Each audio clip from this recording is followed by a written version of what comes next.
24th, 2015 Portland Planning Sustainability Meeting. Today's agenda is a work session on the comprehensive plan. We have as an agenda items of interest and from commissioners, and then report from director. Introduction of the agenda will be Eric, and then we'll have the Parks Bureau about their observations on the comp plan and Q&A with the director. Then we'll have transportation. This is a revisit and follow-up from the 310 work session. We'll have non-conforming uses following that, and that's also a follow-up from our earlier discussion, and then we'll have a short break, and then we'll have residential densities, and again, a continued discussion on residential densities from that standpoint. And then we'll have centers and corridors, and again, this is from a previous meeting in January, and hopefully we can complete that. And then we'll wrap up around 7:30, 7:45. So today is a lot of follow-up from previous meetings and try to close them out. Items of interest from the commissioners. Don? A quick item, the Southeast Quadrant Plan continues to progress, and I'm serving as a co-chair on the advisory committee for that project. And we have our last advisory committee meeting next Thursday evening. And we have a draft report that's been issued also. So committee members will use that meeting to kind of make responses to the draft plan, and ahead it goes. So, Okay. Quick update. Great, thank you. Other items? No? Eric, for the director? Thank you, Chair Ba. For the record, this is Eric Engstrom sitting in for Director Anderson. Couple things, mostly logistical, to mention. First is, for your information, this summer this room is going to be remodeled for a couple months, which means the commission will be holding its meetings in other locations, potentially some in the Portland building. Some of it might correspond to our zoning map hearings in the fall, so that might lend itself to off-site meetings. So that just be aware of that impending disruption and different location. Also understand that at some point you're going to be asked to try out a set of chairs, but it doesn't look like those are here tonight. Second item I had was in preparation for the April 28th public hearing, we have published an updated economic opportunities report, and that'll be a hearing on April 28th. You will probably remember, or most of you will, that this body recommended that report to council in 2012, and they later adopted it and went to the state. The city voluntarily took it back to make adjustments to account for the changing circumstances related to West Hayden Island, and so we're now ready to resubmit that and send it on its way back to council with the draft plan that you'll be recommending. And so that hearing on the 28th is specifically about that report and to allow the public the opportunity to comment on that. Another reminder, or just FYI, because these hearings are intended to be a way of vetting the discussion of the comp plan in public, we will be having going around the room on May 12th and giving you each an opportunity to identify any offline conversations you've had with stakeholders that are involved in the comp plan. For purposes of transparency, we want to make sure people are aware of any side meetings that may have happened without a quorum, and so a number of those have occurred. I know that folks have met with East Portland Action Plan folks. There was some meetings in Buckman. There's been some meetings, a broad variety of topics, and so we'll just go around the room on the 12th and allow folks to disclose any of that they feel is relevant to the discussion. So you might want to think ahead about that meeting. The logic of doing it on the 12th was it's near the end of the deliberations, and hopefully it would catch everything. Related issue is just a reminder that if you do have direct conflicts of interest with any particular elements of the discussion, to let us know about that as we go. The last thing I had was on a congratulatory note. Some of you may have seen that Commissioner Rudd has been named as one of the nation's most influential black lawyers in Savoy magazine. So that was a good bit of press there. Very impressive. That's all I have. I would just like to also note that, again, Mike Hauk is on Skype, and we have better audio this time for him to be heard. Any other items of interest? Eric, you want to do introductions? Sure. So tonight, as with the other work sessions that we've had, this is one of many, as you know. There's more coming. We're going to continue what we don't get done on April 14th, May 12th, and May 26th, finally, which is still your the estimated date of a recommendation from the commission. We're starting to get into the cleanup section of these sessions, so it's going to be more smaller chunks of unfinished business from earlier discussions. The annotated agenda that we sent out lists the material that's related to each topic, and as we publish those, we're going to try and identify anything new. It'll be a mix from here on out of individual memos addressing follow-up items that you've identified and just references back to reports that we've already published, just as a reminder to you in terms of what's being discussed. As with before, these deliberations aren't yet final. There's no vote tonight, but you're giving us general direction on preparation of a draft, recommended draft. So it's directional in nature.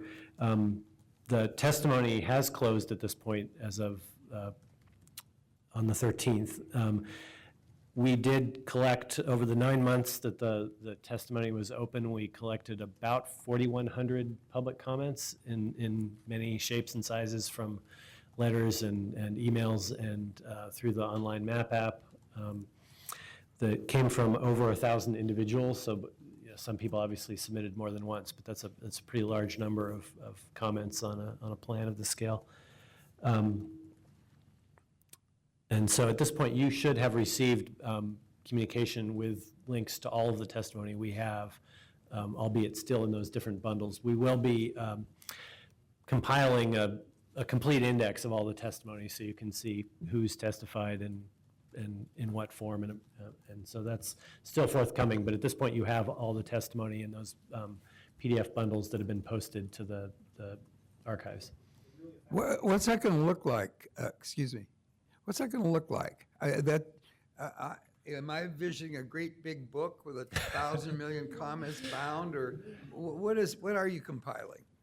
It's mainly the same as what you've already received. It'll be distributed in PDF, but it'll be indexed so that you can tell where things are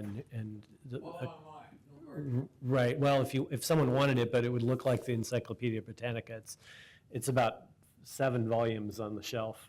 There's one physical copy that we have upstairs, but if you want a paper copy, we could get it, but you might need a hand truck. I saw that the compilation for the final 3 days was about 1,000 pages. I didn't count the page numbers in the last few days. We got a few hundred. We had a few hundred comments in the last week or so. So that's just an update on the public comments. There's a few minor adjustments to the annotated agenda today. One, just of note that Mike Abate actually couldn't make it to tonight's session, so Brett Horner and Sarah Huggins will be here representing the Parks Bureau. There's an item that was part of the Centers and Corridors discussion, which was scheduled between 6:45 and 7:30, the discussion of the TriMet property. And to accommodate scheduling, we're going to have guest Dave Unsworth from TriMet here to be available for part of that discussion. And so to accommodate his schedule, we're going to move that and have that part of the agenda be right after the Transportation System Plan agenda item. So approximately 4:30, and then we'll return to the regular schedule after that. Another note is We don't have too many people in the audience right now, but we are expecting potentially a larger crowd for the residential densities discussion because of neighborhood interest in Eastmoreland and other neighborhoods. So if you see crowds filing in, that's likely the topic that they're here to listen to. And they should be aware that it's not a public hearing, but just so you know that. I think that's what I have by way of introduction. Okay. We'll start with transportation, and again, this Parks. is parks, I'm sorry. The Parks Bureau, and Good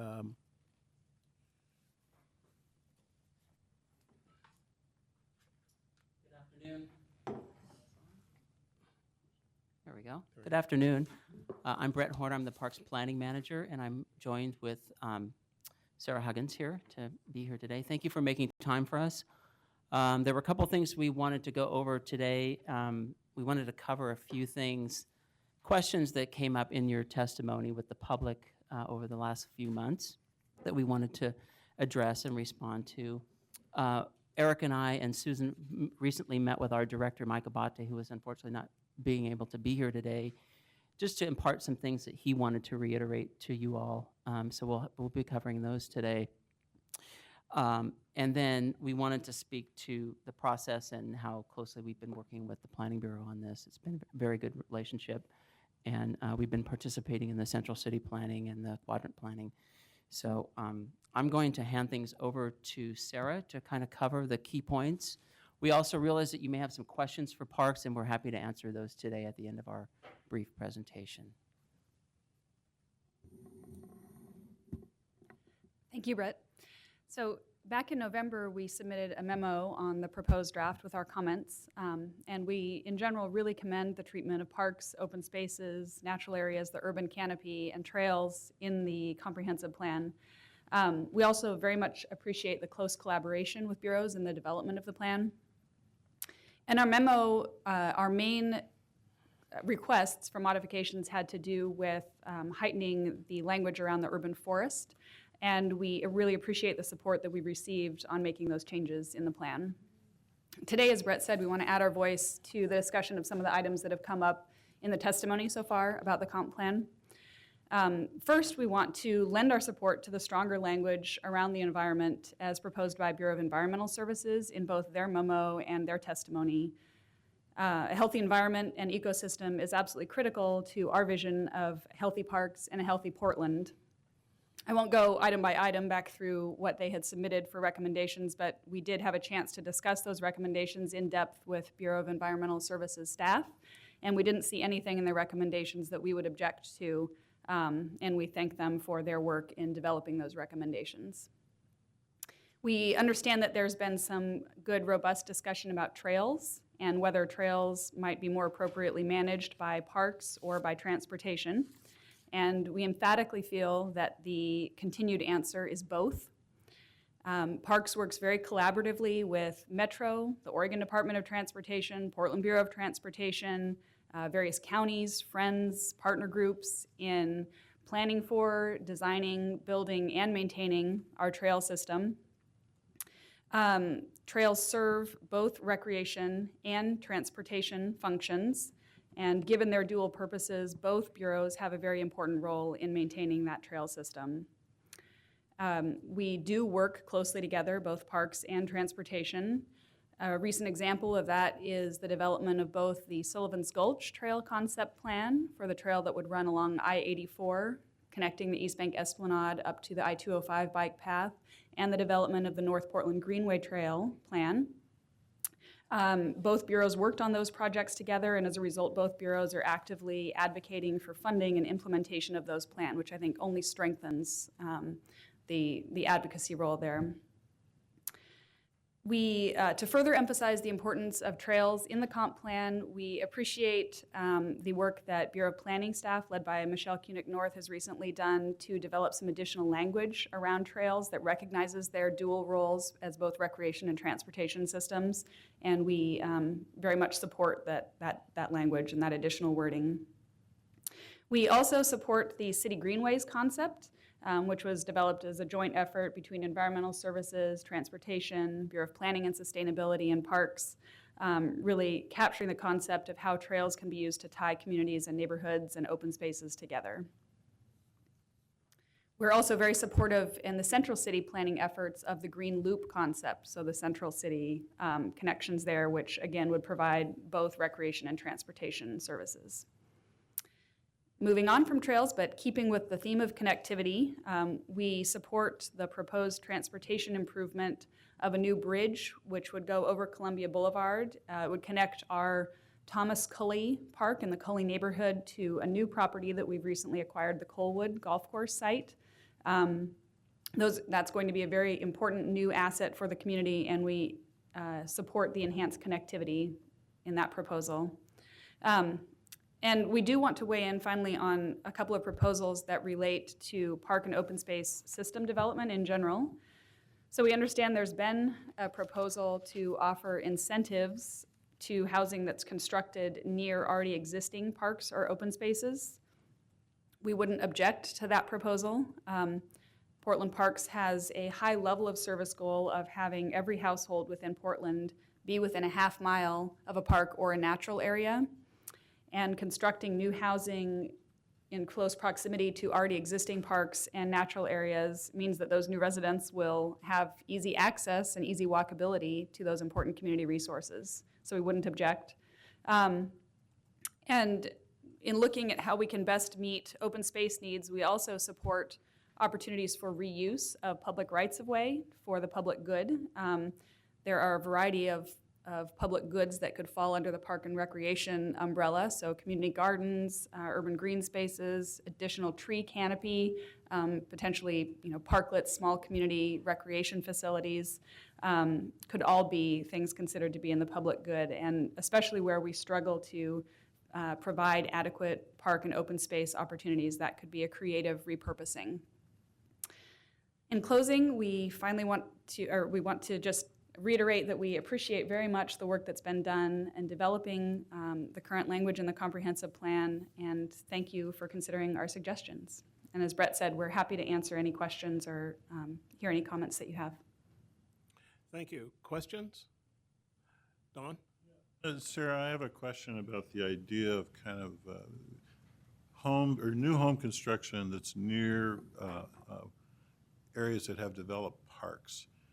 Are you headed towards a sliding scale on system development charges in those situations?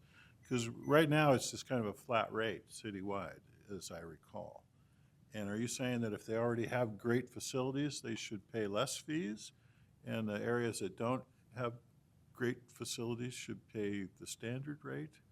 Is that am I interpreting that Yeah, I correctly? don't think we would want to adjust the SDC methodology. So as a new unit is being built, it creates demand for open space. Yeah. And the way the program is set up is it also funds parks in areas that don't have any service. Right, that's my understanding. So we would not really be proposing any difference to that. So we would still be collecting the same SDC fee that we would under a normal situation. SDC funds can be used to make new improvements in existing parks if they're creating new service. So the money is still available to make the improvement in the immediate park. So we would continue running the SDC Great, program the okay. way we are. That Yeah. sounds like a good approach to me. I just wanted to confirm it, so thank you. Yeah, and we would want you all to kind of craft, if this moves forward, how appropriate it is for the neighborhood, what's the context that it would be going into. You obviously don't want a very high-density development in a single-family neighborhood, and there are neighborhood concerns. Okay, great, thank you. Other questions? Mike? Do you have a question? Yeah, I have a comment and a question. Go ahead. Okay, you hear me? Yes.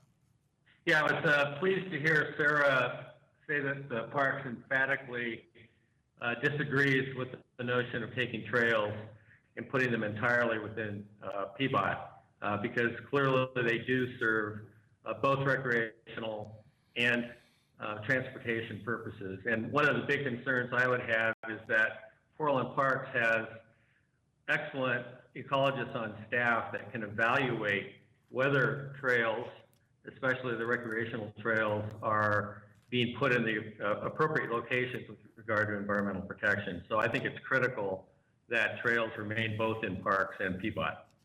So I was pleased to hear that. Secondly, on March 10th, Don Uchiyama from BES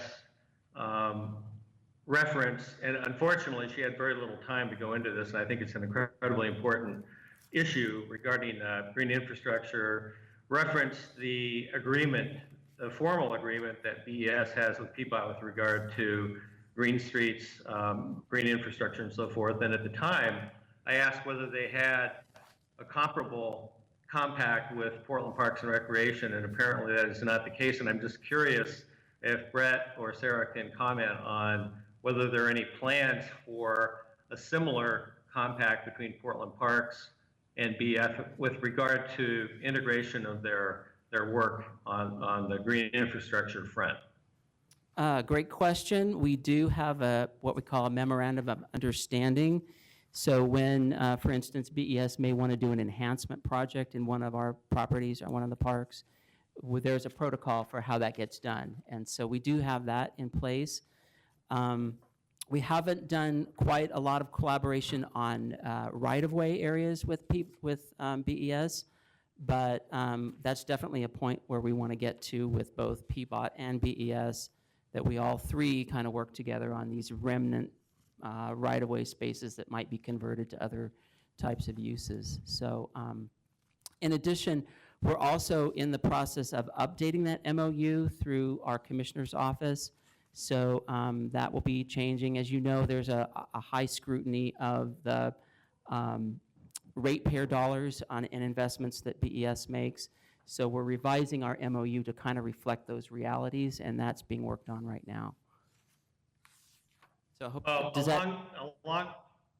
along those lines, that's one of the huge concerns that a lot of us have, is that the lawsuit and the initiative, which was trounced very handily by the public, has, I think, had a chilling effect in the city of Portland. So my concern is that, in fact, there be more integration of green infrastructure efforts among the three bureaus in particular, PBOT, BES, and Parks. So I'm hopeful that those revised MOUs are not going to reflect a retrenchment in the great work that all of you have been doing, because we need more collaboration, more integration, not less, on the green infrastructure front.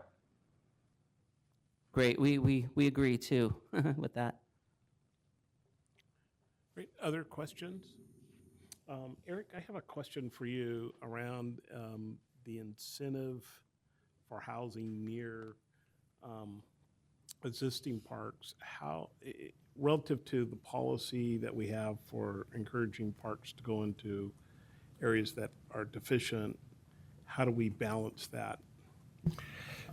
Because it may, I mean, I'm just asking, does it put a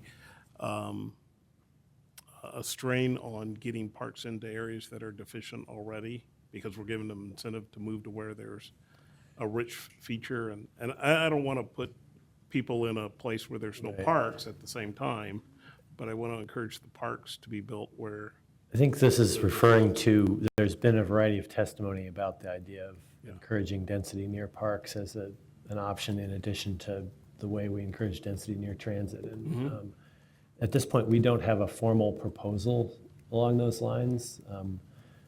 We've heard some testimony on the idea that both looking for, so we haven't proposed something specific yet. I'm not sure that we have an answer to that question. It is a potential issue. Okay. Other questions, concerns? Thank you very much for taking the time and coming and testifying today. I appreciate Thanks for having us. commenting. Thanks.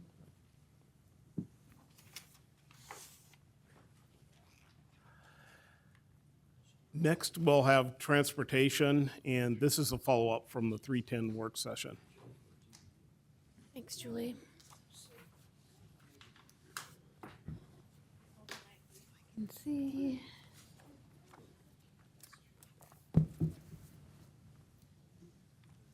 Yeah, can you do that? Okay. Hi, I'm Courtney Duke with the Bureau of Transportation, here with Peter Hurley. And we're going to do some follow-up related to the previous work sessions as well as our staff report. I'm going a little bit, not quite out of order from your agenda, but we're going to do the policy conversation first, and then the projects and programs follow-up. So again, I'm Courtney Duke with PBOT, and the two items that I have brought forth to you based on, sorry, I just lost my notes here, just make sure I have everything right, are the transportation hierarchy policy and the right-of-way street vacation policy. So I know that just generally the hierarchy policy had been on the work plan or the work session list since the beginning.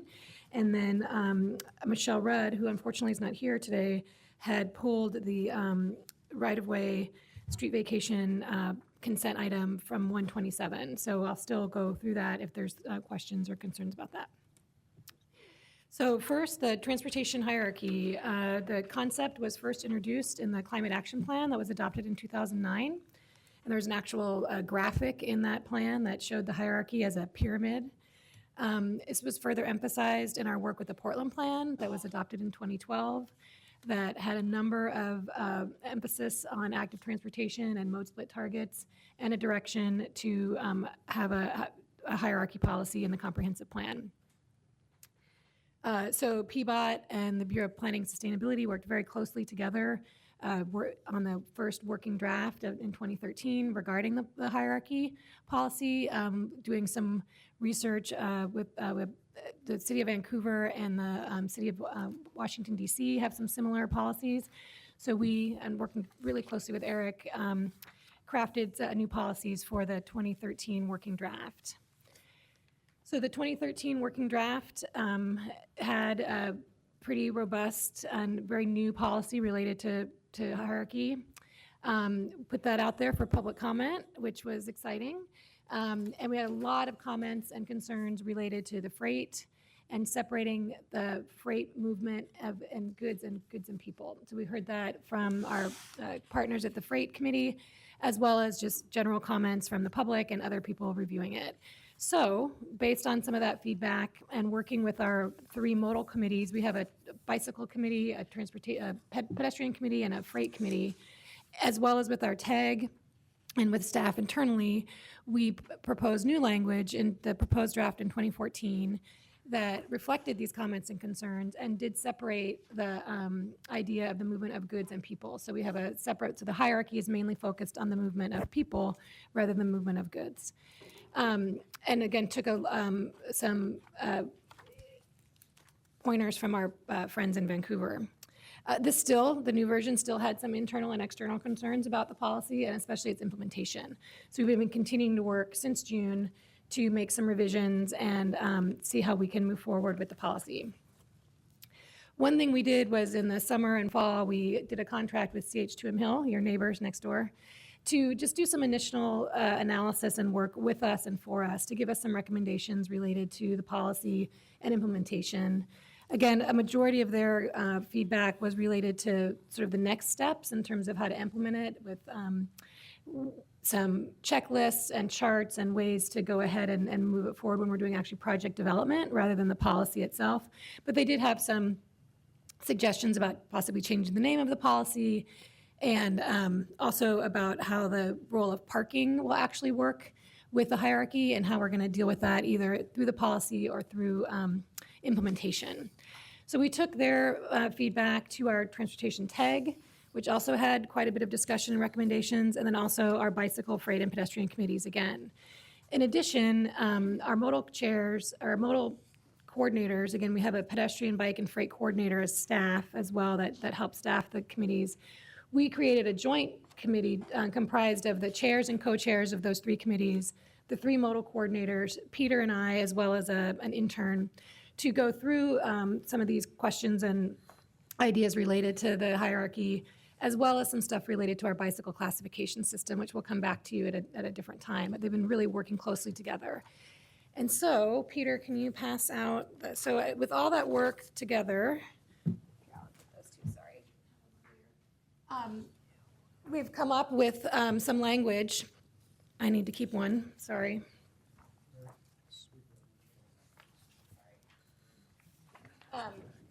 We have some language that it's in front of you now that has support from all three of our modal committees and all three of their modal committee chairs, as well as our internal staff.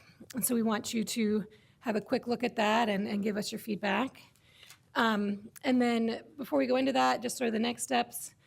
Again, the implementation of the policy is still an internal and external conversation. We think that additional work during our Task 5 implementation in 2015 and additional work for our final update of the TSP in 2016 will assist with this implementation. This will include looking at our classifications, our street classifications, possibly modifying some of those classifications, especially ones that are related to our street design, which really tell us the most places where we can make changes to the actual right-of-way and how things look, how wide they can be. And then really sort of further internal work with modification of our project design guidance and internal processes. So that's where we are with the hierarchy. So we wanted to just give you this information and have you talk about it and give us feedback as to any additional changes or concerns that you have. So did you want to do that first and then do the right-of-way, or do? Let's How'd you wanna do it? review this. Any questions on this policy? Chris? So I'm generally supportive of not trying to slot freight movement into the people movement hierarchy, but equally I have some concerns about the impact of removing it. I think it'd be pretty hard to say, well, we have a bus full of people and we have a truck full of freight. Which of those has more value to move on the network? It'd be very hard to have a rational policy to make that call. So I get why we want to treat them separately, and we want to make sure that we're facilitating both kinds of movement. However, it does seem to me clear that I would prioritize that truck over single occupancy vehicles easily, right? And I want to make sure that we don't lose that for the benefit of the freight. I also want to make sure that this doesn't become a rationale for excluding active transportation modes in freight districts. And I had the experience almost 20 years ago working on the Northwest Bikeways plan when we were first doing the Northwest Quadrant in the city, that we worked on the bike lanes and they all stopped as soon as you got to the boundaries of Neenah. Neenah wanted no part, the Northwest industrial neighborhood wanted no part of bike facilities. And almost 10 years later, I had a very different experience. I was in Amsterdam and had a chance to go out to the airport district and talk with some of the freight haulers headquartered there. And I said, well, do you have bike lanes in your freight districts? And they said, well, of course, how else would our employees get to work? Right. That's the model we want to get to. And I want to make sure that our concern about moving freight, which is perfectly valid, does not become an excuse to ignore the active modes. And I'm not sure how we find that captured here. So I think that's still missing for me. Trying to think of anything. And I have to say that while I encourage people to use the most environmentally friendly fuels possible, I don't know how we give a Prius or a Volt priority over a Geo. Is that looking at Vibe, the Zero emission zero? vehicles. Yeah, Yeah, that was an addition by the BPS staff, so okay. Well, we can talk about it. I have a hard time seeing what that would mean. Okay. They take up the same space on the road. They take as many parking spaces. I think for a lot of the criteria by which we manage the transportation network, there's not a lot of benefit derived. Although, again, Okay. everybody should use the cleanest fuel they can. But I'm not sure how we manage that out on the network. Thank you. Nothing here about driverless vehicles, but I suppose we'll get to that. Yeah, well, there actually is a policy in the comp plan about new technologies that references that. I'm actually somewhat serious about it. Yeah. I think Yeah, no, what we're there- talking about is the reality of the way we know cars and things work now. Right. I am also aware that like in the last 10 minutes, the whole internet's been reinvented. So things are happening at very, very lightning speeds, and major companies are working on driverless vehicles. And so I think it's something we have to think about, plan for, or at least be aware is coming on. Catherine? Just to maybe follow up on Chris's comment about zero emissions vehicles, and you can correct me if I'm wrong. I'm wondering if you could see a strategy similar to Los Angeles where zero emission vehicles get to use carpool lane, for example, and therefore they get kind of up on the priority line versus others. And maybe that's where BPS was going with that. Okay. Gary? Yeah, can you say a bit more about the statement, all users' needs are balanced with the intent of optimizing right-of-way for multiple modes on the same street? Can you say more about the rationale behind that and the intent? Peter, do you want to talk about that too? My recollection of the discussion around that was to ensure that that the intent is to first attempt to have a safe, effective corridor within the same right-of-way rather than just assuming we're going to move one mode to an adjacent corridor. So the intent is to first take a look at how we would make a street work for multiple modes safely for multiple modes if that street is already designated, for example, as both a freight and a bicycle street. And of course, we want to make certain that pedestrians can safely use any street. So part of this was to address the concern that we might just move bicycles automatically to an adjacent corridor without really spending a lot of time attempting to figure out how to make a street work for multiple modes. And as Courtney referenced earlier, a lot of part of the real benefit of having multiple conversations with multiple stakeholders on the transportation hierarchy policy was the recognition that two things. One, we're going to have to spend a lot of time with individual corridors to figure out what works in that corridor. There isn't a one-size-fits-all. And the other is that the implementation phase is in many ways much more important than, I shouldn't say much more important, but equally as important as the overarching policy. Because as Chris pointed out, and as I think you know from having wrestled with this for a while, there's not a real easy way to explain how we're going to make decisions in individual corridors because of the diversity of width, the diversity of priority of uses. But one of the things that we are attempting to indicate here is we want to create very safe corridors, and we do want to attempt to accommodate multiple modes on a primary street. Yeah, I very strongly support the hierarchical approach, and I think the benefits for the community, and particularly the benefits of health of that, are very profound. I just wonder, though, about the setting as a long-term policy goal that we're going to keep multiple modes together as a priority in and of itself. It seems to me that there are issues of safety, efficiency, conflict of modes that you may just do a lot better with by separating some of the modes.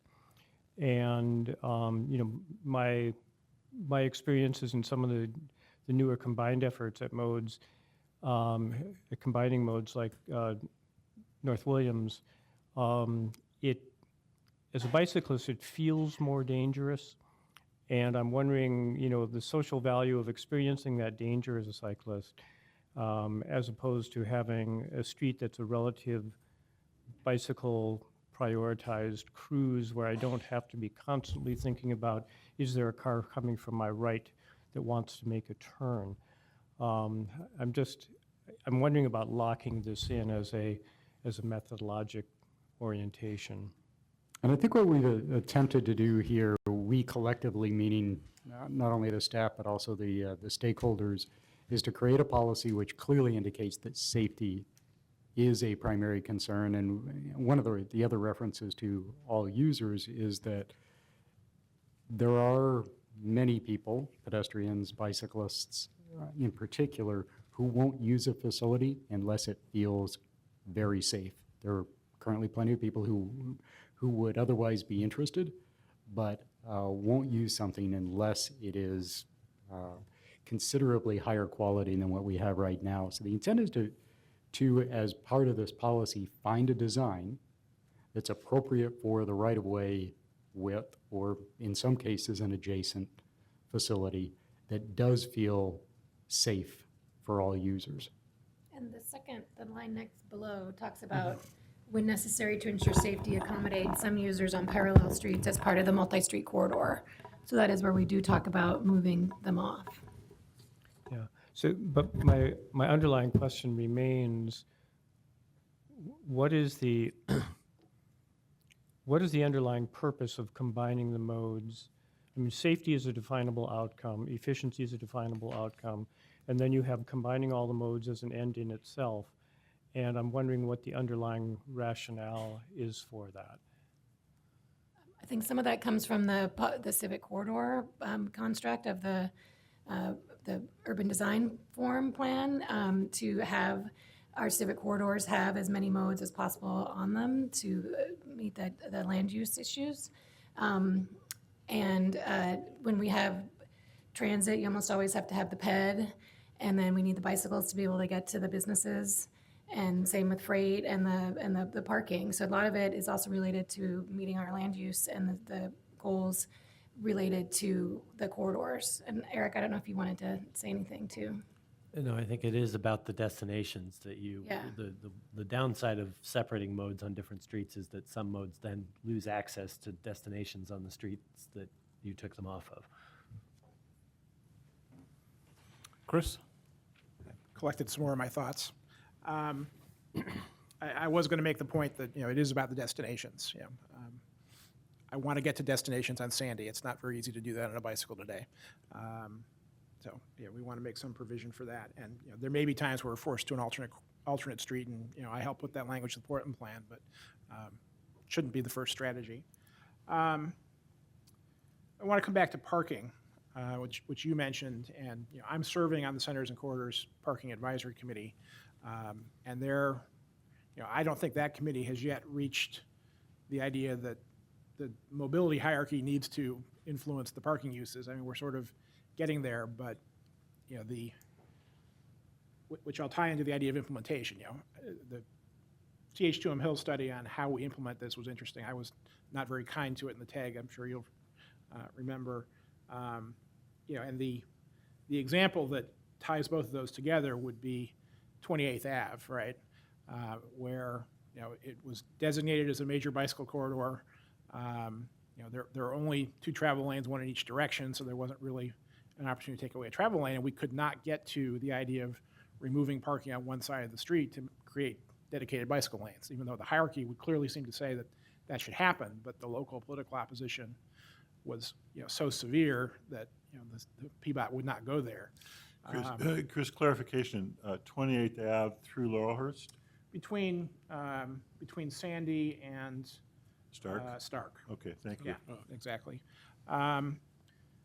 And it seems to me if we think about the hierarchy, most curbside parking is essentially majority use as an entitlement for single occupancy vehicles, which we would put at the bottom of the hierarchy. But in the on the ground, design the street politics, parking becomes really the number one priority. I mean, I'm sure there are districts where the local constituents would much rather give up a travel lane than give up parking. So we have a big hurdle to overcome, and I think we need to make sure the policy language supports that and the implementation tools support that. And then one topic that's a little bit off of the hierarchy, but it reminded me and I wanted to bring it up. The BTA testimony in response to the Vision Zero policy raised with respect to freight the issue of undercarriage bars. So a lot of the fatalities we've had here in Portland between bikes and trucks, or the bike fatalities we've had have been with trucks with a turning movement, and basically the cyclist winds up under the wheels, and they don't survive those kind of incidents. A number of cities, I think most recently London, have adopted regulation that basically says all trucks have to have an undercarriage bar that would basically, in the case of a collision with a cyclist, push the cyclist away rather than allow them to be sucked under the wheels. And I think it would be nice to have policy language that would allow us to explore the possibility of that kind of regulation here in Portland.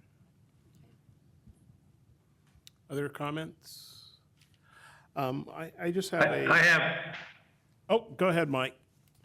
yeah, I'd like to support Chris's opening comment with regard to connectivity and not discouraging active transportation facilities in industrial areas. There's been a lot of resistance to providing or extending trails, for example, through some of the industrial areas. And I think that Lenny Anderson and his colleagues down in Swan Island have done an excellent job of ensuring that workers, in fact, can take their bikes, ride their bikes, and they do down to Swan Island. So I strongly support Chris's opening comment about the active transportation. We don't want to diminish that. Okay. I had a comment around the first bullet of the needs and safety of each group around vulnerable users on the hierarchy list. And my concern is about equity and transit, that how does that work with transit so that transit options that are looked at from an equity standpoint could impact when you look at high-frequency bus relative to others. TriMet only has so much money, and I've heard from them that you make choices and other things don't happen because of those choices. And so how does equity, because that high frequency relative to some areas that are not served by high frequency buses today, and I'm just talking buses versus BRT or light rail or streetcar or any of the other transit options, how does that issue of equity come into that statement? I don't think we've looked at it from that perspective, other than thinking of the vulnerable users and it related to safety, and then that transit is the third highest one from the other ones. Because this isn't necessarily, at this point, where we're putting our, I was going to say it's not necessarily where we're putting our investments, but it is a way that we could think about that. So I don't know, let us think about it. Okay. I know there's been some conversation both in the Barber Corridor and in the Southwest Corridor and in PAL Division on the importance, if those corridors are going to be successful, of having sufficient access to transit. So there's both the transit movement along the corridor and the movement of people to and from that corridor so that they can actually use whatever service is put in place. And certainly along Powell Division,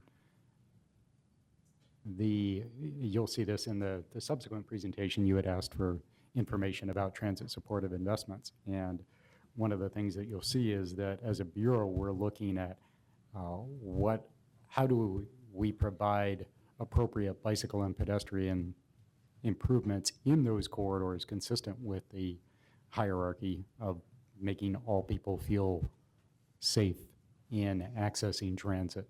That, I think, is an example of the hierarchy starting to influence the type of investments that we're making. So we're looking not just at the corridor, but the access to that corridor, particularly in areas that have a lot of gaps and deficiencies and equity populations. Okay. Well, I would have you take a look at it because it seems to me there's a concern that, at least from a TriMet standpoint, they may make an investment, and given their world is only limited by the amount of money they have, that limits their other options that they may have. And so as PBOT is a partner in that investment strategy, I wouldn't want to have an investment strategy limit or impact a vulnerable population from an equity standpoint. And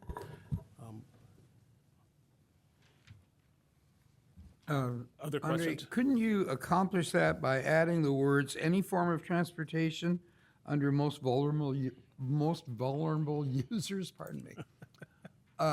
Because I think you're on the right track. There's equity here around vulnerable people in all forms of transportation. TriMet is operating on their own schedule and may jeopardize that. But couldn't we add the words "any form of" or any, somewhere that includes that vulnerable users at any level should get,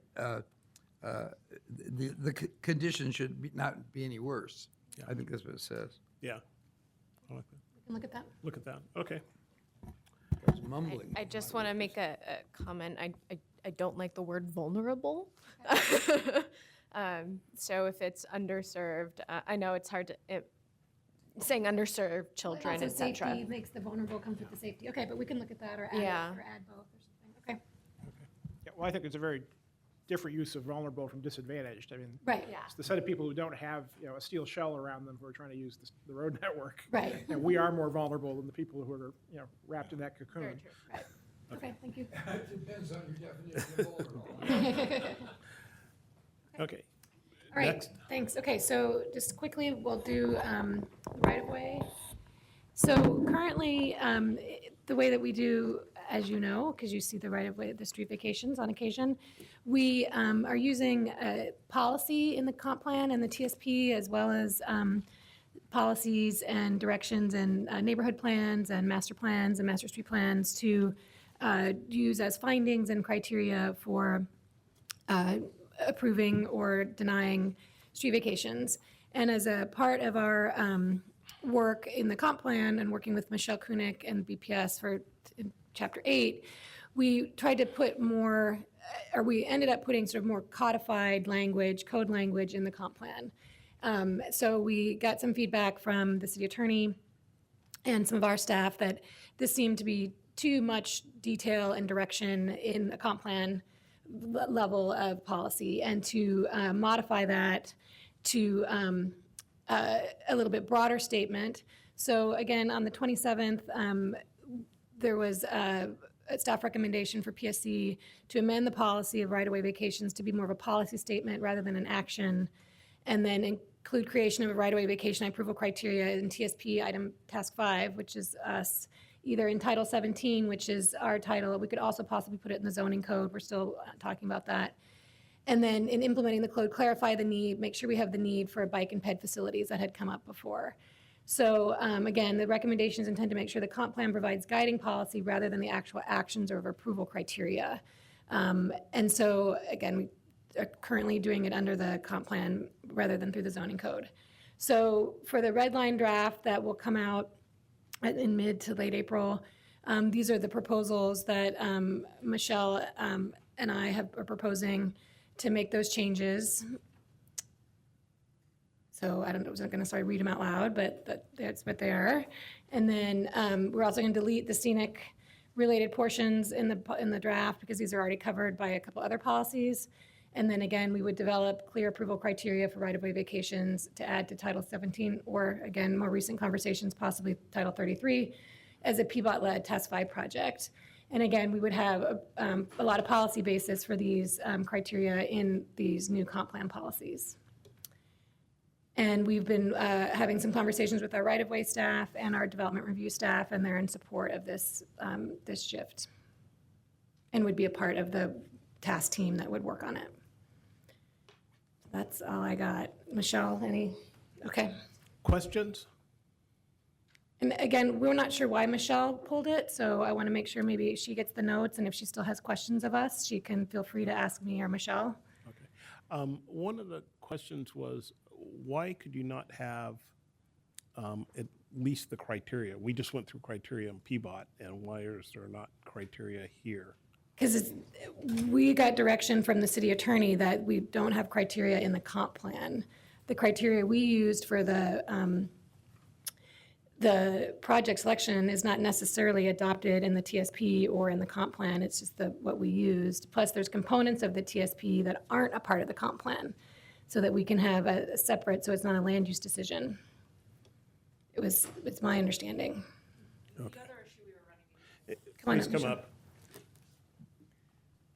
The other issue we were running into in the original proposed language, and actually the language that's in our currently adopted comp plan, is that it starts to lay out a list of criteria-like statements, but it's not a comprehensive list. So there wasn't anything about connectivity, for example, or functionality of the overall street system, or a variety of other policy statements from other places in the plan that are appropriate to street vacation decisions.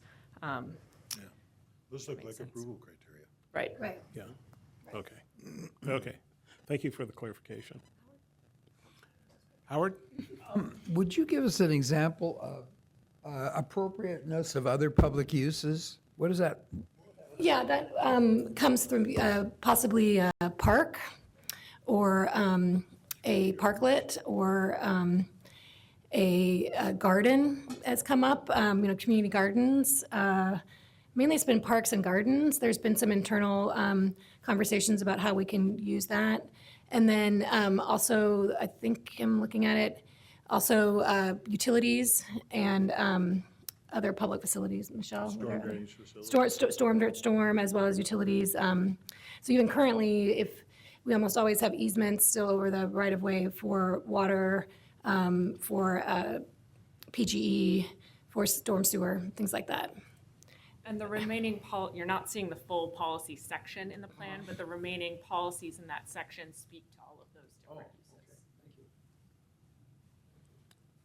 Other questions on vacations? Okay, Okay, thanks a lot. Oh, Peter.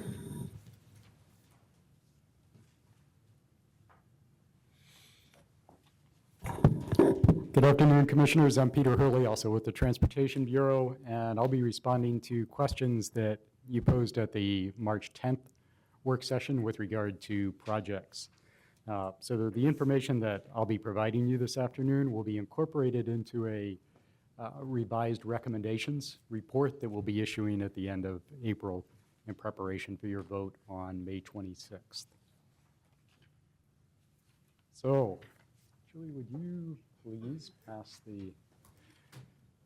there's going to be a map coming around.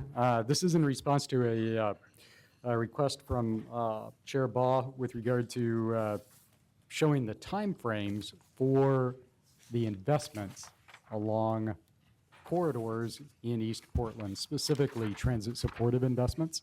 So on the slide are the northerly half of the investments. The map that you're getting shows all of the investments, but because the map is more vertical than it is horizontal, we've broken the slides into a northerly and a southerly portion. So there are 3 transit corridors that are highlighted in here, and those are shown by the red. Actually, I think I can point up here. You'll see the red dotted line for 162nd, 148th, and 122nd. And within there, it doesn't show up as well on the screen, the colors don't, but you'll see on the map that there are lines and dots that correspond with the status of the projects. So the blue dots and the blue hatched areas correspond with projects that are already funded. The large overlay there is the East Portland Access to Transit and Jobs project. So there's $9.6 million worth of improvements that are being made, that are currently funded, that are being made over the next several years as part of the capital improvement program in this area. There are segments of sidewalk, bicycle facilities, crossing improvements that largely improve access to destinations, including transit. You'll also see that some of the lines and dots are a darker green. Those are the projects that we're recommending be included in the constrained 1 to 10 year list. And again, the constrained list, even though it may not sound like it, is the list that we're recommending for funding in the 20 years of the transportation system plan that we think we can fund with a realistically aggressive revenue package. So those are the dark green that are likely to be, or that we're recommending for inclusion in the first 10 years of the plan. The ones in lighter green are the 11 to 20 year constrained list projects. And you'll see that the combination of the two, particularly the darker green in the first 10 years, begin to create a more robust network of access to transit. You'll see that many of those east-west lines in particular intersect with multiple transit lines. The lighter green, many of them north-south, begin to provide access in between. Those green lines providing a much safer network in the eastern part. The orange, of which there are very few orange lines, are important projects, but ones that are lower valued, that they're not serving as many people in areas with fewer safety problems, for example. Those are on the unconstrained list. They're in the TSP, but they're probably not ones that we're able to afford in the 20-year time frame. So you'll see that the vast majority of projects are either funded or in the first 10 or the second 10 years. Any questions on that? I don't want to move on too quickly because there's a lot of information here. And Just, taken, yeah, quick clarifying question. There's a safe routes to school symbol on the map, and some of those symbols are away from road projects that are funded. So am I to assume these are kind of safety improvements to get to and from those schools, sidewalk improvements, et cetera? yes. Okay. And in thank fact, you. the map would be very, very messy if too we busy to put show all them of all. those in there. There's a very extensive list of safe routes to school projects that would be funded in this area. Thank you. So just clarification on the dark green versus light green. The light green are funded or not funded? No, the blue are the funded projects. The darker green are the projects we're recommending for the first 10 years of the constrained list. And the lighter green are the projects we're recommending for years 11 through 20. So when you brought the figure of 200 and I think it was 16 million, that includes dark green, light green, and blue. Correct. Okay. And those numbers were just for the 5 centers in East Portland.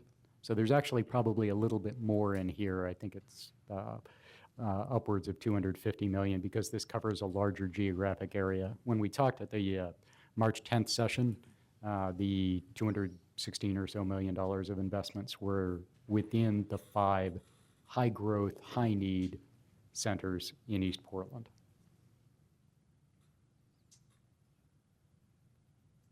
Okay. Other questions? I guess there's a whole policy thing around this that I'd like to discuss when we get, I don't know where we get to that, but. I'll be talking a little bit more about the enhanced transit corridors plan, which may or may not be an appropriate place for that, but that's based on what you heard previously about the intent of Bureau of Planning and Sustainability, TriMet, and the Transportation Bureau to work together. We're proposing an enhanced transit corridors plan to do more fine-grain analysis of what type of specific improvements are good for transit, good for pedestrians, good for access to transit, and help move transit in those corridors. Okay. Is that inappropriate? Do you want to talk about it at that point? That's probably a good place to talk about it. Okay. This is just the southerly portion of that map. So one of the other questions that came up was with regard to, are there projects that are essentially discontinuous? Is there a segment in which we're recommending be included in the constrained list, and then there's a segment unconstrained, and then a segment that's constrained? In other words, is there a section where the middle of a project would be on the unconstrained list? And as far as we can tell, the answer is no.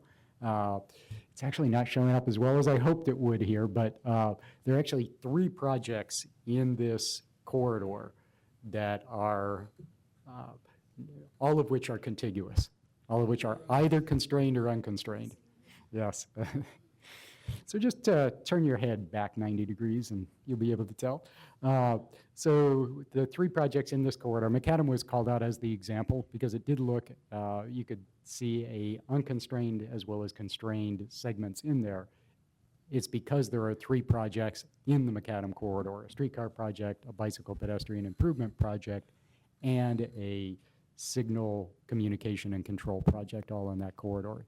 Each one is either constrained or unconstrained. There, as far as we know, we haven't segmented any projects so that there is an unconstrained segment between 2 constrained. That doesn't mean that there aren't unconstrained projects in various parts of the city that are adjacent to constrained. Does that address the question? Okay. Another question that, that came up was with regard to the regional trails. I believe it was Commissioner Smith that requested a map that showed the segments and their timing.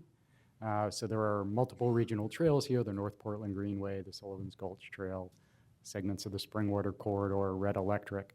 And the only unconstrained, the only segment that is not proposed for the 20-year plan is the very northerly segment that's snaking its way up onto the ceiling that is the outermost segment of the North Portland Greenway Trail. All the others are proposed for the 20-year plan. Now, the reason that there are, if you look at this, you kind of wonder, what are those gaps in there between the segments? And I have a partial answer based on what when I've talked to staff that are working on the project. There's probably a little bit more to come. But what I've heard thus far is that it's a combination of segments that are already built and segments that are particularly problematic. Like, we don't really know where at this point, where the alignment will be, and we need additional planning. So it's not as if we're proposing that the regional trails be discontiguous, that the intent is, of course, to have them connected either by existing and planned facilities or facilities that will be put onto the plan with additional planning once we figure out the appropriate alignment. Thank you. Oh, just what would be the timeline for getting a map with the existing projects? I mean, that would be easier, but for the planned projects. If you'd what like, we could timeline? go back and add in the existing, the segments that are on existing facilities, if that would be helpful. Okay. So the next. Could I ask a quick question? Who manages the Springwater Corridor? Is it transportation, parks, a combination of what? I don't know. Depends on where it is. The East Bank Esplanade, I believe, is controlled by Parks Bureau because it closes at a certain point, but it was funded with transportation dollars and it was a joint construction. So we can follow up, we can follow up on that, but I Yeah, I'd like to know feel it's kind of a hybrid on that. And then again, when it goes all the way out to Boring and Yeah. so some of it's on public right-of-way. Again, some of the segments that are missing in the Springwater are the Selwood Gap, as we've been calling it forever, because that's on public streets. I feel like it's a strange hybrid, but we'll follow up. Well, in my mind, it deals with maintenance. Part of it is just wonderful. Part is horrible. And I don't know who's supposed to do what about. Whatever ours is, I'm sure it's the best part that we're maintaining. Yeah, we'll follow up. I know it's a strange hybrid along the corridor. I think some of the Rails to Trails pieces might actually be ODOT. Right, yeah, so, yeah, we can follow up. And also, Margaret, on your question, we can look in our plans and studies chapters too to see if we've already got plans and studies identified for these gaps. We haven't talked about that quite yet, but we probably do. If we don't, that's something we can check into and see if we need to add that back to your question of timing with the planning. And that, again, that would probably be some work that we're doing with our partners in parks. Okay. Commissioner Smith also asked a question about what kind of plan we have for addressing unimproved streets. This is, I believe, at least partially in response to comments that came up with regard to Cully. I believe David Sweet from the Cully neighborhood asked a question about the Cully plan and specifically a potential pilot project that was identified as part of that. So staff met last week to talk about unimproved streets citywide and enhanced shoulders or safe shoulders. There are places where we have improved streets but no shoulders, and there are safety issues. So we wanted to have a more robust internal conversation on what we would recommend with regard to both the enhanced shoulders and the unimproved streets. And consistent with the Our Streets recommendation, we're proposing that we add a 10th citywide program. We'd proposed previously that we had 9 citywide programs. We're proposing that we add a 10th citywide program called Alternative Street Design Program that would address unimproved streets, improved streets with that need safer shoulders.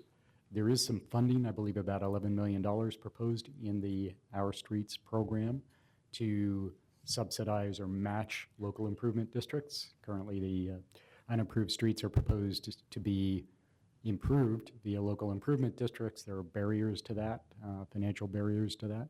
So there is some funding in the local Our Streets proposal. I think you're probably picking up on a theme here, which is a lot of the programmatic improvements could be made if the Our Streets program was in place, and probably would not be made if there isn't additional local funding. But nonetheless, we're proposing that we add a 10th program to address those. Chris, Maggie. So to clarify the question I was trying to ask, and I appreciate this, we did the policy work, right? So we have I think it was alternately called Street by Street or Up from the Mud by the mayor. And we came up with alternative design standards that potentially property owners could apply to use instead of a full build out. But nobody has, right? So it seems to me that one of the pieces here is the city may have to build a few of these to show that they can be successful, and that was really what I was looking to get. Now, what you proposed is broader and more ambitious than that, so that's a good thing, I think. But that's what I was looking for, was to basically demonstrate that this can work. Maggie? And clearly, this moves in the direction of implementation by providing a vehicle for doing so. So this is a question for, so you have unimproved street density. So the density, are you taking into account residential plus those that are employed in the businesses, the local businesses? Because I'm concerned, I know there's a number of community organizations out there that they're not going to be able to necessarily account by the number of people they employ for how many people that are frequenting those organizations, let alone the demographics of the population. So I think in this case, the map actually is, you're ascribing a level of, a higher level than what this is actually showing, which is, I think, literally the density of unimproved streets. So we're attempting to identify locations where there are more significant concentrations of unimproved streets, more so than either the job or the household population. Don? On this concept, I'm struggling with who would be motivated to do these improvements on these streets. And I guess it all starts with developing these alternative standards, which it sounds like progress has been made on that. If someone was doing infill development, could you levy these standards and have them perform some of the work? That's kind of what I'm wondering. I'm wondering what motivates somebody to make these interesting street improvements, and perhaps it's anchored to some infill. So it's, and this gets back to Commissioner Smith's comment about relatively few. There are relatively few locations where the alternative street approach has been attempted. Yeah. And so part of this is it's going to be a learning process. We believe, based on the community conversations that we've had, that that property owners do have incentives to do this, but that that what's likely to lead to more improvements is a combination of development, where improvements are either made or property owners are committed to a local improvement district. Some type of financial match or subsidy from the city, and enough property owners that see the value of increasing their property values by participating by getting together with their neighbors and proposing this. And I would add number 4, Peter, flexible standards Yes. that people could actually afford to put in place based on the amount of use the road's going to get. And that should probably be number one, since Okay. that's a basic barrier. Right. Catherine?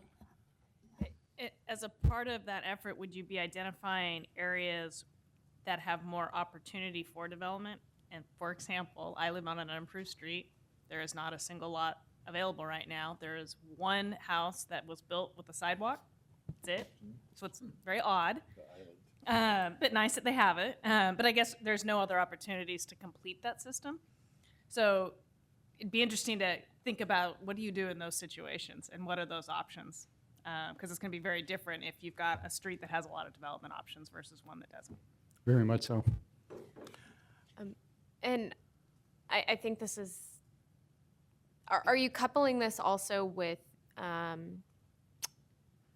looking at how the economic makeup of the area in terms of, whether there's going to be displacement associated or could be, not necessarily, and just kind of looking through the lens that you've also applied to the rest of the TSP?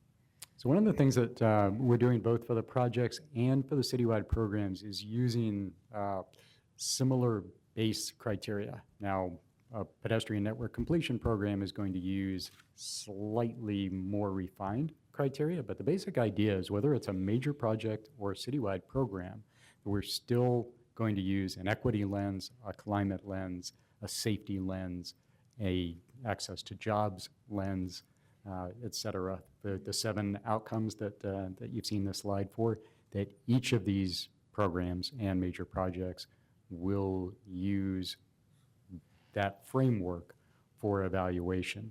But because the programs are somewhat different, they'll have a more refined way of using those. So a long way of saying yes. Could we, do you have any more information on this that you could send along in terms of your proposal? I don't, and it's in part because we met last week. There was unanimity that this is something that we wish to pursue. We have yet to identify the section within the Bureau that's going to be the lead and who the contact will be. So we have some work to do between now and April 28th, when we want to bring you something that's at least a little more substantive. But Chris? Maggie, you might want to dig out the work we did in Cully a couple of years ago when we did the Cully zoning project, because a lot of this policy was developed under that, so that might answer some of your questions. So it seems to me there's a bigger policy question that we're kind of dancing around here, and maybe we should just put it on the table and name it, which is, today, the official city policy is that, a missing sidewalk or an unimproved street is the responsibility of the abutting property owner. And are we basically beginning to shift to a model that says, well, it's going to be the city's problem rather than the property owner's problem? I mean, we've essentially done that on arterial streets, and we've started finding city money to, get the missing sidewalks in arterial streets. Are we going to do that for the unimproved streets at some point? Because it sure doesn't look like the private property owners are, even when we dangle cost reductions and other incentives in front of them, are not going for it. So, I don't know that we're going to answer that today, but we probably ought to at least acknowledge that that's probably the core policy problem here. Yeah, that's the big move, Chris. Maybe the safe routes to school address some of these too, but probably a small percentage of them. I would say I got a little bit of history in putting in skinny streets, let's put it that way. I'm very supportive of having PBOT have an alternative streets policy, and your policy 10 should be inclusive of all the things that should be there. There's another bureau that we're leaving out of this discussion that really drives costs, and that's BES. And BES does have dollars to help defray some of the costs. So it's great PBOT wants to bring dollars to that. So I think if you can get, the city gets a broader perspective maybe in looking at what BES can do also to defray some of the costs of streets, because a lot of the costs, and I don't think they've changed, are for drainage of a street. So, and it's appropriate that if you put down hard surfaces, that you got to get rid of that water somewhere. So Andre, these new street projects become water quality projects. Yeah, yeah. And if you go to a lot of the unimproved streets, and really if you look at a map, I think Peabot has a map of unimproved streets, a lot of them are in East County, from the area that was annexed back in the 80s, that took in all the county roads, and a lot of those streets now remain. And then you get into the southwest and the hills, a lot of the streets up there, because of terrain, the topography is difficult to put in the street. So I'm supportive of that, and I think, but I'm also supportive of having Peabot look at a broader perspective with BES and really get I think what Chris, what you're looking at is, I think you can put enough money to, my experience is that property owners will put up their money, but they have to see the city putting in a pretty substantial component of the money. And so, to that extent, if we can do that, I think, and bring back a policy, that'd be great. Very good. And in this case, it would be a 10th program. Yeah. And just to reiterate, there's behind the scenes, some very strong collaborative work going on between the Bureau of Transportation and BES, both in terms of alternative street design and on major projects as well, Capitol Highway and others. Okay. We're getting a little bit behind, so let's keep moving. Quick comment. Yes, Mike? Yeah, BES isn't about getting rid of the water somewhere. It's about capturing it for ecological good. Okay. That's not a minor point, and I'm shaking my finger. Yes, you are. You have a quick comment? Yeah, just a quick question. I'm trying to put two things together. If a group of property owners on a street that is unimproved wanted it vacated for, say, a community garden, does the city encourage that? And should it not? Maybe there's a collective group of folks on one street that would say we just soon vacate it and make it something else. I wouldn't say we're encouraging that yet. I think some of the policies in the comp plan and in the public facilities chapter give more support of that in terms of the way that we define the different uses of the right-of-way that we didn't define as well before, in terms including community uses. So I think as a part of the unimproved street question, is the best use of the street and the money and the time an actual transportation facility, or is it better used for something else? And so I think we've set up some good policies in the comprehensive plan that at least move us to that direction, to have a more honest conversation about that than we had in the past, and that to say that there are other uses of the right-of-way than just the movement of goods and people. I just hope we encourage that. Yeah. If the city says, if you want it, we'll work with you to make this street what you want it to be, one way or the other. Right. Okay, 2 slides left. Both of them are pretty substantive. And Commissioner Smith asked about projects in the Hayden Island area. So this is a map of proposed projects in or near Hayden Island. I'm sorry. It actually looks a little fuzzy, and I'm not certain whether that's the projector or. There has to be a crank. Thank you. So rather than going into a lot of details, I'm just going to point out that there are a few revised recommendations that we're going to be making for the April 28th package. And these are largely in response to recommendations in the land use side of the comprehensive plan. To be consistent with that, we're going to propose to remove the West Hayden Island rail access project and the rail yard expansion, so that 30062 in the gray area on the west side of the island, and one of the access improvements Did to the that. port recommend that? No. Okay. Port's recommending that they stay in the plan. And these are other agency projects. They're not city projects, they're port projects. So this is where you and City Council will both be wrestling with the land use decision and the concurrent transportation infrastructure. Okay. So related to that, North Hayden Island Drive, does that now get reprioritized based on its local community benefit as opposed to being tied to the terminal development? You're leaning on to my next point, which is, yes, we are going to recommend that North Hayden Island Drive be rescoped for a multi-use path. And if it's not going to be used for heavy truck access, it changes both the scope and the cost of the project. And we will then reevaluate it as a lower cost, different type of project. Okay, sorry, I thought you had finished. I'll let you finish Nope, up. there's a lot on here. So we also wanted to talk a little bit about the Columbia River Crossing project. You asked us about that. So staff met to talk about, is there a way of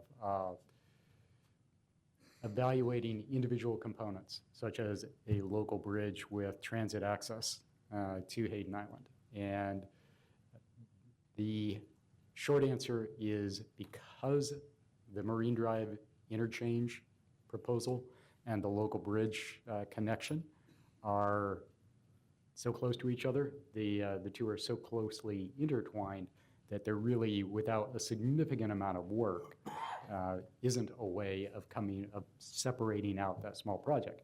Now, can it be done? Sure. There's a lot of work associated with that. So what we're likely to recommend is that as part of the next regional transportation plan, this is obviously a pretty significant regional facility, as part of the next regional transportation plan, that we, the city of Portland, along with colleagues in the region, take a look at what are some individual components that we may wish to recommend. We may be able to provide some resources over the next several years to begin to evaluate which of those components would require what type of analysis to be able to actually do that. But to do that over the next several months would be a larger task than we are able to do. And we have nowhere near as much money as was spent putting this together in the first place. We could fund a whole lot of our plan off the money that was spent planning this, couldn't we? So then what happens to the CRC? Does it stay in the TSP? So we would, in order to be consistent with the regional transportation plan, we'd keep it in as a other agency project and probably identify in the narrative of the plan that we're recommending further analysis to be able to determine which individual components could move forward at what cost. Mm-hmm. So I guess my question is, the states have shut down their project offices around this.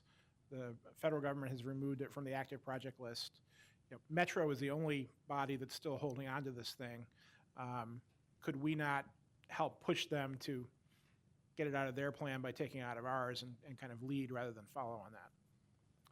So it depends on what your intent is. My understanding of your intent is to determine which of the components of the project that may be priorities for the city of Portland that we wish to recommend moving forward with. And there are different ways of getting to that, one of which is to recommend as part of the development of the regional transportation, the next RTP, and perhaps leading with some analysis, some type of study over the next couple of years that would begin to identify which of the components that you could, I think you used the term decompose from the project. That to me seems like a way of maintaining compliance with the RTP while leading on where we want to go over the next 3 years. So I have two intents, and you're probably going to tell me that they're in conflict. One is to drive a wooden stake through the heart of this thing and make sure it's really finally dead. The other is then to begin to plan some useful things to help out West Hayden Island, or Hayden Island rather, with the kind of mobility help it really needs. So I want to do both of those. So doesn't what he's proposing to, I mean, you leave it in, but you basically say, go off and look at other planning options as part of that, and then that's part of the RTP process. That would then be recommendations to the RTP that would essentially remove it and put in, I don't know, whatever the components would be for Hayden Island. And you've taken out some of the major drivers of the system. Well, I think it still leaves the zombie corpse walking around a little while, but it gets to the doing the right thing. Yeah. I agree that it facilitates doing the right thing in the end. Okay. Don? If you leave the bridge in, does that impede some of the good interim measures that you might do for Hayden Island? Because you'd have to demonstrate that those could be retrofitted to work with a future big bridge? I don't know. It's a That's good what question. that's why I'm asking, you know, that's why I'm asking the question. I think, well, you're kind of, you're sailing away from that ship in the fact that you're going to redefine The package of improvements. a package of improvements. And so that package of improvements might not fit with any future bridge, especially some of the road improvements that PBOT is in full control of. But if you leave the bridge in, how do you demonstrate compliance with that future objective if you have some good interim measures you want to put in place? I guess Peter, that's yeah. my policy question. And I think you're asking what is ultimately a land use question that is heavily influenced by the transportation investments that are there. And I think that we meaning the Bureau of Transportation, share an interest with the Bureau of Planning and Sustainability to support that the transportation investments support the land use plan for the island. And that's partly why we're proposing to rescope the North Hayden Island Drive project and remove the westerly investments that are currently in the proposed draft. I think with regard to the bridge, that moving in the direction of individual investments that allow for local access and improve transit connections to the island will do that. None of the paths to getting there are clean, simple, and clearly better than the others. The one that I've laid out is one that we think will get us there and will allow us to support the land use proposed in the comprehensive plan for the island. And are we including policies that will, help suggest that should happen? I mean, we have textual policies that said big bridge go away, get replaced with a diverse set of smaller projects that serve some of the local. I think what we would be proposing narrative that would, and it could be in the studies section, for example. That may be the appropriate place for it. It's unclear in my mind exactly where the appropriate narrative language is, but I think if that's our intent, we should clearly spell it out, what our intent is over the next several years. I think that's what people are looking for is, even though if you don't remove the bridge, that we have clear narrative policy that A, ties it to the land use, but B, that the future project should not be tied to a future bridge in its, whether it's 50 years out, but it should just be a standalone project as beneficial to the land use of Hayden Island. You know, Andre, I think that's important because it seems like we would want to be able to pursue funding for public infrastructure improvements that are good for the island. Yes. And that pursuit not be blocked by some future shadow of a bridge that Chris wasn't quite able to pound a stake through. So, that's the kind of policy language that I think is important at this point. Catherine? So perhaps this is naivete on history, and going back to the land use of West Hayden Island, is if there's major impediments to the transportation system of getting to the island, is it incorrectly designated in its land use policy? Just a bigger question. So asking, maybe it's more than just worrying about better connections, but perhaps the land use is wrong. So from a land use perspective, just that is one of the discussions later in your agenda today, that we've thought that after you've had this transportation discussion, you would have that land use discussion. That they're obviously related. The tricky part is that they have to relate, and so if you keep the bridge in, you have to proceed with land use that is consistent with that bridge. If you take the bridge out, you have to proceed with land use that's consistent with the lack of a bridge.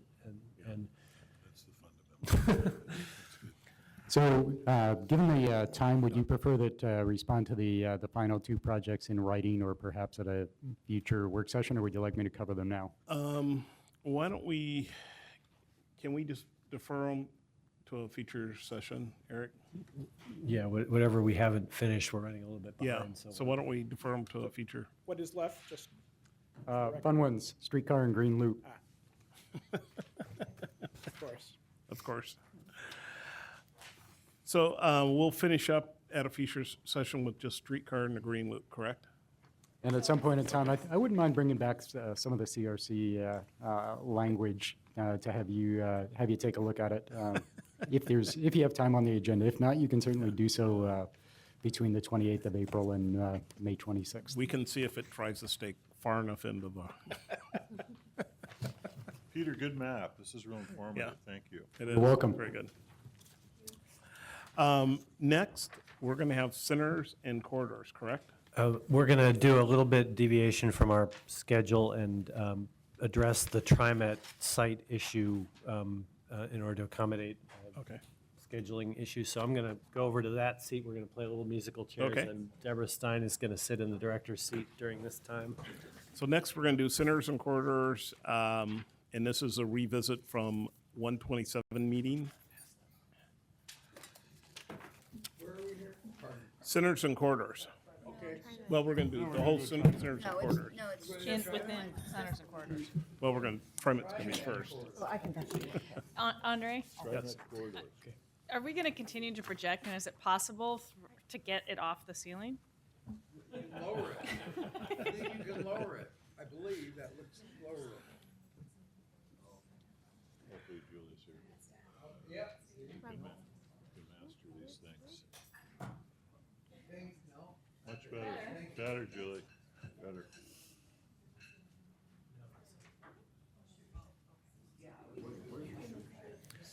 Opening drive. Are you gonna go? Okay, so switching roles. No, I'm going. We're rolling. You should have just, we passed out a copy of testimony from TriMet that was submitted related to several sites on Southeast 17th Avenue. And I'm just going to quickly introduce the topic. And I also wanted to invite Dave Unsworth from TriMet up as a guest to help answer questions from TriMet's perspective.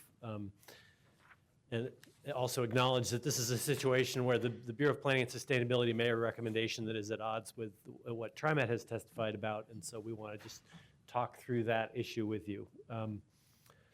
The question revolves around a couple sites that I believe are in TriMet ownership on 17th Avenue, which are in close proximity or directly abutting the several MAX station areas of the new Orange Line that is about to open. The land use context on this map that I'm showing now is just to remind you what the different colors on the comp plan are in case you haven't memorized that by now. The gray color is the industrial sanctuary, the light white/gray color. The yellowish colors and the mustardy colors are residential zones. The purple color and the darker orange color are the mixed use zones, and the stars on the map are roughly where these sites are located along the boundary between the residential neighborhood and to the east of these sites is 17th Avenue, and then ultimately the TriMet maintenance yard, the intermodal trucking rail facility, and then Brooklyn Rail Yards in that area too. So there's a lot of different land uses going on in this. These are the narrow sites along 17th. Right. And so the question really revolves around a TriMet request that these be zoned and comp plan designated to allow a mixed use or residential development, and our recommendation for employment-focused use. And which of those options is most economically viable and which would activate the station area to the maximum extent, because there is city policy for active use to the extent possible at transit stations like that. Quick reminder of where we are in the mixed use project is if this was designated mixed use, we have a number of options. ranging from a zone that we would use in more small dispersed mixed-use sites to a larger zone that's more equivalent to an EX zone, and then also what we're calling a commercial employment zone, which is related to but a little different than our current general commercial zone. It allows housing but has a little bit more of an employment focus. There are a range of floor area ratios and height limits in these different zones, and I'm not going to go through the details of that, but just to remind you that there are multiple zones, and so if we were to determine that this would be best a mixed-use site, we would at some point during the zoning part of this process figure out which of those zones is most appropriate. Currently, we are working on some criteria for which zones would you apply in different sites. If in the future, if you were an applicant coming in for to ask for a zone change from one mixed use to another, how would we look at that in terms of your site context and determine which zone is the most appropriate of the four that we're looking at? And this is, again, this is draft, and I've underlined a couple that relate to this particular site. The one criteria suggests that the larger EX-like zone is appropriate near high-capacity transit stations. So that's one piece. Another criterion suggests that small dispersed sites that are not identified as corridors would be appropriate for the smaller zone. And this site isn't necessarily part of a larger mixed-use corridor, although it is on the transit line. And then finally, the general, more employment-oriented one, we've talked about being more appropriate near industrial sanctuaries. So there's, I guess this is a way of saying we haven't really nailed down through our locational criteria which of these zones is most appropriate if this was a mixed-use site. And so we're hoping your discussion can inform some of that future policy. I have some more detailed estimates from our staff based on these different zones, kind of the scale of allowed residential or mixed use that could occur on these different sites, and there were 3 of them addressed in the TriMet letter, and then the TriMet letter itself also has some summary of information about what the scale of development that TriMet had in mind. So that's I wanted to just provide that basic overview of some of the issues at play here, and then offer the microphone to TriMet for some other thoughts or questions. Yeah, I'll say a few words and let you get to some questions. You Orange Line. Your name? Yes, Dave Unsworth. I'm the Deputy Project Director of the Port-Milwaukee Light Rail Line, which opens up in about 171 days from now. 18 hours, but really, who's counting? So we're really proud of that. But we now have a street that's very different. On the east side of the street, it's obviously industrial. On the west side of the street, it's CJ1 with a buffer. We now own about 2,000 linear feet from Southeast Rhone, which is 2 blocks where that star is. That's 2 blocks south of where the Rhine station is. And then the furthest station, the lowest station there is Holgate, and we own about 2,000 linear feet there. Most of it is in parking, but there are 2 sites. There's actually 3 sites. On the northern star, used to be an Advantis building there, used to be a credit union. We're looking at, we don't need that for parking, we're looking at getting that activated again, getting people on the street near the station. We've had lots of thoughts of it, residential, potentially even a daycare for some of the industrial. Our drivers come at all different hours, what we're finding out they're having a hard time. Housing or finding a place for their children while they're at work, so that's one of the ideas we're looking at there. Then we have some parking lots that will not change. We have about almost 500 people that report there every day. We need a place to park some of them, and yes, many of them are on the bus, but many arrive before or after bus service starts. The middle star, we've actually went out to the development community and asked through an RFP process and said, we've got a parking lot that handles about 22 cars. We don't think that's the highest and best use of that parking there right next to a station. What would you propose there? And so the answer back, 36 units, limited parking with a grocery store there. Looking at a change of use, land use, comp plan, and zoning would allow that to occur I think in a safer and better way. It is right at the front door of the Holgate station. And the bottom star is our Holgate. Used to be a plaza there, used to have commercial there. We think there's a lot of different questions that could happen there. Could it be a mixed use, a residential above and commercial below? So we're looking for that flexibility.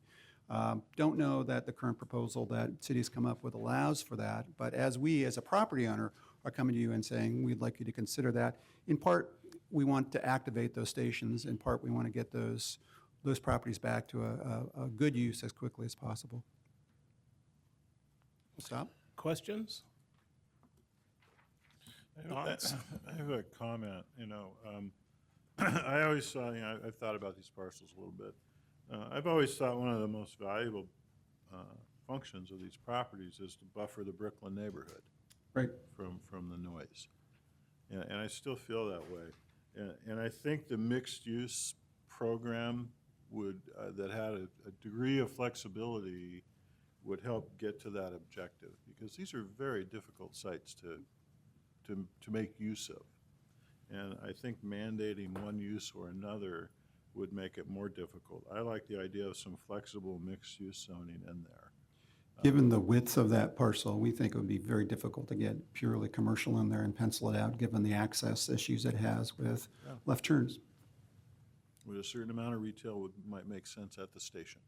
So if there's a mixed-use zone that we can put on this that, again, kind of provides some site development flexibility, the odds of this being developed increase, is my perspective. I think the development that we're looking at is a couple stories, which would probably do a much better job of buffering the neighborhood than the current parking that we have there and the site. And Yeah, I think it'd be hard to get much more than a two-story building footprint in there, given the amount of space. Howard? Well, as much housing as you can get is my vote. I think the two go together so compatibly, and of course, leverage some financial opportunities as well. So I'm all for this if it does promote a lot more of what we are always struggling with the word affordable housing is. But anything that accommodates transit-oriented development should be encouraged, I think.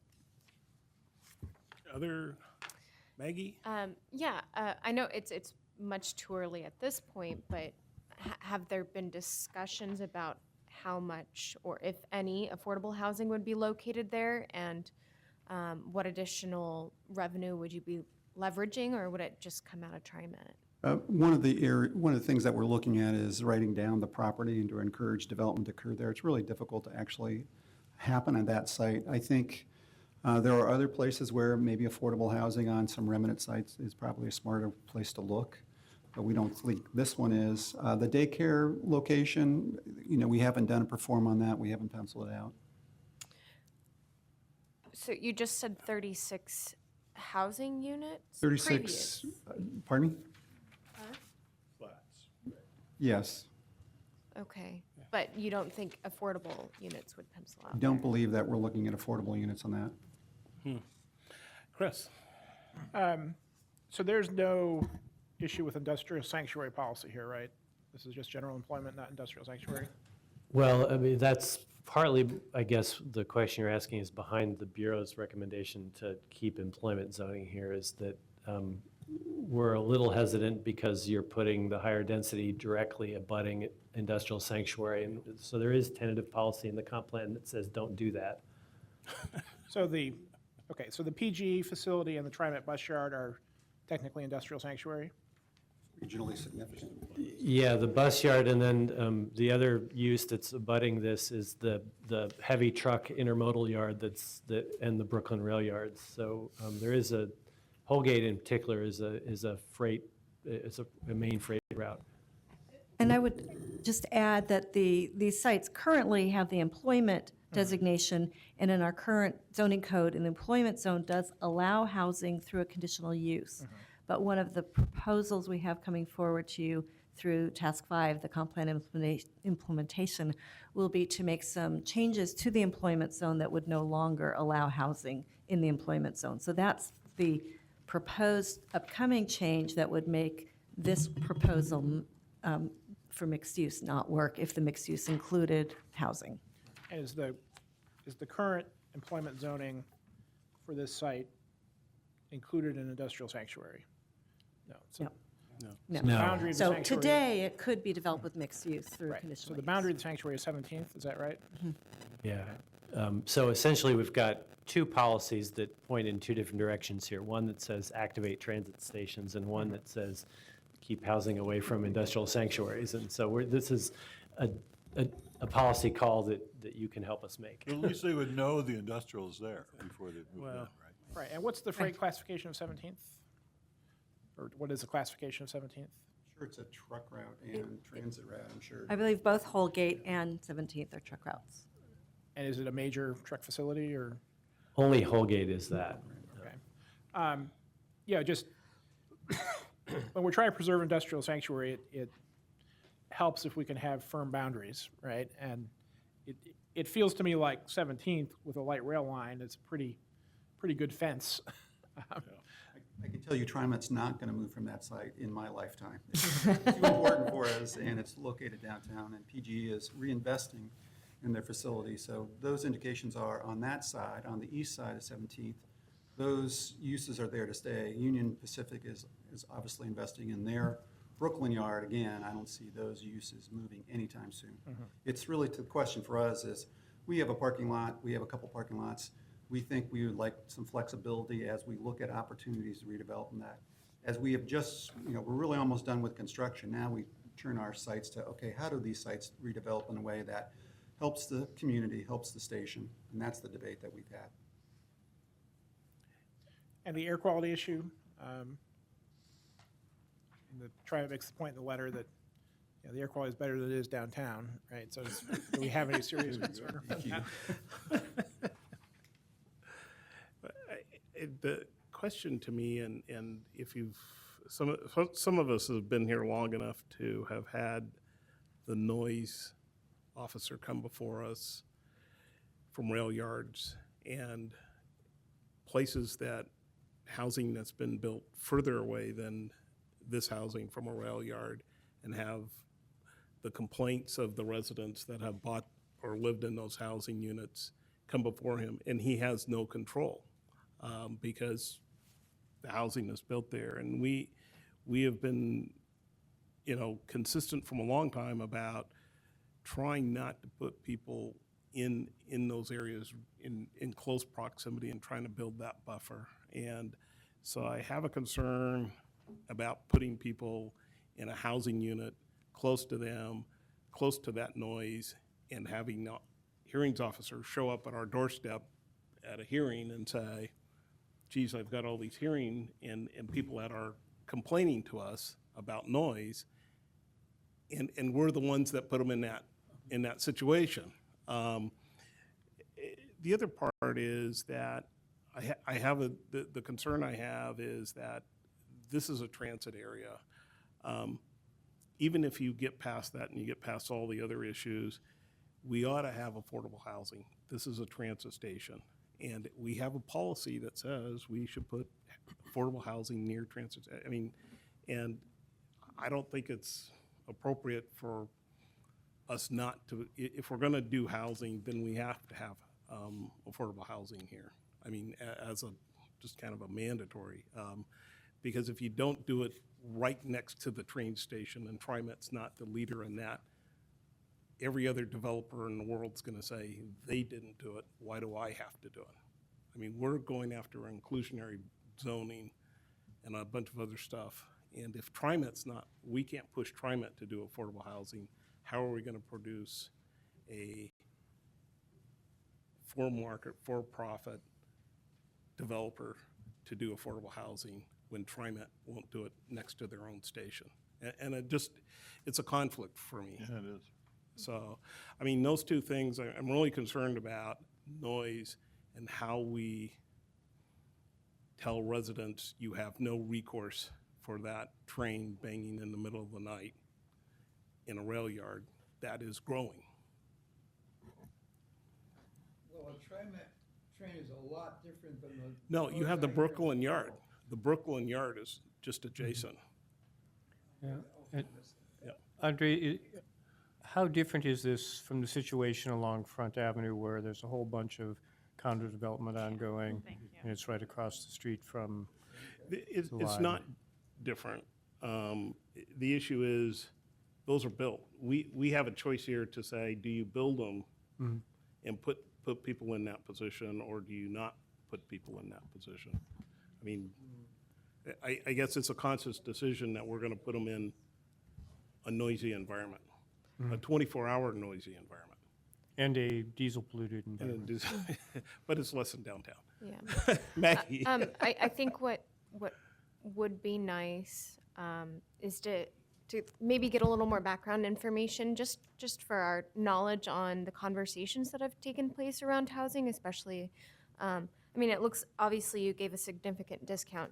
You will need to give a significant discount for those areas, so it will be, so you're saying it's financially difficult to give an even greater subsidy for affordable housing. It would just be nice to see kind of the conversations that took place around that, as well as if you've developed any financial models, like just cursory.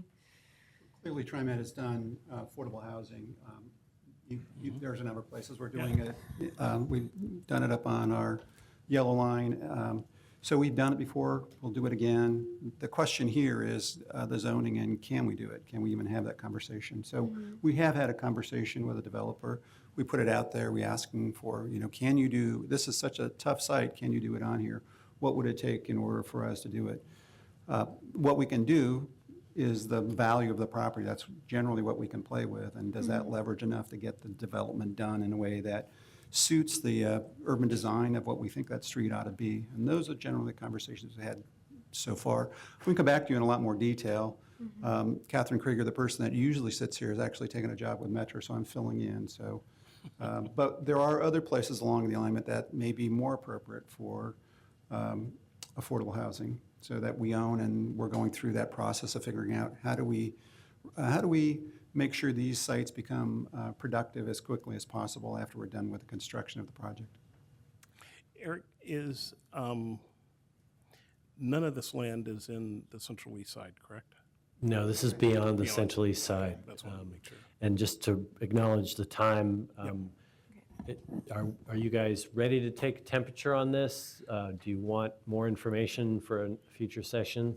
Where do you think people were? Do you want to leave it as it is, or do you want to change it? I think that's the. I guess I'm Yeah. completely supportive of it going to mixed use, or being mixed use, or staying mixed use, however you want to put it. Likewise. But can we include an affordability requirement in that? I feel extremely uncomfortable with that Yeah. personally as part of the comp plan. Not that we can't encourage you and would like to keep pushing, but I don't think it's appropriate as part of the comp plan personally. That's right. So I would agree, it's not part of the comp plan, but I'm uncomfortable moving it forward without some kind of direction to it being affordable housing, or there being a component of affordable housing somewhat, in some manner, because I get that it's difficult, but every developer says it's difficult. I mean, I'm uncomfortable in that sense. I'm uncomfortable in a first sense of it's in a noisy zone and it seems like we're buying problems, but okay, if you're going to do it, then let's do it for a good reason. And so that but I know you can't do that in a comp plan. So. Eric. So I wonder if, I mean, I'm generally supportive, but I wonder if it doesn't bring back a couple of larger issues for us to look at, which is, what are the zoning implications relative to noise and air pollution across the board?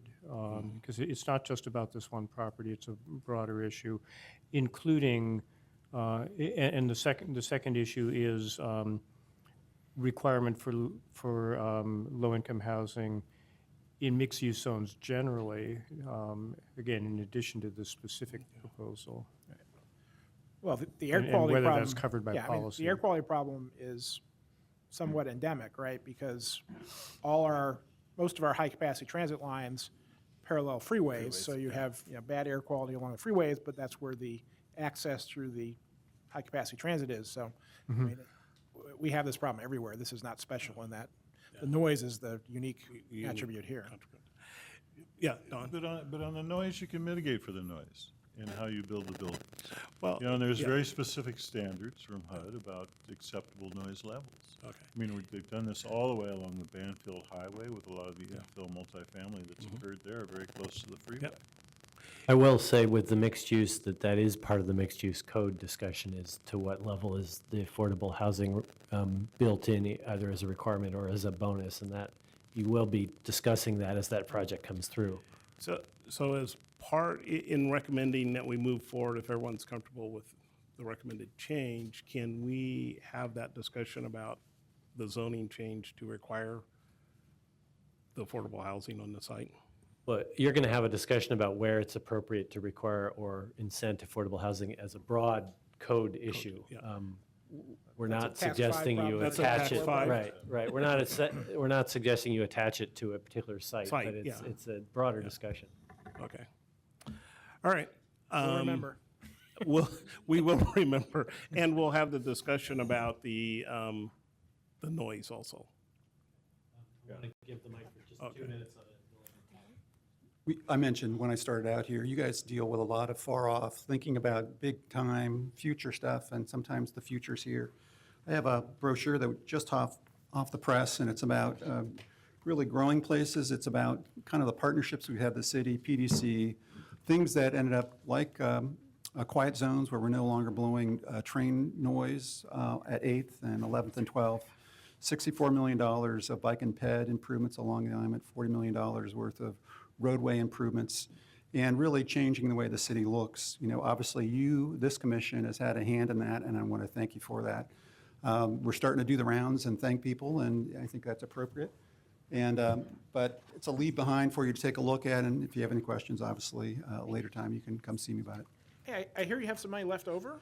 Yeah, it's been a good day. We've got our bank account, so we have about $44 million in unallocated contingency that's left at this point. We won't know. Put some of that into affordable housing? Yeah, you can't, yes.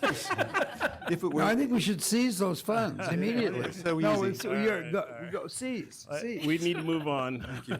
Thank you, Dave. Appreciate it. Thank you. Non-conforming uses.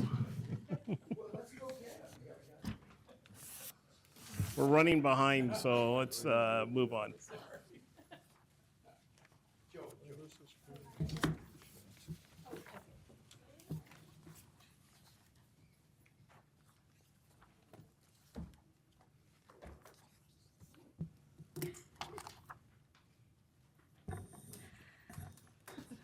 Good afternoon. We are revisiting something that you had scheduled for one of your early work sessions, and we did work through some nonconforming uses. These are all commercial nonconforming uses. I think in the discussion, we found there was some difficulty in making some decisions. So I am back with what I think might be a useful decision framework to help us through some of those more difficult decisions. So you have seen this in your packet, but I wanted to go through it with you.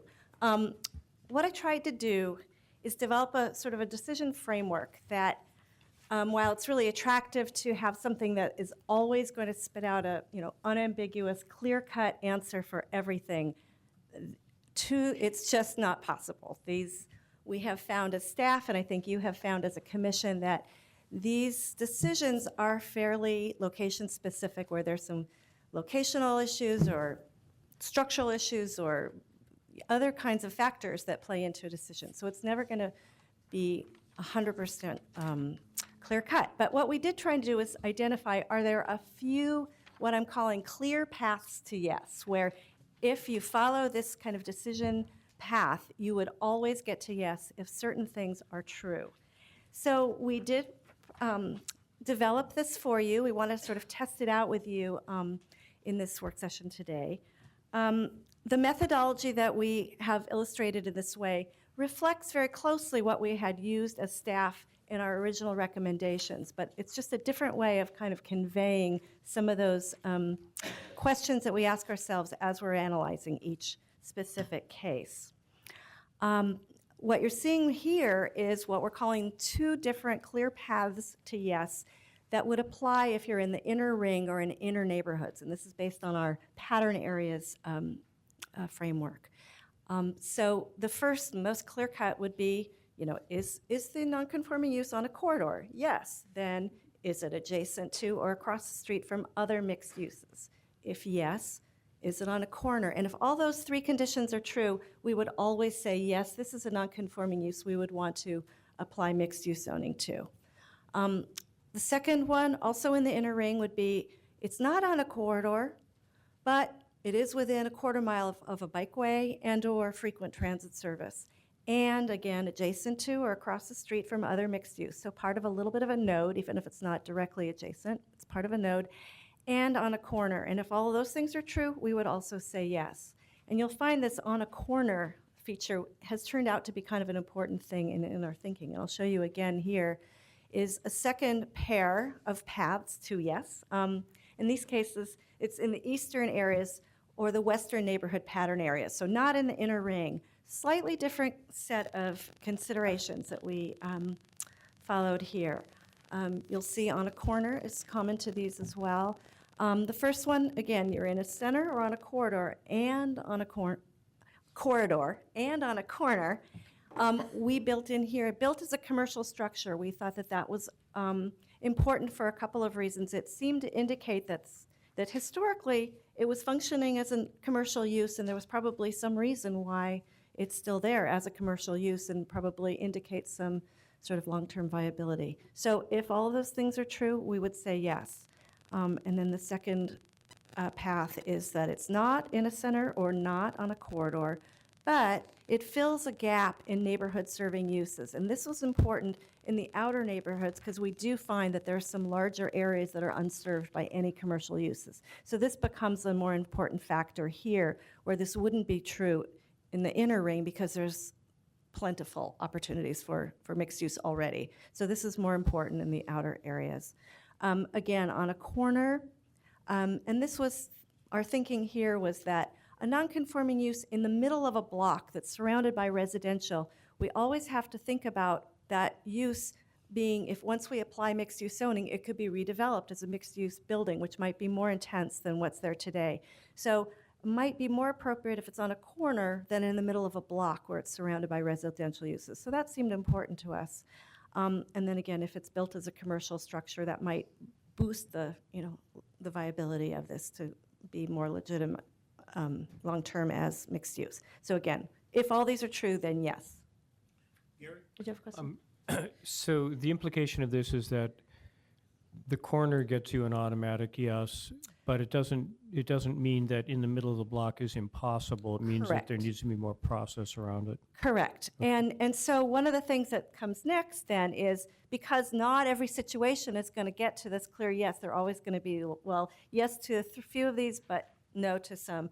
We have identified some additional factors, and what you'll see here in the green box are considerations that might flip a no to a yes. And we were thinking the more of these that might apply, the more you're tipping the scale towards a yes. So this is where you're getting into a gray area where it's not clear cut, a little bit of judgment involved here. These are some of the things you might want to consider that might, again, tip the scale a little bit closer to a yes or not.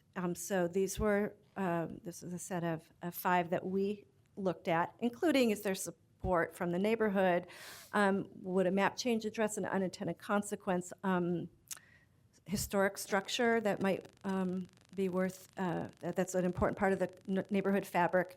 The site being within a quarter mile of a bikeway or frequent transit, that's a repeat from one of these other factors, paths, but it could be a particularly important one for some situations. So we looked at that. And then again, filling a neighborhood serving. So, gap. Deborah, would these be for inner ring as well as the outer neighborhood? Correct. I think these would apply to any. And it doesn't mean there might not be other additional factors that might help tip the scale, but we were trying to identify what kinds of things would we more routinely want to look at so that we can systematize the decision-making as much as possible. Then I also have a set, well, a little harder to read, but on the left, what we were thinking sort of the yellow, it doesn't appear yellow, but these were the could be positive, could be negative, but also worth considering. And so you can see what those are. Preservation might be more likely to preserve the existing building, or I'm sorry, applying mixed-use zoning might be more likely to preserve an existing building than retaining a residential zone. In some cases, the real estate economics would suggest that the commercial rents might support keeping the building more than redevelopment. And that's going to be pretty site-specific, I think. The second one is a conditional use process, a reasonable alternative to rezoning. There may be cases where rather than change the zoning, you just get a conditional use to continue to the use, and that might be a perfectly viable way to keep doing the use that's there. We did see the third item there, are there existing conditions of approval that would go away if there were a map change? That came up in one of the cases you already discussed with the QFC parking lot, where there were, because that was approved through a conditional use, there were conditions of approval that applied, or there are conditions that applied that were safeguards to the adjacent neighborhood about noise and hours of operation and so forth. And if we changed the zoning on that parking lot, all those conditions would go away. So we had recommended to you, and you affirmed keeping the split zone in that case so that those conditions of approval would remain. Then on the right, this is sort of the flip side of this is this red criterion might override a yes. So you might say yes to everything else, but if it were in a very environmentally sensitive zone location, then you might say that factor overrides all the other yeses. And I'll show you an example of that where we thought that would come into play. So we thought we'd test this framework with some examples. The first four are examples that you either already saw or were addressed in your staff report, but I want to revisit those using this new framework. And then I'm introducing two new nonconforming use requests that came in through testimony that I want to show you how this decision framework would apply to those. So we're going to start with one that you spent a lot of time discussing in Buckman on Southeast 14th and Stark. And I'm going to specifically talk about the brick building on the corner. That'll follow that with the building in the middle of the block, which you also discussed.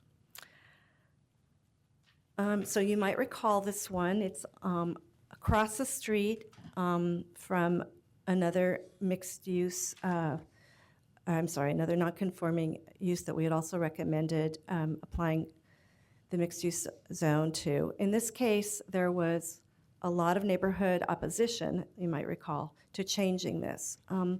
Stark is not a corridor, but it is certainly within a quarter mile of bikeway and frequent transit service, and it is adjacent to or across the street from other mixed use, and it's on a corner. So in our framework, that would lead to a yes, most likely yes. And we did add here that our analysis showed that that with a commercial zone, it is more likely to retain the building as a commercial use because of the commercial rents that would be generated here, more likely to be demolished and rebuilt as residential if the residential zone were retained. It is residential now. So staff is again recommending yes to apply mixed use to this corner. And what I'm going to do is go through a few examples and then we can come back and discuss them unless you have questions while I go.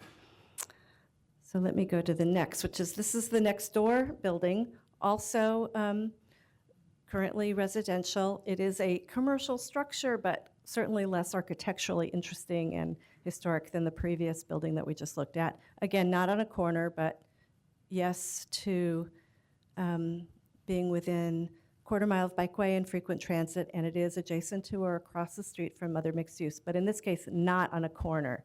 So staff is revising our recommendation, and we would say no to this. So we would say yes to the corner and no to this structure.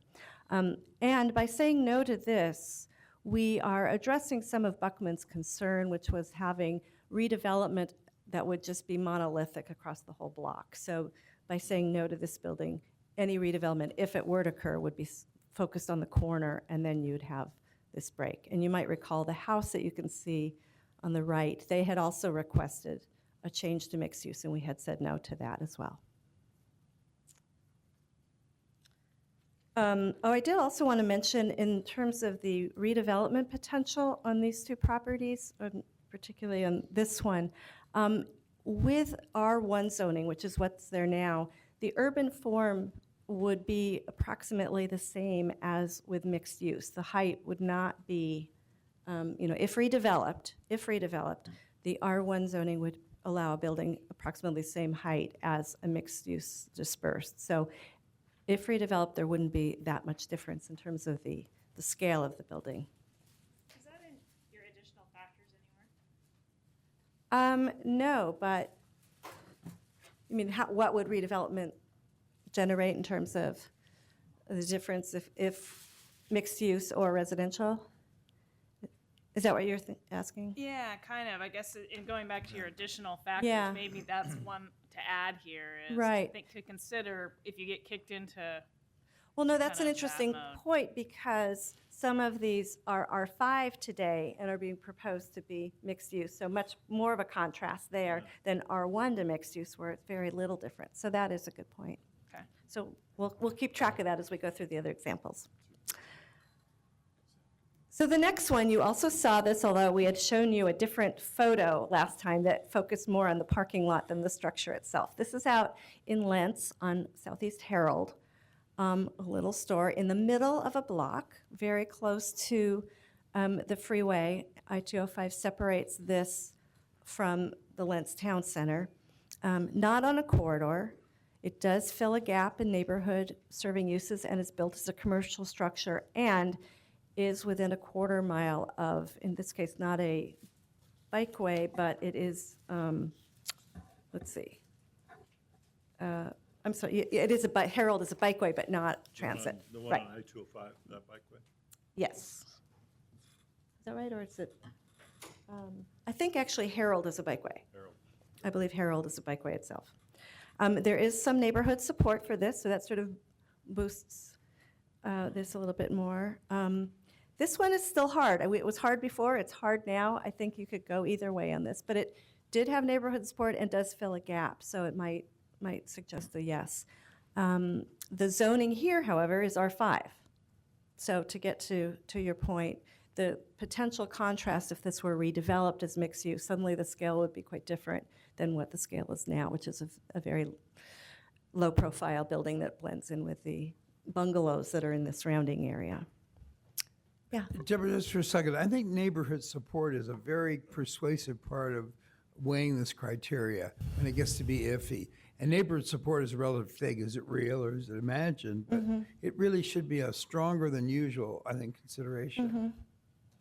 Yeah, we definitely wanted to note that here because that does seem important. And in this case, and I'm differentiating between neighborhood support and property owner support, because a lot of these proposals come from the property owner in the first place. But if it's outside neighbors saying this is important to us, that's compelling. Sometimes if there's neighborhood support is difficult to measure depending on the process that you have to go through to get a project approved. If these are allowed outright, how do you know whether you have support or not? You know what I mean? It's not as though you're going through a conditional use permit where there's Right. public input, public testimony, et cetera, and Right. In this- notification. In this case, we're just measuring it based on the testimony that we've received and, Okay. and community conversations. I think that in this case, Chris was probably hearing from people saying, at meetings, saying, yeah, we'd love to see this, we'd love to see more commercial activity out in the neighborhood. But do they understand that if this was redeveloped, what could go there? In other words, it's one thing to be, I'm very supportive of my neighborhood store. Sure, and I'm not able to answer that in this case, especially in this case, there's a large parking lot. So it's Yeah. actually, this is a cute little, storefront, but large parking lot. So the scale of a redevelopment could be much larger. Change your mind if you got a lottery ticket. Yeah, I'd redevelop the whole thing. Shall I keep going? Shall I keep going with more? Okay. This one also, we're revisiting something you had seen before. This is out on Northeast 53rd and Halsey. Sorry, the photo isn't better, but you can see in the back there's a small scale, or one-story restaurant. Again, not on a corridor. It is within a quarter mile, in this case, of a bus It's not frequent service, but it is a bus line on Halsey. It's the number 77. And then perpendicular on 53rd is a very recently improved bikeway. So in this case, it's on a corner with transit and bikeway. It's also near a park, which we had noted last time. In this case, the neighbors have opposed this. They feel that continuing this as a legal nonconforming business gives it status to continue. The restaurant doesn't go away, it can continue to operate, but they didn't want to see it redesignated because they didn't want to see it being redeveloped with mixed use. So they're perfectly happy with the restaurant as is, they don't want to see it redeveloped. And this also is R5, so the scale question comes into play here. We did note the additional factors from the little tables. Yes, it fills a gap, but neighborhood opposes, so those sort of balance out. Depending on how you weigh the different factors, you might weigh them differently. Staff had originally recommended yes to this. I think based on this, decision framework, you could easily then make a no decision based on this and say it could continue as a legal nonconforming status. Now, these two were in our staff report before. Gary, you had asked us to be a little bit more informative where we had said no to a request from a property owner. You wanted to hear more about our thinking of why we said no. So I brought these examples in. These are out on Southeast 162nd and Southeast Foster. So you can see the red outline property and then also the property below that has the large bare area with the white trucks. I think they're trucks. Was that a, yeah. Anyway, both of those properties are part of the same request to change both of them. They're requesting mixed use. We said no because we felt that the floodplain and environmental sensitivity of this area overrode some of the other issues in our decision framework. So we had recommended no. It was just too sensitive of a site. It's fine what's happening there. I know this one of those two sites is a wedding venue. They have, people come. It's very lovely. It's fine operating as is, but it could be redeveloped if we were to redesignate such large sites for mixed use. There's a whole array of mixed use possibilities where you could have large commercial buildings, and we thought that those would not be appropriate given the environmental sensitivity of the sites. Chris? Yeah. How does the development potentially exacerbate the flood situation? Well, is that what that means? Yeah, in this case, it would probably be a large increase in impervious surface. I'm sorry? Impervious surface would be increased here. There'd probably be a lot of, removal of trees and landscaping there, because you could see the upper side particularly is very wooded. So it would really alter the drainage pattern and be more construction and impervious surface. That would be the primary effect on the site. Eric, do you have anything to add? Are you familiar with? No, I mean, I think that this is an area where there's a couple drainages going through that photograph, and as Deborah mentioned, there's a concern about maintaining tree canopy and retaining flood storage and minimizing impervious surfaces here. And the nature of commercial development in this is fairly far outer southeast Portland, and so the economics of really dense mixed use are unlikely. You're more likely to see more of a surface parking lot commercial development if this were zoned to be mixed use. And so that would have a pretty dramatic effect on the environmental character of the property. So I recall this site has some access challenges too from Yes, Foster. that's true as well. That is true as well. It's a pretty rural portion of Foster. So these are now a couple of new examples for you. This first one is in Sunnyside on Southeast Belmont. Not a location that's deficient in mixed use. I think that you might remember that in the Buckman case where the neighborhood opposed the change, they were asserting, the neighborhood association was asserting that the area was already saturated with mixed use, and they didn't need new mixed use to add to that. This area also has quite a bit of mixed use already. In this case, it's the middle site. It's adjacent to residential uses to the right, and to the left, there's mixed use on the corner. Oh, it's all, I'm sorry, all residential. It's a little pocket of mixed use. It would be a little pocket of mixed use in the middle of a block of residential. We actually think that this is a good site for residential uses. There's a commercial use here today, but if it were redeveloped, we'd think that this block would be appropriate as residential. And it's not on a corner, which to us, again, was kind of compelling, that having a interruption of a residential block with a mixed use was less appropriate than having mixed use on the corner. The commercial structure doesn't have any historic or architectural significance, so we thought on balance that this would probably be most appropriate as a residential. The neighborhood, in this case, though, has requested the whole block to be mixed use, so it's a little bit of the opposite of the Buckman situation. In this case, the Sunnyside neighborhood, it says we'd like to see this whole block be converted to mixed use. Here's another new proposal. This is in the Brentwood Darlington neighborhood. It's a little bar, not on a corridor, not within a quarter mile of bikeway and frequent transit service, but it is adjacent to or across the street from other mixed use, and it is on a corner. This is a case where the neighborhood association has expressed opposition to the mixed use designation.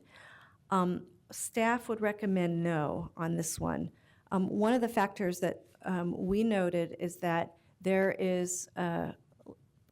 are sites across the street that have mixed-use zoning today, but are still developed as residential. So it may be that the area is not ripe for additional mixed use at this point because the other opportunities that are already zoned appropriately haven't been taken advantage of for mixed-use development.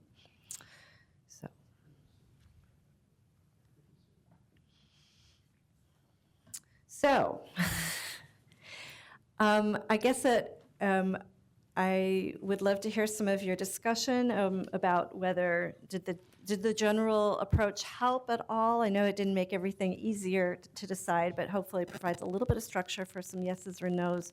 I did want to note that there are a couple things to keep in mind in deciding about all of this. And one is that a no decision, a decision to not make a change, does not make a use go away. And we talked about that last time. So saying no when you're really stuck is a perfectly acceptable approach for you to take, because I know that these are hard. And as we talked about last time, there will be additional opportunities to revisit some of these if we are able to establish this ongoing review through a legislative process to do new changes for mixed-use zones and to address non-conforming situations and split zone situations, so that this isn't the one time to fix these. The other thing to keep in mind, and we've talked about this a lot, is there's nothing that we would be deciding through either retaining existing zoning or applying new zoning that would preserve a one-story building. And I think a lot of neighborhood concern, and you brought this up, is they like what's there now and they want to keep it. But with either residential or with mixed use, there's an opportunity to redevelop at a higher scale. So we want to make sure we're not misunderstanding what changing the zoning would accomplish in terms of preserving. Is it not the case that in a non-conforming situation, it's probably harder to get financing for redevelopment, and neighborhoods might in fact tactically be using non-conforming status to encourage preservation of the current buildings? It is harder to get financing, yes. It's harder to get financing to maintain the existing building and Right, so repair there's it too. So there's disinvestment or risk. It Right, could go both preservation ways. versus disinvestment, right? Right. Exactly. Yeah. So the question is, do we support your methodology in going through the non-conforming uses and reaching the decisions that we saw, well, the four that we had previously seen and discussed, and looking at how those decisions turned out with the one reversal, and then looking at the new ones, and do we support that approach and you applying that approach as staff across the board? Right, we would propose, if you think that this thinking process seems to be sound, we would then go, we've already started to do this where we've gone back through everything we already reviewed, reapplied these new criteria with this tool, and almost exclusively have reaffirmed our original proposal. In a few places, we would change it, and then we would apply that same tool to everything new that's come in through testimony. And probably not bring each of those back to you to discuss, but sort of ask if this seems to work, we would go ahead and then bring those back to you on consent, and flag any where we really were stuck. I will say, maybe it's obvious, that because those clear paths CS only applied to some, there were a number of cases that as we re-reviewed the ones we had already made recommendations about, a few of them we did have to go to those sort of extra factors to consider. But a number of them did follow those clear paths, and that worked pretty well. So we found it useful for us, but we want to get your affirmation that it's the right track. Comments? We'll start, Catherine. First of all, Deborah, I think that's very helpful. Oh, good, okay. And very clear. My recommendation would be to add to your additional factors a scale comment. Okay, I think that makes sense. To me, that's almost right up there in importance with neighborhood support. And I would just say, if it's an R1 to a mixed use, it's an easy yes, if you've got neighborhood support. I would say if it's an R5 to a mixed use, you should just leave it non-conforming. The business gets to operate. I don't care if the neighborhood supports it, because I don't know that the neighborhood fully understands what they're supporting when they say they're supporting it. Because my gut is most of them feel, I just want this great neighborhood store. So for you, then, you're saying before you go through any of the other decision points, if it's R5, leave it? Well, or would you still I mean, if it hit run all the other yeses, you're fine. Oh, okay. I'm good with that. But Yeah. if you've now moved into, we're getting a little kind of wonky. Okay, so and I if gotta go it's to in my the gray additional area, factors. then go to that. 'Cause And I would say that personally, that trumps neighborhood support. If it's R5 going to mixed use, I'd leave it non-conforming. okay, That's so just my if in the 2 gray cents. area, that would be the first question we'd go to, and it would trump. Okay. Just because you, like you're saying, the redevelopment can so dramatically change the context of the neighborhood at that point that I think it's just best leave the business as it is, non-conforming, and and it can always come up in later reviews at later times should the rest of the neighborhood evolve. Actually, I agree with you. Okay, I think that's very helpful. I think it makes it a bit more objective Yeah. Okay, of an evaluation. okay, that's very helpful. I think that might help with some of the gray areas we were struggling with. That's one might do it. Chris? So I think several people are aware that, I poked at the Buckman case. Right. Commissioner Hauck and I went out and met with some of the Buckman neighbors, and I think it's fair to say that they disagree with your judgments at almost every step. That they believe the opposite of you, what is more likely to cause the preservation of the building. They don't believe that, they have different characterization of what the scale of building could be created under each scenario. So where I was hoping sort of to get clarity, all I got was more confusion. Oh. Which, and I do believe this is, the work you've done clarifies things, and I appreciate it. But really the question for me is, when can we apply a process like this versus when should it come through a process that involves a hearing, right? This is legislative, but if this were in a quasi-judicial context, there's a pretty bright line that says, application of clear criteria is okay, but as soon as you have judgment, you need a hearing, right? What percentage of these cases would you say are things where you're applying judgment, and if it were in a quasi-judicial context, would require a hearing? Well, I do think if we'd had the legislative process, there would be a hearing. So we wouldn't be doing it as an administrative change. We would still have them go through what you're doing with. Okay, fair point, but I mean, we're doing this in bulk as opposed to. We are doing it in bulk. individual We are, attention. right. And my concern is that as we get to some of these fine cases, it really deserves the individual attention rather than being processed in bulk. The flip side of that, I guess, that I would just caution you on is that when you rely on a property owner making an application, you pretty substantially change the economics because the application fee is on the order of $20,000. And so the vast majority of these single sites are not going to be able to afford that change. So their only hope is to be handled through this bulk process. Correct. Other comments? Gary? Yeah, Deborah, I might be confused about this, but I thought in one of the early examples, the example met the criteria for clear path, but then you also cited an additional factor? Or Oh, did on I the miss- environmental sensitive ones? Is that the one? you're- No, it was one Oh. of the early ones. I think it might have been one of the Stark Street ones. The one in the middle, the blue building? The blue building, well, it didn't meet the clear path. Because it's in the middle of the block. It did not meet the clear path? Right. Okay. Right. We were pretty pure, because we, this was very iterative, as you can imagine. We kept trying different decision paths and then testing examples and saying, oh, well, wait, that doesn't match. And I think that we did find that universally when we agreed on the, the original set of factors, this and this, that these really did, across the board, if you met every single one of these, we could agree that it was the right decision. So we didn't find exceptions to this. It was when one of these factors we couldn't say yes to that we had to go to the other. Okay. Good, thank you. Does that make sense? So, yeah, we did think these worked pretty well as clear paths. Teresa?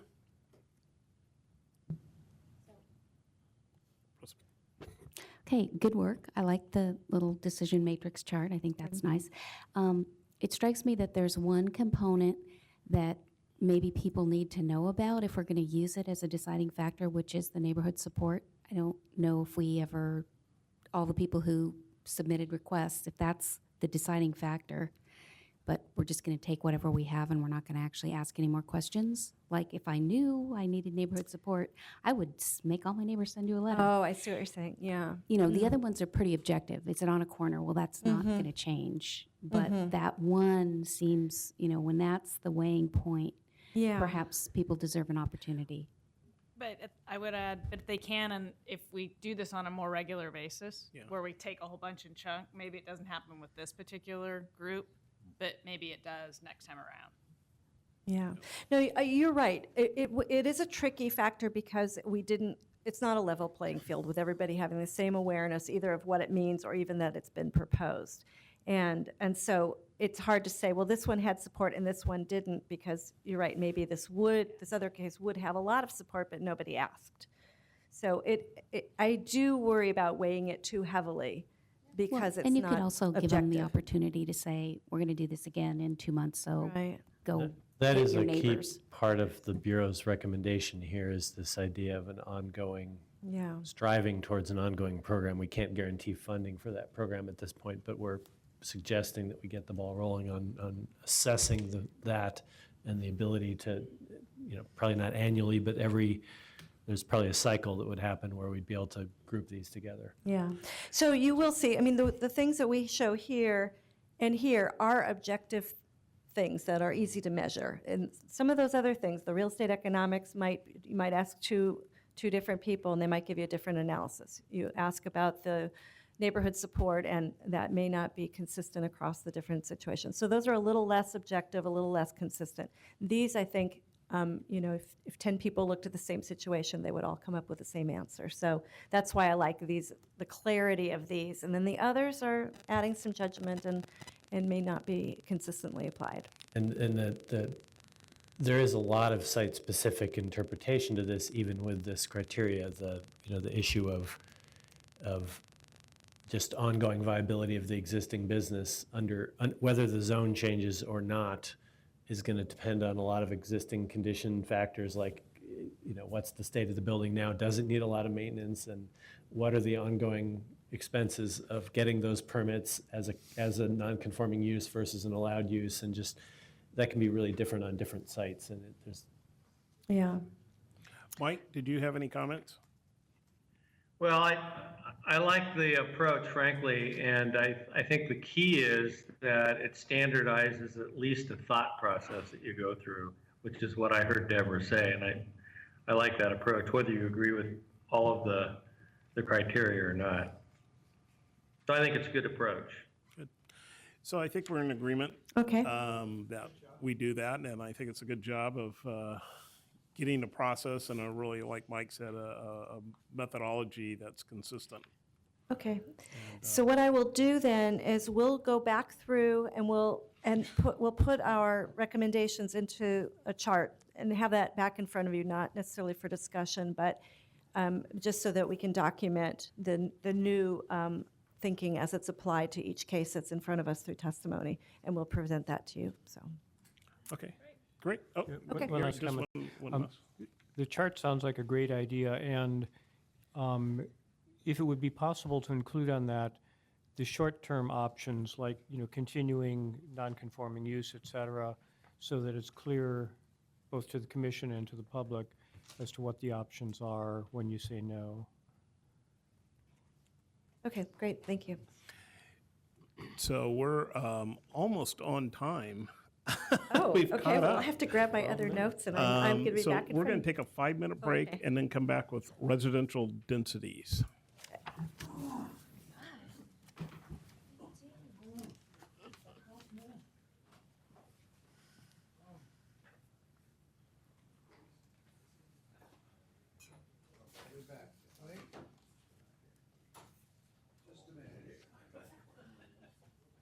Hold the phone. Nobody leave. Great job. Yay. Thank you. Yeah. You're promoted. I don't want to be promoted. Whether you want to be or not. I don't want that. Publicly, It's a good framework. It's hard to be entirely objective. It's hard to be entirely objective, but this is a good framework. It was a good process to go through. It was hard. It was hard.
You sure?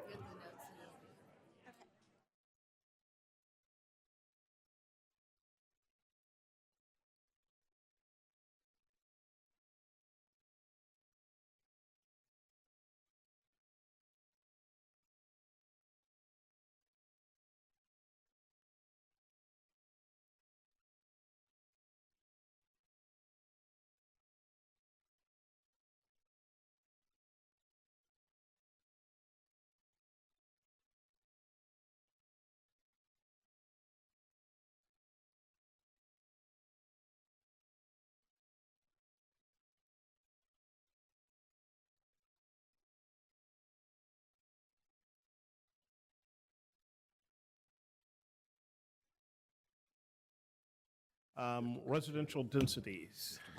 Deborah and Roberta. I'm back. Okay, so we're going to continue what we started at your last work session about residential densities. So you might recall that through the comp plan mapping process, we've been trying to answer the question, what's the appropriate residential density considering each area's. And I have a list of things. I want to note that I had this same slide, a similar slide at your last presentation. I've actually expanded the list because the Eastmoreland Neighborhood Association in their testimony provided, I think, a really excellent list of factors that we ought to be considering as we look at what the right residential density is in each area. So it's existing land use patterns and density, historical development patterns, and you can read the rest. I think this is a very excellent list that really does reflect what we all need to be thinking about as we're looking at these residential densities. Today's agenda is taking the 3 topics that we didn't cover at your last meeting. So we have 3 groupings. As I mentioned at the last work session, we had a number of areas and topics that we grouped proposals for down designations based on locational and other characteristics. And this work really is the product of a few years' worth of community conversations, as well as field work and some very detailed analysis. So the 3 general areas or topics that are groupings of these down designations. The first is natural hazards, drainage concerns, and infrastructure constraints. I'm going to follow that with a brief overview of one residential area that fronts on a truck route, and this is related to your earlier discussion about residential uses on 17th. And then the third is a topic we call distance from centers and corridors and prevalent lot pattern. All of these were discussed in the February 25th staff report. We've gotten quite a bit of testimony since that staff report was written. So what I think is going to happen today is we're going to go into the first 2 in depth, and I'm hoping that we get some direction from you specifically about the proposals in front of you. And then on the third topic, I'll go through a couple of the examples that fall within that category, but for the most part, I think because we have so much testimony that has come up about this grouping, we think that there's some issues we'd like to raise and provide some information that's been raised in testimony and that's been better understood by staff as we've gone through and done some new analysis, but we think that there will be a follow-up discussion for you to actually come up with recommendations. So when we get to that topic, I'll talk to you more about that. So as we've done in the past, I'm going to pause after each of the 3 groupings of topics to ask for your affirmation of the general approach that staff has taken in making recommendations to you. I'll be asking you if you recommend any modifications to the approach, and then ask if there are any issues you want to hold over for further discussion. And with that, I'm going to hand it over to Roberta Jortner, who's going to present this first grouping. Good afternoon. I'm Roberta Jortner, and I'm going to be talking about where we're proposing down designating in areas with natural hazards, drainage problems, and infrastructure constraints. The intent here is to avoid exacerbating existing problems and reduce future risks to public health and safety and costs as well to infrastructure and impacts on property. So where are these areas located? Well, starting with the left-hand maps, The upper left-hand map shows some of the areas in the Southwest Hills, just south of West Burnside, and flanking to the north and south, Sunset Highway, adjacent to the Hoyt Arboretum, and then moving south along essentially the city limits and border with Multnomah County, an area along Shoals Ferry Road and Patton. The upper right-hand map shows several small areas that we're proposing to down designate in the Linton area on the hillside above Linton Village and essentially adjacent to Forest Park in Northwest Portland. And then on the lower right-hand map shows areas in East Portland adjacent to the west and south of Powell Butte, and then south of Foster Road along Barbara Welch Road and Deerdorf Road. And just kind of in general, these areas are either abutting on one or more sides to lower density areas, R20, or the city-county boundary, or parks and open spaces, including Tryon Creek State Park, Forest Park, Marshall Park, Hoyt Arboretum, Powell Butte, Markham Park, et cetera. So in developing this proposal, staff initially used area scale GIS analysis, looking at multiple data layers to essentially to identify where we have a convergence of significant additional development potential under the existing comp plan and zoning, essentially a tripling of existing homes in these areas on average, and on the east side, even more, 4, 5, even 10 times as many homes. And where these areas coincide with steep slopes, poorly draining soils, limited stormwater pipe systems, poor street connectivity, few sidewalks, and are also prone to landslides, wildfire, earthquake damage, and or flooding. Just some images for examples. The top 4 images focus on a proposed down designation area near Council Crest. We call it Fairmount because Fairmount Boulevard runs through it, and it's just west of a large natural area. The upper right-hand map shows the large cluster of contiguous lots. Those cross-hatched lots are all dividable in this area. And the middle left map, it's a little hard to see, but it tells us about tree canopy in this area, and also shows that on average across this area, the slopes are 25% or greater. And you can see a photo driving along the east side of that area where it drops down quite steeply. The lower map is actually a different area. It's quite different in character. This is hydrologic data of the proposed down designation area just south of Powell Butte, and what we're seeing here is that most of the lots are in the 100-year floodplain. Many flooded in 1996. The colors to the east show high groundwater. There are a number of wetlands, and the entire area is pretty much prone to liquefaction, which amplifies ground shaking during earthquakes. So it's just a different kind of area. Next slide, please. The EPS also has had ongoing conversations with bureaus of environmental services, water, transportation, emergency management, and fire and rescue in developing and refining the proposal, and also with development services as we prepared our concepts. In addition to limited stormwater systems, most of these areas have water supply and sanitary sewer constraints, at least in portions of them. And because of the terrain mostly, and water infrastructure improvements are relatively costly. And this map, actually provided by Portland Fire and Rescue, shows relatively long emergency response times in a number of these areas. Fire and Rescue supports the proposal because they actually note that additional development, particularly new homes, and when we have smaller land divisions, increase congestion and complicate emergency reliability and also evacuation during disasters.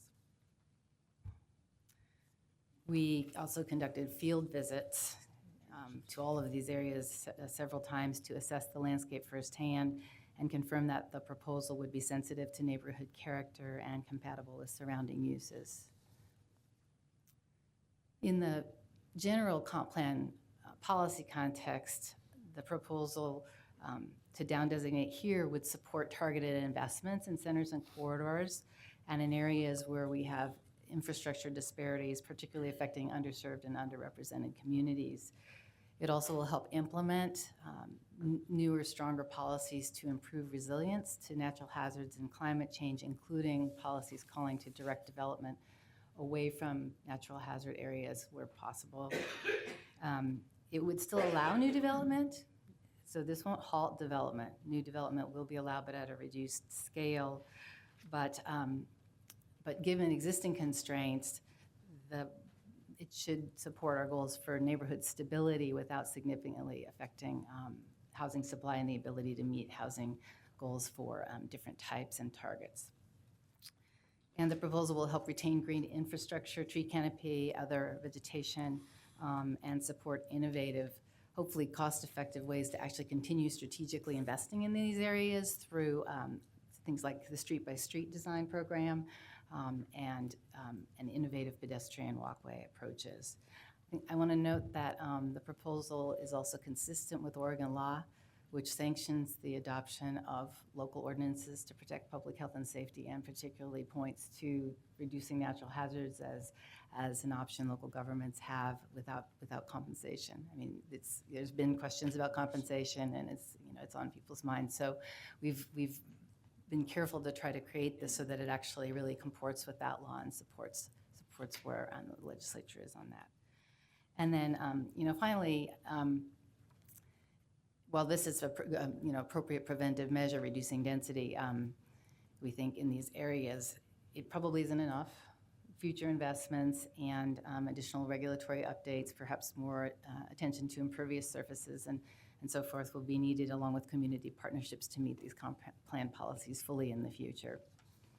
So what did we hear in testimony? The PSC received testimony from about 30 individuals in these down designation areas, in or near these areas, which means that you didn't hear from more than 95% of the property owners that are included and that receive public notice of the change.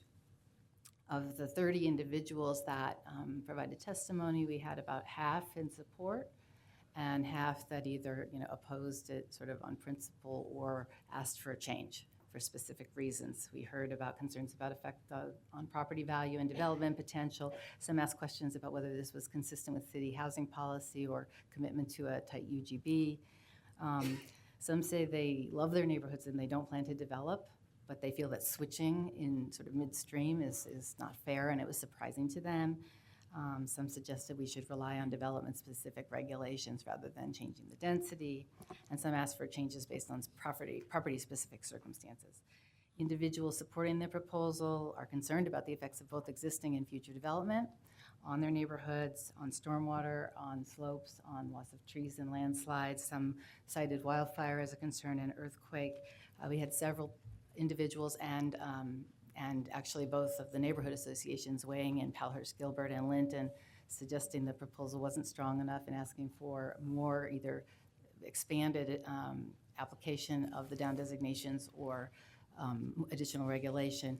We also have letters of support from Environmental Services, Portland Fire and Rescue, and Bureau of Emergency Management, and the Urban Forestry Commission, and the Audubon Society. We have had great suggestions from Development Services and PBOT as well, which have helped us refine the proposal.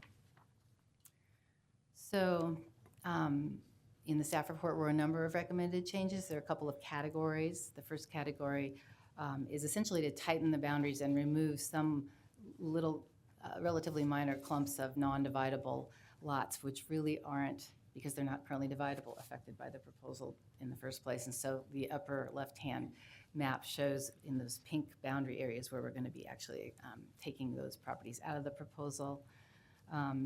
We also are proposing several changes in response to testimony and additional analysis. The goals and criteria are to retain overall consistency in the approach and fair, kind of to be equitable, to be responsive where appropriate and where it wouldn't degrade the overall intent of the proposal or begin to unravel it. Some examples of the changes we're proposing are on the upper right-hand image. You can see those pink lots were part of a previously completed local improvement district on Southeast 152nd near Barbara Welch Road, south of Foster, and they were assessed a certain amount of cost per lot based on future development under the current zoning. We felt it was appropriate to respond to that comment by taking them out of the proposal because the city had made an arrangement with them already. The lower images show couple, 3 lots along Boone's Ferry Road, adjacent to Tryon Creek Park, where frankly, the property owner weighed in and said, I have this, decades-old established business. You can see the whole lot is essentially covered with a manufacturing business, and if they decide, in time to redevelop, even at the current density, it would actually improve stormwater conditions, tree canopy, and vegetative cover on this site adjacent to Tryon Creek Park. There are several other amendments in your staff report. There are 2 we'd like to introduce today that aren't in the staff report because they respond to comments received since the staff report was published. One is the removal of several lots on the south end of that area. I showed you by Council Crest near Fairmont. That sub-area is actually unusual because the southern portion is actually within a half mile of the established Hillsdale Town Center. It also has had we learned about recent water supply and road paving improvements that went up to that southern end. And those few lots on the southern end that we're proposing to take out are somewhat less steep than the really steep ones to the north. So that helped us draw our boundary of where the amendment would be, and we'll put that in the amended table for you. The other actually is in that area, that really wet area that we looked at the map south of Powell Butte, where we've received testimony asking us to extend the boundary a little bit westward to pull in a couple more lots across Southeast 145th because they too are in the 100-year floodplain. They too were flooded during 1996 and are in the liquefaction zone, and they felt it would be more consistent to bring those lots in. So that's another couple of amendments that we have proposed. That's it for now. If you have questions, be happy to. Questions? Don? Yeah, I'm interested in the land out around Powell Butte and Foster. In my recollection, Roberta, is there's already something called the Johnson Creek kind of overlay district that restricts density in that area. It's a different density calculation that you go through if you do development there. Does this supersede any of the thinking of that overlay district, or is this in addition to? At this point, it's in addition to that. We, the Johnson Creek South Sub-District, it's part of a plan district, set of regulations, limits density already relative to slope. And so it's a certain percentage depending on how steep you are. And they also have regulations on impervious area and tree canopy removal in portions that are in the floodplain. I think we put it in the staff report. We recognize that in the areas on the east side that are part of that district, the density is already limited where the properties are steep. We looked at those and we said, if we reduce the density, it's going to further limit the density on top of what's already there. And given the nature and character of this area, given that most of these folks are on drain fields, there isn't sewer, it's very expensive they have to maintain big lots to have drain fields and then replace them over time. We kind of looked at it and talked with Development Services and others, and we felt that actually it wouldn't be undue reduction in density. I'll point out that we actually had only one person on the whole east side that wrote in with concerns about the proposal, and they were the folks within that LAD, and we've taken them out. So we've received no opposition and generally support from folks out, from the neighborhood association out there. So these are in the east side that I'm talking about, Yes. what we're talking about right now. Yes. These are a series of kind of spot improvements or responses to existing constrained land in certain areas versus a broad overview policy decision out in that area, right?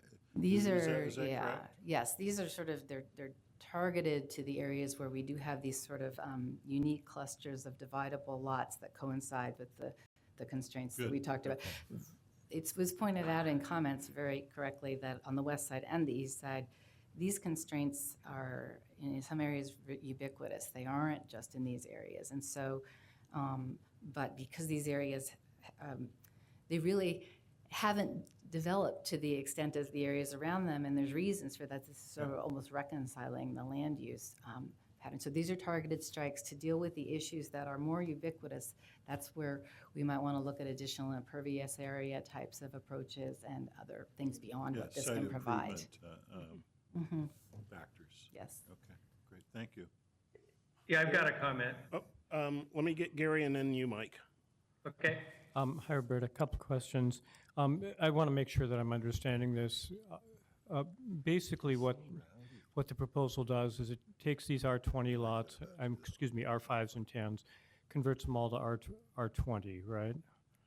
And renders them undividable. There are, on the west side, it's primarily R10 to R20.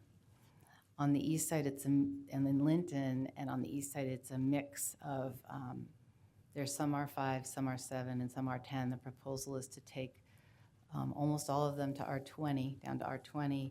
There is one, we're proposing a buffer area from R7 to R10. Some of the lots become not divided. Some of the lots are not dividable already, although relatively few. That's kind of the way it's designed. Many of them become undividable, and many of them retain their dividable status. They just can't divide as much. Okay, and so they largely become undividable, but they're not unbuildable. I'd say at least half of them are still dividable. Okay. Many of them are still dividable. Well, depending on which area you're in. And how many properties in total are we talking about by these changes? In this suite of down designations, about 935. About 900? Yeah. Okay. The other question is, how much was the factor was the emergency medical response time in designating these areas as difficult to serve? You know, I'm glad you asked that question. I would say that the proposal is it's not based on one factor. It's not just stormwater. It's not just, street connectivity and emergency response. It's not just landslides. It's not just flooding. They're all, it's a combination of factors for each and every one of these areas. It is compelling when you have the Portland Fire and Rescue talking about, the challenges of getting, some of these areas you can get to them, but then you can't get into them. Some of them are even hard to get to. It's a factor. Okay, so it's multifactorial. It wasn't driven by any one of those factors. Okay, thank you. Mike? Yeah, I don't have the maps in front of me, but I do recall seeing them, and I actually was surprised there weren't more properties included in this. I think it's a great piece of work, and I think it simply reflects the on-the-ground realities of how developable these properties are. Especially, I am familiar with the Powell Butte area, huge landslide issues out there. So I think this is an important piece of work regarding environmental issues. Great. Other questions? I think we're in agreement. Thank you. Yep.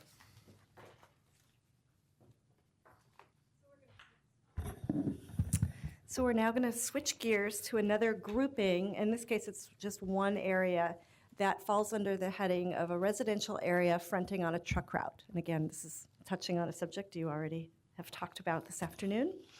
In this case, it's in St. John's. So this aerial photo, I know it's a little hard to read, but gives you a picture of what we're talking about. The area that is inside that red rectangle, that's Lombard. The section of Lombard that is closest to the industrial area, which you see just to the north there. This is just outside of the white circle, which represents the diagrammatic picture of the St. John's Town Center.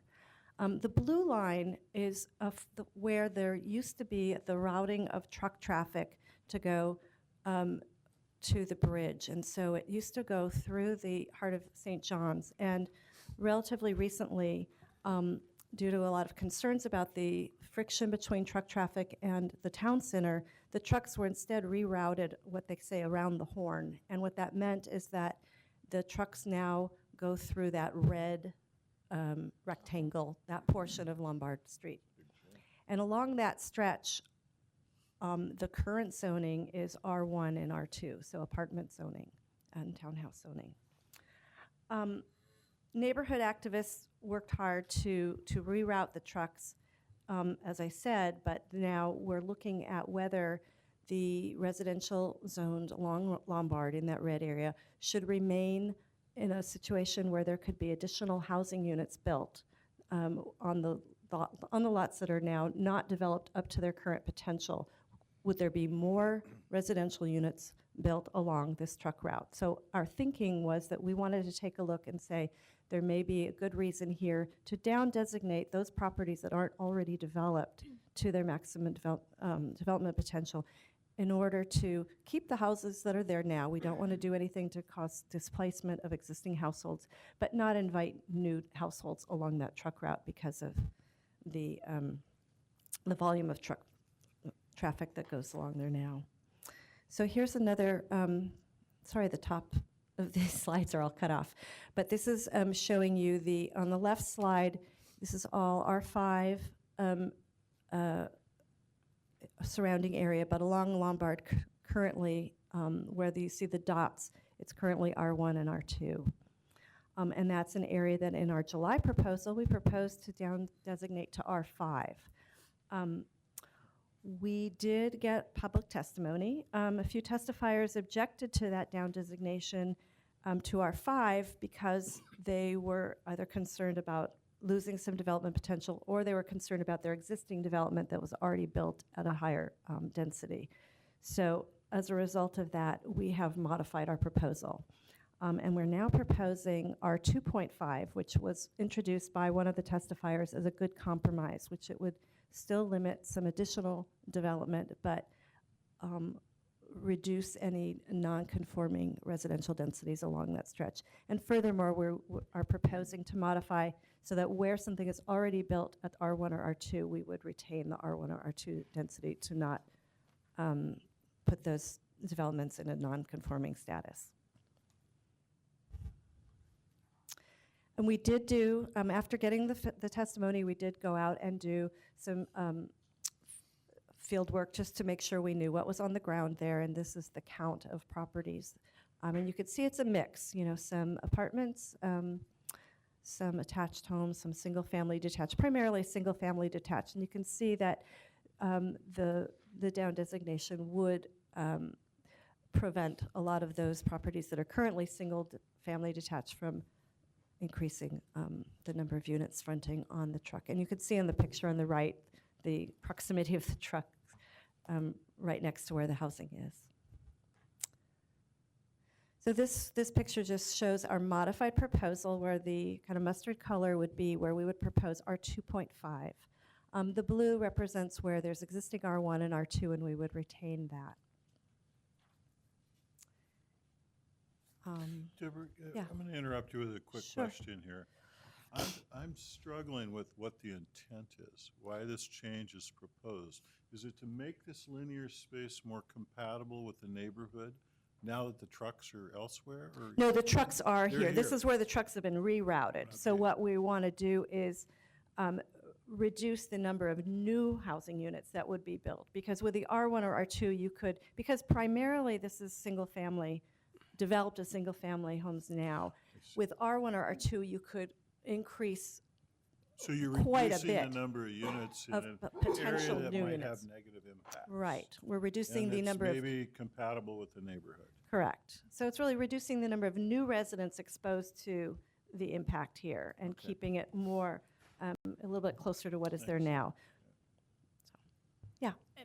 Do you know approximately if instead of R 2.5 it was R5, how many additional properties kind of have their own spot zone that allows them to remain as is or whatever? Because that's kind of what you're doing with the blue, it seems like. The blue definitely would be, and we did do that analysis, and we have that. I can't answer that off the top of my head, but we did the analysis. If we did it all as R5, how many would be out of conformance? If we do R2.5, how many would be? And oh, you know what? I might have that. Now that I think about it, I might have that sheet. If you not, I can look for that number. But we did the comparison, and our conclusion was the R2.5 was a good compromise. It allows a little bit of additional density, but it also recognizes the units that are there now. When I guess maybe where I'm struggling a little bit is if we think it's not a great idea to be building a lot more housing along this corridor, and we're already kind of accommodating what's been built today, I'm kind of inclined to then say, kind of push back on. And keeping the R5? Accommodation, yeah. Yeah. I mean, I'm guessing here the argument is being able to redevelop and kind of the economics of that, for those property owners that wanted that. Is that kind of what the pushback was in the compromise? I think so, and I'm going to turn around and see if we have staff here who can answer a little more. We found Teresa has the number, it's 27 units, or result in 27 non-conforming tax lots. If you designate everything R5. Yeah, and so how many are there now? 9, there was 9. I mean, I'm just kind of, I think the answer was that there are a number of duplexes now that exist. So those would be in conformance with the R2.5. If you go back, let's see. So here we have the attached homes and duplexes add up to 25 of the units along there. So those would continue to be conforming as well with the R2.5. Unless you, and maybe go back, maybe I'm not understanding the slide, the proposed This zoning. one, or the one with the colored? Color coded. So That one. are the ones that you have in blue R1 and R2 today R1 and R2? Yes. Okay. So those we would keep the existing R1, R2. And then the mustard color we would change to R2.5. You can see just below where it says 100, you can see a lot of very skinny lots. So those all become conforming. I mean, we could do a more nuanced pattern and, a little bit more what we were calling Swiss cheese in a previous conversation, where we could do a little bit more spotty, or we tried to keep this a little cleaner. But you can see just based on the pattern in the middle chunk, there are a lot of narrow lots there, and those are probably the attached lots. But what I can't tell you from this map is where the duplexes are located interspersed within the neighborhood. So I think it's a kind of spotty pattern between single-family detached and duplexes, and that would be harder to develop a clean zoning pattern to reflect that. So, pretty familiar with this road and the trucks that run up and down. I'm trying to think, I like the idea of not putting, because there's a lot of children on the street. If you go on a Saturday and drive this road, you have a lot of children out there. And in fact, there's signs out for the trucks to slow down today. So I'm okay with that, but I'm struggling with the difference between R5 and R25 in if it makes a substantial difference in the non-conforming uses that are there. So in other words, if we did zone it for R5, what happens with those duplexes that are there? Yeah, I mean, in terms of they get to continue, they just couldn't redevelop, correct? Right, they couldn't add, that's correct. There's some issues with non-conforming residential densities where if the building is destroyed or substantially affected by fire, earthquake, or some other situation, there's some limits to what can be, how it's rebuilt. So there's some issues with reconstruction and I think financing and so forth, but for the most part, they certainly could continue to exist as duplex if it were R5. It's and actually as part of your packet, there is a memo that explains some of the ramifications of having non-conforming residential density, and it gets a little complicated of what it does and doesn't mean, but it primarily allows you to continue the use, but rebuilding in the event of partial destruction is affected by that. It seems like refinancing would probably get difficult as well. I think so too. Which would lead me to kind of go, you've got to just, if your gut says it needs to be R5, then those have just got to be spotty R2.5s. So you don't make them non-conforming. Yeah. Just keep it clean. And just keep it clean. And it's Keep it clean. a spotty map. Yeah. Keep it clean as a spotty map. So, Matter of the spots. is everyone okay with a change? It's just, do we want to do the staff recommendation of 2.5 or 5? R5. In concept, the idea of changing it, you mean? Yeah, in concept, are we okay with the change to, either R2, 5, or R5. Yeah. Okay. So, Is there more information you want? no, I guess To just to help decide decide- whether we want to do R2, 5 or R5 with a bunch of spotty art. Let me be a little bit contrarian. Why wouldn't we just let the market sort this out? People can figure out that they're on a truck route and the property may not be desirable. Why do we have to intervene? Oh, intervene at all. Why not leave it at R1, R2? Well, I'm going to take that as an answer. For me, if you drive down that street, and it's a lot of lower income housing that has been built there in terms of I see. So we get people with a lot of choices. living not a there. lot of choices. And I'm not, given the volume of traffic, the volume of trucks that come down there and the speed of trucks, I just think it'd be bad to put more people on that street and kids and in that environment. Okay, good answer. But maybe you have a different. One thing I was thinking about, and I should express this, is when you have a corridor where you want to move freight, and you have a lot of children playing on the sidewalks, you don't want to increase the curb cuts where people are backing out onto the road. Yeah. That's a concern I have, Oh, and it would probably kind of drive my decision on what the underlying zoning might go to. Like you're more of a 2-5 guy. And I think with 2.5 or 5, you're probably going to have very similar curb cuts, because if an R5 lot develops as a duplex, it's probably going to have a common driveway and a common cut at the street. So I don't think it intensifies that problem too much. Okay. R2, 5? Stay with the staff. Yeah, R2, 5? Okay, so I'm hearing affirmation of staff's proposal. Great. Okay, thanks. Thank you. So now we're going to move on. Oh, we did that. So this is the next set of down designations. And this category, you can see in the map, there are a number of places where we have found areas that fit this general criteria. And there are a couple areas that are not shown on the map but are also included. So the first grouping are places that are currently designated R5, but for a variety of reasons, we are proposing to down designate to R7, and those locations are scattered around the city. The neighborhoods that I've listed here include Eastmoreland, Reed, Brentwood, Darlington, Portsmouth, Kenton, and then it says pockets in East Portland. It includes Centennial, Argay, Wilkes, Powellhurst, Gilbert, and Lentz. So we'll talk about those, what they have in common, and get into some issues about those. The next grouping is in Brentwood, Darlington, and Mount Scott, Arletta, where we have currently zoned or designated R2.5, and we're proposing to down designate to R5, and I'll describe those situations in a moment.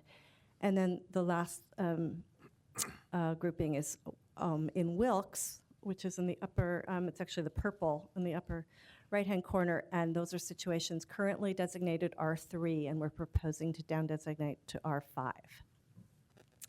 All of these situations have in common that they're relatively distant from centers and corridors, and they all are places where the existing the existing development pattern is predominantly at a lower density than what the zoning and designation allows. So there's a little bit of a mismatch between the lotting pattern and what the zoning is. That's what they all have in common. The R5 to R7 grouping, again, they are areas that predominantly, but not consistently, have lots that are approximately 7,000 square feet, even though the R5 is in place. The R2.5 to R5 is a little different in that the Brentwood and Darlington and Mount Scott Arletta areas, the lots are predominantly 5,000 square feet. The zoning is R2.5, and if redeveloped, each of those lots pretty consistently could be doubled in density. So it's a little bit more mathematically, it's simpler math. R5 could go to R2.5. R3 to R5 up in Wilkes, it's a little different. There's quite a bit of a variation in that area about the lot sizes. So we've actually modified our proposal, and when I get to that, I'll describe what. Wilkes is up in the purple, so you see it's where I-205, I'm sorry, where 84. So you see that where the purple is, so it's out near Ross. Wilkes is a neighborhood, and then Argay is the neighborhood just above it. So it's out in Park Rose. 122nd, yeah. So do you remember when we were talking about Rossi Farm, for example? That's in that area. And so there are large areas there that are zoned R3. R3 is generally a zone that I think we inherited that from Multnomah County. I don't think that that was originally a City of Portland zone, but we have kind of carried that forward. So we have some areas in southeast, outer southeast and outer northeast Portland that have R3. It's a little bit different of a zone. I mentioned that in the Wilkes area, though, we are proposing to modify our proposal. And when we went out and looked, well, we looked at the testimony, and we also looked at the lotting patterns, and there was a lot of variation everywhere except one subdivision called the Summer Place subdivision, and that was predominantly platted at 5,000 square foot lots. So we're going to retain our R5 recommendation for Summer Place, but where it's very inconsistently platted, we're going to respond to testimony and keep it at R3, which is what they're preferring. So we're reducing the area of the purple to a smaller area to just apply where the 5,000 square foot lots are predominant. So let me go into a little more detail about these areas. I say here there are similar themes but different local conditions. So all of these are under this one grouping because they have those things in common, distant from centers and corridors, and a disparity between the lot pattern, predominant lot pattern, and the zoning. But the conditions are different. These pictures show Brentwood Darlington, where the current designation is R2.5 on 5,000, predominantly 5,000 square foot lots. Currently, with the comp plan designation as it is, each of these lots, you can see relatively modest single-family homes, each of these lots could be divided into two with the R2.5 zoning. But that kind of density, we felt, isn't supported by the level of infrastructure. And you can see these are streets in Brentwood Darlington that are unimproved, no sidewalks. These areas are a little distant from centers and corridors, no available or very scant services and amenities in this area. So the R2.5 just seemed denser than what the surrounding infrastructure and amenities could support. Testimony in this area from area residents strongly support the down designation as it recognizes the traditionally larger lot sizes in the area, and while still allowing for some new development, it lessens the intensity of future development. We did get supporting testimony emphasizing the area's lack of easy access to local amenities, as I mentioned. Transit is not available, nor are commercial services. And development is often not required to provide sidewalks and other infrastructure improvements that other closer-in neighborhoods must have to accommodate the higher density. We did get some opposition testimony, and that's testimony that cited that it places limits on the available housing stock and choices, and ultimately may contribute to a further decline in housing affordability. So we did get a little bit of a balance of testimony. Who again was the majority of that testimony from? The majority was supported from within the neighborhood. I know, but that in opposition to the down zoning. Oh, What is in that, Pam? I would have to defer to staff. I'm sure I have it somewhere in the pamphlet. So in Brentwood Darlington, the testimony in opposition, there was 2 individuals that testified in opposition because they wanted to have more flexibility in development. But the folks that testified in opposition related to kind of a macro discussion about housing, supply, and affordability were folks from outside of Brentwood Darlington.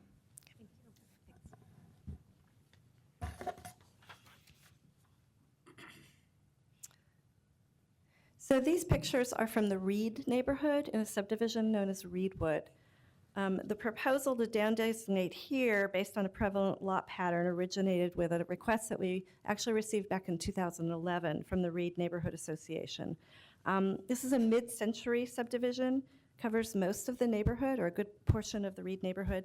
It's fairly uniform in the platting, and this is a place where almost every lot is pretty consistently 7,000 square feet, and yet the zoning that's in place is R5.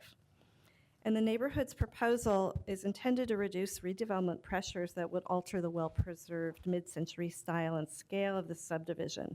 And this was prompted by a 2008 land division in which a zone change in land division resulted in 3,000 square foot lots, and you'll be hearing more about that in a moment. So I don't have photos, but I think that the other pockets in East Portland and in North Portland have a very similar set of factors and characteristics and look and scale to the Reed neighborhood. So I think it's pretty consistent.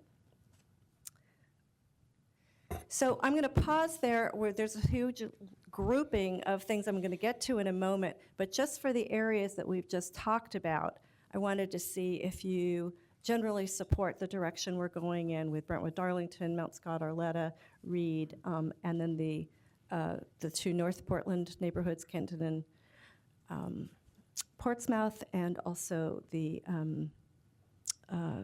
Wilkes and other areas in East Portland. So I'm grouping those all because of the similar characteristics, and they all were described in much more detail in your staff report than I have done today. So, Comments?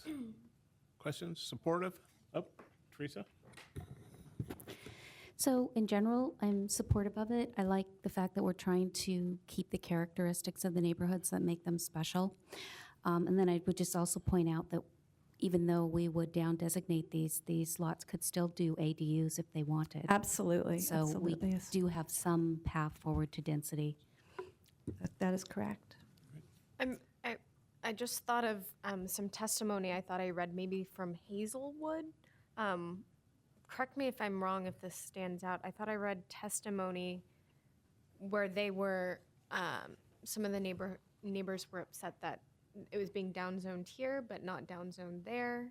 Oh, Do you recall know, any of that testimony?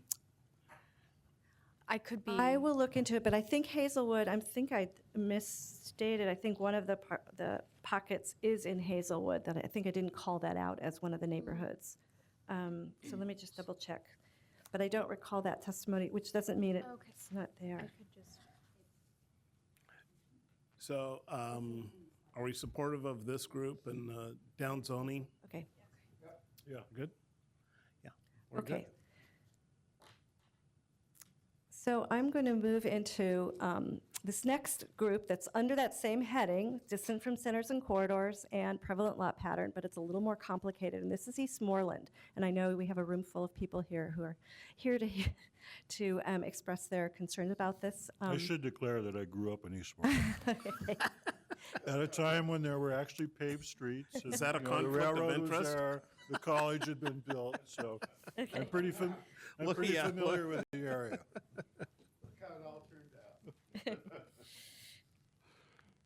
So as you know, we have a proposal for down designating Eastmoreland. That was in our staff report. It was part of our original July proposal, and it's addressed in our staff report.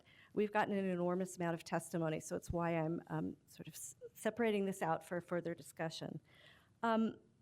Here, I think it's what you've read in the testimony and what I hear is there are great concerns about preserving the neighborhood's historic and cultural resources, the streetscape, the diversity of architectural types, the diversity of housing sizes and styles, the landscape quality, the landscape maturity. There are a lot of wonderful characteristics that I think are all of concern to the neighbors in preserving. And these are two photos just to give you a little bit of a flavor of the diversity of housing types and styles that the neighborhood is so concerned about preserving. On the left is one of the grander homes.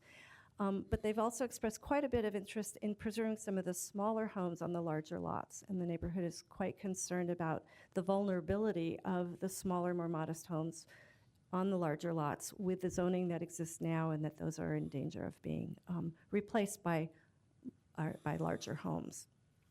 And they would lose some of that diversity of the housing stock that they care about. So we've, as I mentioned, we've had an enormous amount of testimony, almost exclusively supportive from Eastmoreland neighborhood folks in support of the down designation. We've received also a large quantity, or I say you have received a large quantity of testimony from South Burlingame and most recently Concordia with very similar issues. So I'm going to pull those into this discussion as well, although most of the analysis we've done has been on Eastmoreland. As I say, the vast majority of Eastmoreland residents have supported this down designation. They've actually proposed to down designate almost the entire neighborhood within the neighborhood boundaries. I understand that there's a poll being conducted currently with neighborhoods, and so far I think it's the participants who've participated in the poll have all said yes, they support the down designation.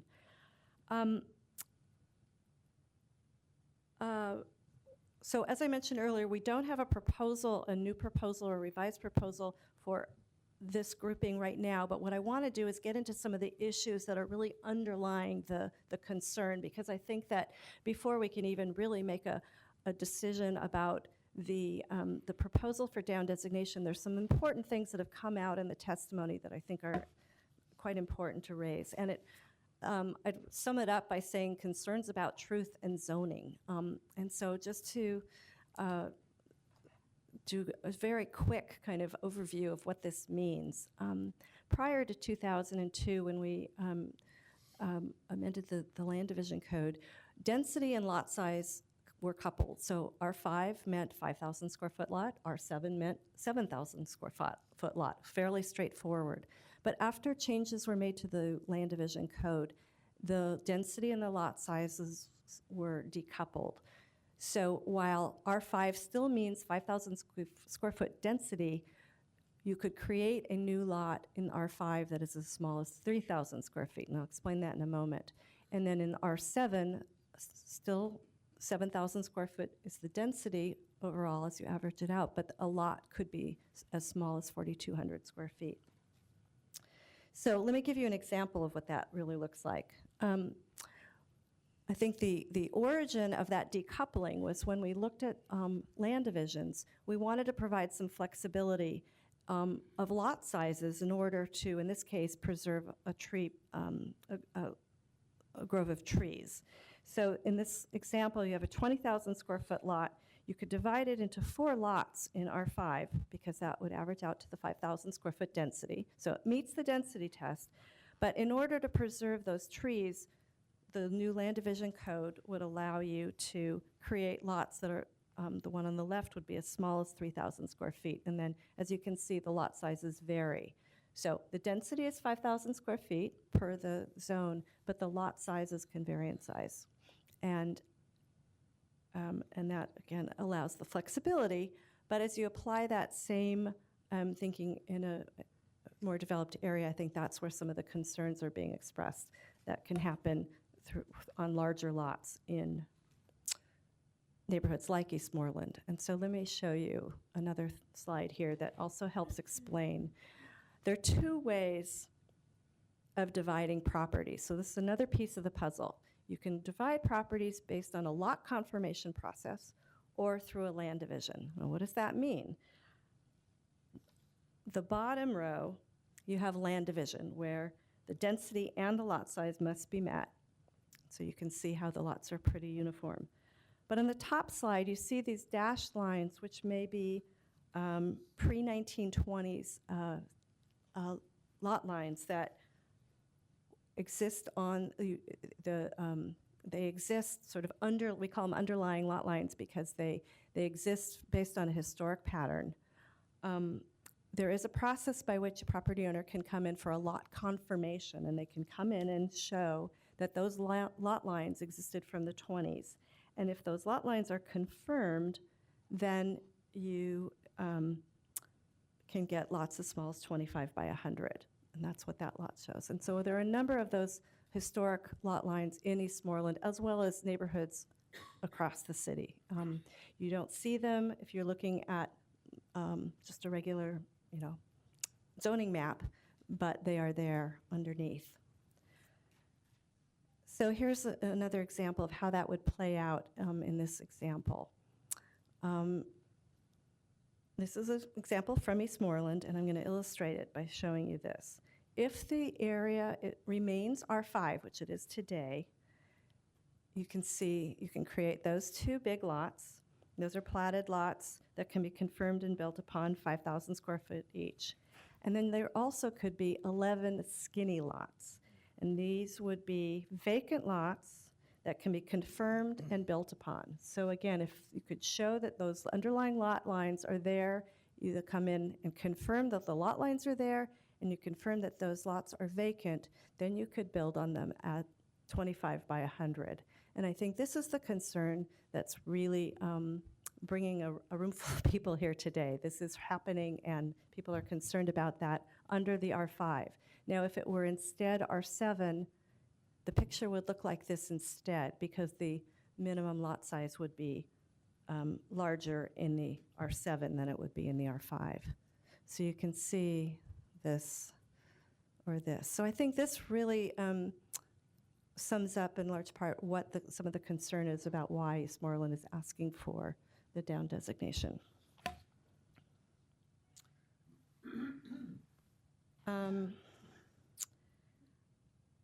I think that's what I have to show for now. And again, I think this makes it complicated. I think this really does make this a complicated situation. And so I think what we'd like to do is here's some discussion. I think we do need to come back to you. We are in the process of taking another look at the analysis that we had originally provided, where we had proposed where we thought the down designation was appropriate. We've had conversations with Eastmoreland neighborhood, and we intend to have additional conversations to share maps and information. And I think we also now, with the testimony we've received since your last work session and since the last staff report, we need to go through and look at Concordia's testimony, which is asking for the same thing, as well as take another look at South Burlingame and just come back to you with a more informed proposal. So at this point, I'd like to just open it up for questions and discussion. Any questions, comments, concerns? Don? I have some questions and probably comments too, Deborah. You know, when you talk about Eastmoreland, you need to think about what the boundaries of Eastmoreland are. You know, the neighborhood changes. You know, on one side you have the golf course, on the north side you have the Rhododendron Gardens and Reed College. South side's kind of Crystal Springs Boulevard with a group of houses along that edge, and the golf course wraps around that way. When the neighborhood moves up towards 39th, it changes. And so when you do come back, I'd like to know what you consider the perimeter of Eastmoreland. You know, you get up on Woodstock, there's bus service, you know, and it all starts to change in that area. And the other question I would pose is, there's probably not too many lots in Eastmoreland that are under 7,000 square feet today, because it's a kind of a soft grid neighborhood. All the roads link up. There's a lot of irregular shapes in there that lend to put more square footage on each of the lots. There might be some 5,000 square foot lots that are in there. Would those be out of conformance? That would be a question I have. Okay. And I guess just a final real basic question is there a downside to going to R7 from the city's perspective? From my perspective, I don't think there is. I think it helps protect the character, kind of the level of quality in that neighborhood, without kind of voiding out any of the smaller lots that people aspire to protect also. So I personally, I'm not opposed to going to R7 in there, but I want to have a clear understanding of where that decision stops, where are the edges Right. of the neighborhood.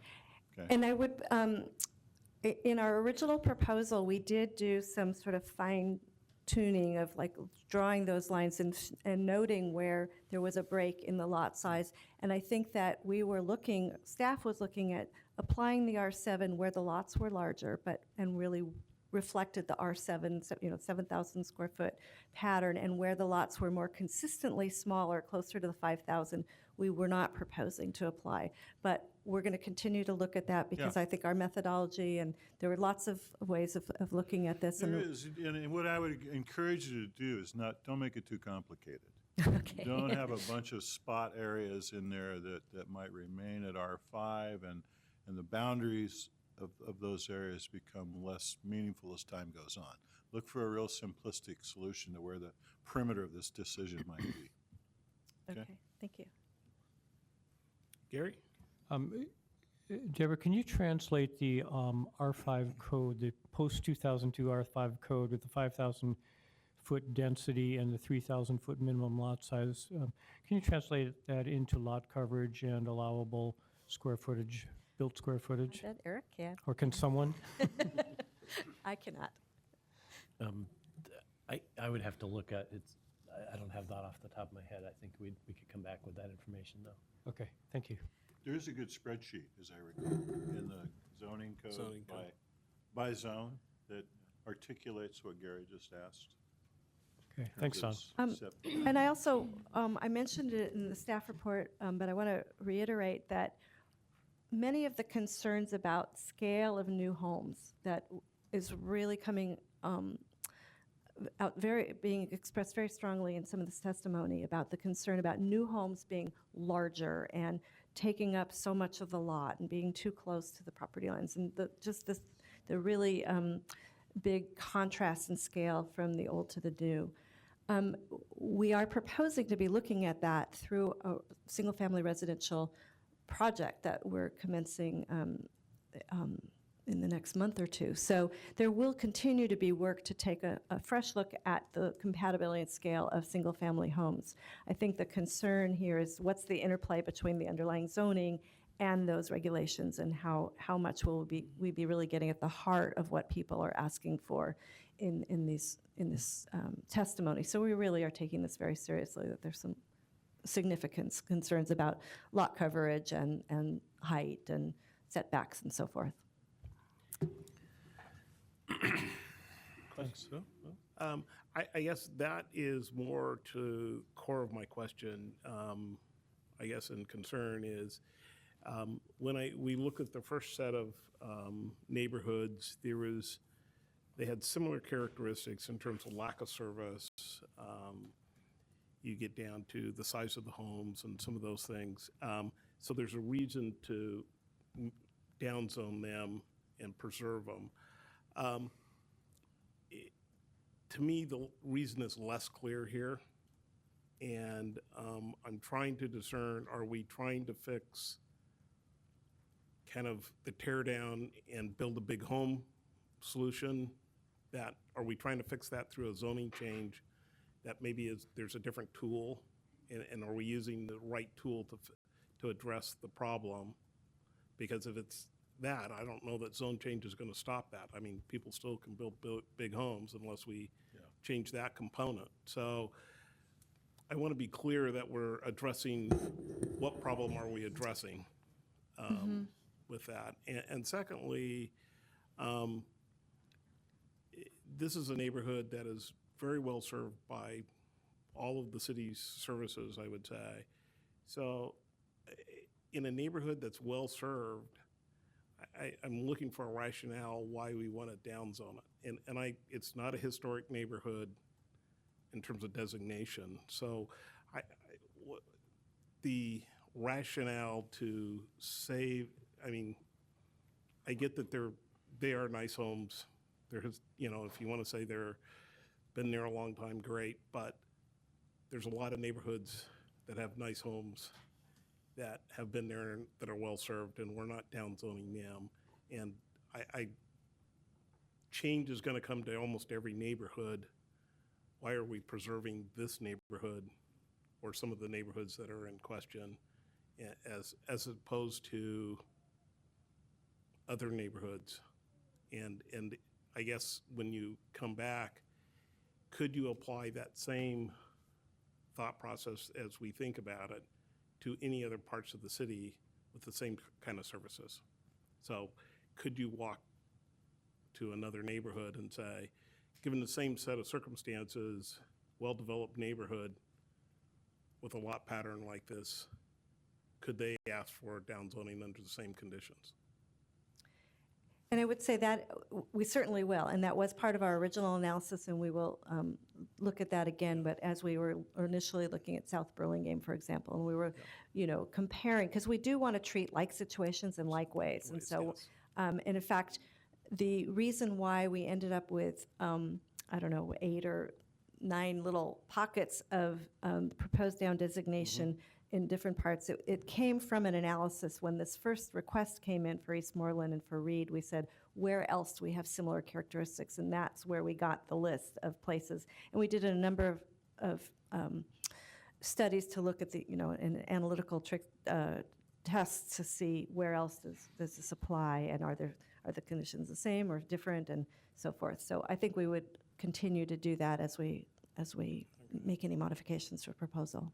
Yeah, because to me, it seems like it's a slippery slope maybe of we get here and everybody else rushes and they don't want change in their neighborhood, so they want to downzone, and change is hard, and so I don't want to create a gateway for everybody else to come in. I think I listen to the concern, and I want to make sure we reuse the right tool to address the neighborhood concerns. Okay, thank you. Andre? Yes, Mike. Yeah, a question I have is it possible to arrive at any conclusions with regard to protection of urban forest canopy through some of these measures? Because that's, the tear down and building a large house is obviously on everyone's minds, but so is the loss of tree canopy. Yeah, I think it should be a consideration in terms of you take a look. But as long as it goes back and it's consistently applied throughout the city. City, yeah. And not just on a neighborhood Yeah, basis. I mean, I have to second everything you said, Andre. I totally appreciate what the neighborhood's asking. I get it, but I am struggling with, okay, but why not? You could probably pick a lot of other areas in town. Why It's a not great, Laurelhurst? so, Because they didn't ask. so I guess, they're typing quickly.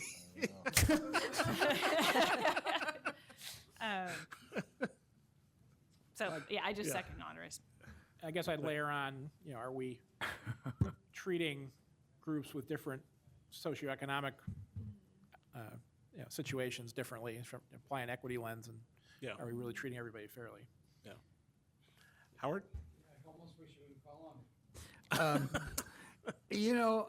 In my view, Eastmoreland, the character of the neighborhood as I understand it, and the boundaries are ill-defined for me, Don. I know I can go out to a certain point, is really this idea is bringing the neighborhood into compliance. Most of those places are already built and are where they are.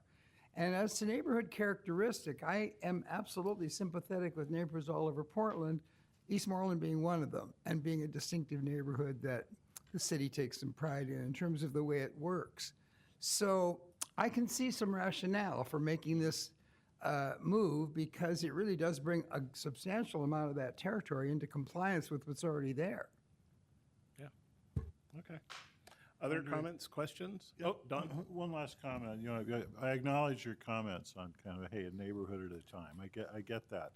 One thing I would say might be different here, and I'm thinking of the list of neighborhoods.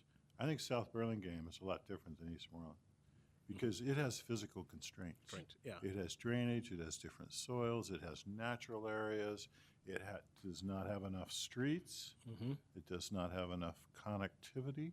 Yeah. So it really is kind of the opposite side of the coin from the decision on Eastmoreland. I'm kind of pro making the Eastmoreland change because I think it applies zoning that's already kind of there on the ground and makes sense. And I'm resistant to the set of our changes that R5 could bring to it. So that's what's driving my decision.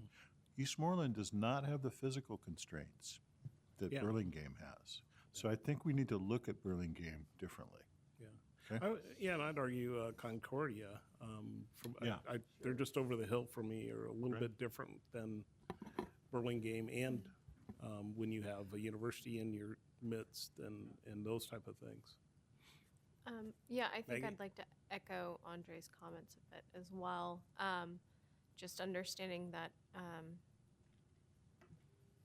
looking at the infrastructure limitations, I think would take priority over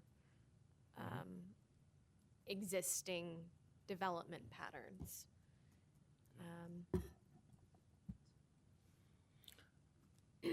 I think we're, There was a question earlier that I looked up the answer to. Oh, okay.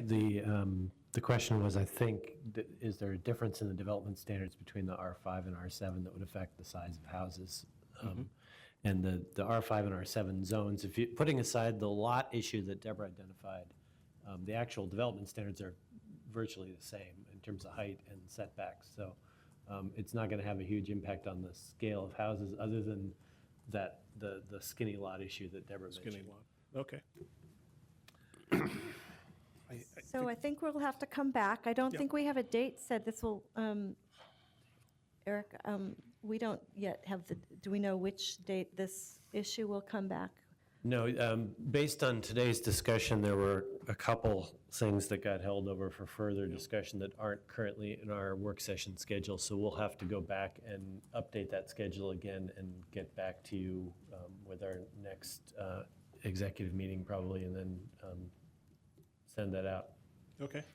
And so we'll come back to you both with a refined proposal for Eastmoreland that will be the product of some more thinking and maybe because there was some different viewpoints expressed by all of you, we might have a couple of options that we can bring back to respond to different things we heard tonight.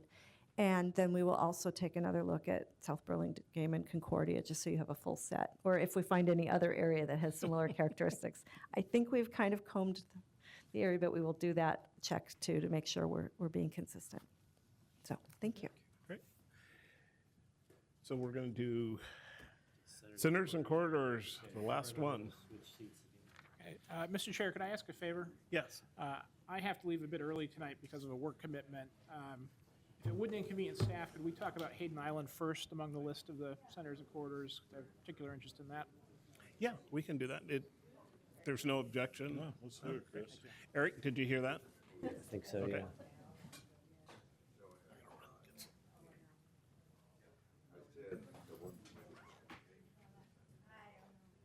Are we done? It's not quite over yet. We're just switching horses here. Switching horses. For the Do you know Pony by the time you do Express. this plan, the whole city will be annexed to Tacoma? We'll all be in the city of Tacoma. We'll be a suburb. Well, And Chris Smith will still be here making. we'll get some, bitching maybe about- we'll get some Boeing revenue. Huh? We'll get some revenue from Boeing. I can't. Okay, so this bundle of topics here is related to your centers and corridors decision-making session and your work session in, on January 26th or 7th, I think, is when we first presented that staff report. We started, you may recall in that session, talking about the large-scale urban design framework, which is on the screen here, the distribution of where density would occur in the city over time, the different centers and corridors that we're attempting to cultivate with this plan. We also talked about specific zoning decisions on different centers and corridors, and there was a couple things you held over for further discussion. And so I'll start with the Hayden Island question at Commissioner Smith's request. The two others that are, or the three others that are on this list. One is the question was raised about the difference in staff direction between McAdam and Inner Powell, and so we'll just probably hit that second. And then the third was a question that was raised about full block versus half block zoning, and what are the merits of those two different approaches when you get down into the details of the zoning code. And then the final one, if we have time tonight, is to check back in on the decision on what's known as the Sugar Shack site at Killingsworth and Columbia, I think is the cross street there, and Cully. So again, I'll start with the Hayden Island question. And to frame it, again, this is the urban design framework as amended through that last staff report. The big dot, obviously, is the central city in the middle, with Gateway being the second biggest. The town centers are the red dots, and then the orange dots are the neighborhood centers, which are the smaller scale areas. Hayden Island, Jensen Beach is designated as a neighborhood center on our draft plan, and the question was raised about how does that designation relate to its transportation access issues, and this goes back to the CRC question that Commissioner Smith raised earlier. If you zoom into that area of the city, we saw this, something similar to this picture in the TSP discussion. There are a variety of transportation projects planned in the area. The I-5 is the biggest of those, obviously. The potential reconstruction of that, which, as was discussed earlier, is technically still on the regional transportation plan, but very few people believe that it would be built in the originally scheduled timeframe, considering where we are today. And so that raises a question about what the feasibility of the land use designation on this site is. You talked about North Hayden Island Drive, which is that dotted line on the upper left of that diagram. The purple area is a project that essentially recognizes our ongoing interest in rebuilding a more coherent street network within the mall area. The first phases of that, which have already occurred with the most recent redevelopment, but the idea is going forward as that mall iteratively goes through redevelopment phases, that more and more streets would be built out, and that is on the TSP to continue working with the property owners on that. This is not intended to be a literal line on the map, but the green dashed line is intended to represent the high-capacity transit connection to Vancouver. So it's just offset from the freeway so that you can see it, but it could be the same bridge or not. With the CRC, that was obviously a light rail connection that would have had a station on Hayden Island and provided that transit access to the neighborhood center. In the absence of that, there is bus service, but it's more spotty and obviously not to the scale of light rail. There are a number of other projects that intersect with the island. Probably the other pieces that are significant is the interchange improvements at both Marine Drive and on Hayden Island itself, which were part of the original bridge project. So that's kind of the transportation lay of the land again. This is a close-up map of the comp plan designations on that site, and the black line is the proposed boundary of the neighborhood center. So right now, the proposed draft that we released has what we call neighborhood mixed-use designation over that entire section, which is all currently zoned CG or general commercial. There's also a plan district there that provides some additional housing in certain circumstances in conjunction with light rail transit. The blue on the map is the multifamily development. On the east side, there's a number of condominium associations that are on the point out there. On the west side, both the north and the west side of that picture, the left side, are the manufactured home parks that you're all very familiar with from the West Hayden Island discussion. So that's the context. Unlike the zoning pattern in some of our other centers and corridors, in many other neighborhoods, the center is a much more linear zoning pattern. This is a pretty broad swath or just a big blob of contiguous zoning that's all the same. So it's a little bit different just inherently because of the history of that island. So I think where we're at is just posing the question, and I'll open it up for discussion of do we want to keep that neighborhood center designation on the map, given where we are with the CRC question, and if we were to take that off, what would we put here instead as the land use proposal? Chris? Well, I guess the question is the neighborhood center land use pattern supportable without some kind of transportation improvement? In BPS's estimation, if you go back in history before the CRC went through its various votes and funding approaches, there had been at one point a moratorium of development on the island due to transportation adequacy issues, and so there's that history. That was related to retail more than residential, wasn't it? Correct. That's been lifted at this point, though, so any retail could happen there now. The other aspect is well, there's two aspects.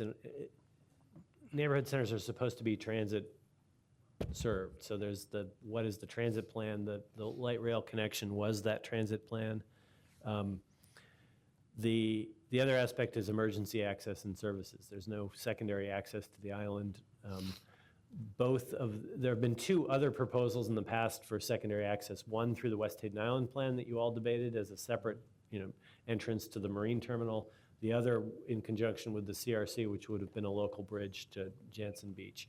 What you heard from PBOT earlier today is that they don't think it's possible to separate out the local bridge from the CRC and still propose that there's a city interest in a local bridge. Well, the linkage is specifically to the Marine Drive interchange, right? You could do- Correct. you could My do the underst- interchange with a local bridge as a standalone project, and it might make some sense. And I think what their position is that they can't tease that apart at this time, and they're asking to wait till 2018 to do that.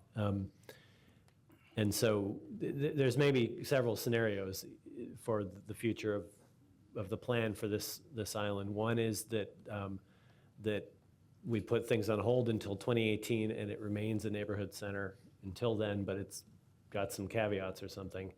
Another is that borrowing from language earlier, Chris puts a stake in the heart of the project and we move in a different direction. Or you're supporting the eventual bridge and rail construction, just a matter of timing. And so you potentially stay with the land use plan there, but there may be a timing issue. So let me ask that a different way. Does the lack of a transportation plan, a believable transportation plan, require us to downzone, or does it just prevent us from upzoning? I think that's a subjective, I don't know that there's a clear answer to that. It's a policy decision.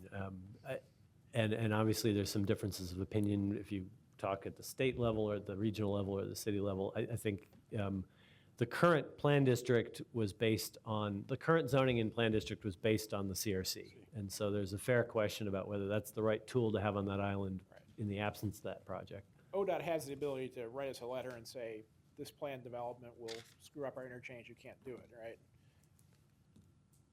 Correct. Yeah, Are they they could do making that any through their noises? ramp area. Right. So the ramp Are area, they yeah. making any noises about invoking that authority at any point? It hasn't been discussed. I know that, the city doesn't have any way to stop development that's allowed by right, short of going into the moratorium realm that we did before. So from a BPS perspective, the current zoning and the current lack of a path forward on the bridge raises some questions about the mismatch. Don, Catherine? My gut is just telling me, if you've got a transportation problem, why are we trying to make this a neighborhood center? And I guess in my head, I'm just like, my gut tells me the neighborhood center, unless you can give me more data, and I'm kind of feeling like I don't have enough information in general. It's a pretty big concept here, so I'm not sure I could today tell you the right answer, but like I said, it just seems like there's a mismatch. We have no bridge. Forcing funding to support a neighborhood center doesn't seem like we have enough information to kind of have that discussion, and therefore I'd remove the neighborhood center at this point. But unless you can give me a really good reason why we're putting the neighborhood center there today the way it is. Yeah, exactly. Don? Yeah, if we had a sales tax, it wouldn't even be a shopping center. Anyway, but I'll move beyond that. We've got we have the big purple thing on the map right now. As I recall, my memory might be a little fragile here. There was a West Hayden Island plan being prepared, not West Hayden, Hayden Island plan being prepared that had alternative circulation. It had an east-west street that I think Chris went under the freeway, right? Kind of unified that area. Yeah, I know. But and it had a little bit, it articulated a bit more of a grid on the island. Now, is that still in force here, or did that get erased by the CRC process? No, that's still the zoning code. So if we went back to that zoning code, You haven't left it, worry it's- about the designations, would we be okay here?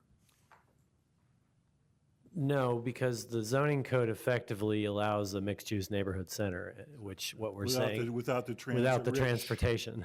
Infrastructure, okay. So unless there was a light rail station on that island, or a surface bridge that provided more connectivity to the south, that probably doesn't make sense. Is that? Is that, Chris, do you agree with that? Yeah, I think we may still want the aspiration to have a neighborhood center eventually, but I don't see how we can support it with current transportation infrastructure. Okay. It seems to me this is, just a kind of policy thing that as long as the CRC stays in the TRP, and if my history serves me right, the reason that the moratorium was kind of lifted was CRC became quote-unquote viable. And so the thought was, well, there will be a bridge, so if you built something, everybody was going to, ODOT was going to be okay because they were going to build the bridge eventually in the foreseeable future of that moratorium being lifted, and thus we had a plan and all of that. Now that if you take that out in 2018, I believe ODOT's going to probably go back to not allowing any development or pushing around the ramp policy, saying there's not adequate surface. And so I'm not sure of that, but I think that was the rationale in the moratorium. You had a bridge, now you take out the bridge, you go back. It seems like you revert back to that. So does it even make sense for us to, kind of preserve the purple? At this point, and say, that's what we want to do without a viable bridge, even though the bridge is still in the TRP. Yeah, we're sort of in a circle because if you say that you can't say that you're taking the circle off because there's not going to be a bridge, because your plan says there's going to be a bridge. Yeah. Zombie corps continues to drive our land use. So I'll make a counter argument then. Okay, just because there's a bridge, is that the place there really needs to be a town center? And I guess I'm questioning that even. And because there used to be a shopping mall there, we're deciding it's a town center, or that's where I'm like, give me Just more to clarify, it's not a town center, it's a neighborhood center. Okay, So- neighborhood center, thank you. But I mean, just because there used to be something there that's kind of evolved into something else, is that what's driving the thinking of neighborhood center, or is there something else to it? And I guess I'm asking you, Eric. Well, I think the original motivation for the neighborhood center designation was that at the beginning of this process, there was going to be a light rail extension. There's a large swath of essentially mixed-use zoning with housing allowances here. On paper, from a zoning point of view, it has capacity to have a level of development that's equivalent to a neighborhood or even a town center at some level if there was the services. So, because that's a pretty broad swath of mixed-use zoning. If you compare it in scale to, say, Multnomah or, Woodstock or something, that this has a considerably higher level of density in the zoning today. So it looks like a neighborhood center from a zoning point of view. And with the transit and the new bridge, it had the services. And it's also proximate to Washington and jobs in Vancouver and the port and other things. And there's an aspiration at the neighborhood level to have those streets improved and for there to be a more coherent neighborhood serving commercial and walkable area, which you could accomplish more easily with that designation because it potentially brings resources. So that was the original idea. There also are station areas in our plan, which is a different kind of designation, which is just, 60th Avenue is an example of that on the blue line. It's not a neighborhood center or a town center, but it is a station area, and so that says something about its zoning. So using that same concept, I can understand how they might want an area that's more walkable and has a little bit of commercial, but that doesn't mean they have to have a neighborhood center to have mixed-use zoning. Correct. And we've got an infrastructure problem that's not supporting a neighborhood center. Yeah. No, I would say, though, if it's not a neighborhood center, we might change that zoning because that's an awful big swath of mixed-use zoning if it's not a neighborhood center. And I would suggest it needs to change, exactly. I would be completely supportive of that. So do we change to a number of different zones that were the right composition rather than a blanket designation? Well, it would be more of the dispersed commercial or general commercial nature rather than the more intensive mixed use. Yeah, which I would think would still accommodate what that commercial center owner wanted to do in the future. And that would be consistent with the change in the 2018 review of the transportation, correct? Well, The in 2018, if the regional transportation plan came up with a new plan for transit, this could be revisited at that time. Okay. There's nothing that stops you from updating our comprehensive plan once we know what the path is. Okay. So is there a compromise to remove the neighborhood center designation but leave the zoning until we see what happens in 2018? And I think also adding the, linking this policy to the TSP to our policy that the CRC be removed from the RTP, right? Regional Transportation Plan when it's reviewed. So there's linkage between the zoning and the removal of the CRC, but also what we've asked PBOT to do is look at that, trying to see if there's a different transportation plan for Hayden Island specifically. The awkward part is if you leave the zoning at the neighborhood center level for a couple of years, it's you're opening the possibility for there to be development of that scale during that time. No, I'm saying if you remove it, and put a different zoning in, but I want to link it to CRC, our policy in the CRC TSP side. Is this a place where you could retain the designation but change the zoning and then have the trigger for upzoning to match the comp plan to be based on the availability of Right, that's another option. the is you can- infrastructure and the services and You can make it clear that facilities? you can have policy that links to the issue of service availability. Okay. Threshold. So you're sort of setting a long-term vision, but it's dependent upon other things being in place that aren't in place now, and you have a meter. Pardon me? Transportation equivalent of David Douglas. Yeah. But I is guess- this zoning what we want eventually, if we have a bridge and all of those things? We want that big blob of purple? Is that the right thing to do? I think it was the result of the neighborhood plan that we did a number of years ago. So I think the answer is yes, because that went through a process of developing a plan. But it was based on assumptions. Right. Yeah. And not understanding, I guess, the zoning that's there today, pushing back a little bit on Chris's point, as I would say, I would need to understand what the zoning is there today to say whether it's appropriate to leave it zoned as it is today or whether that zoning needs to change.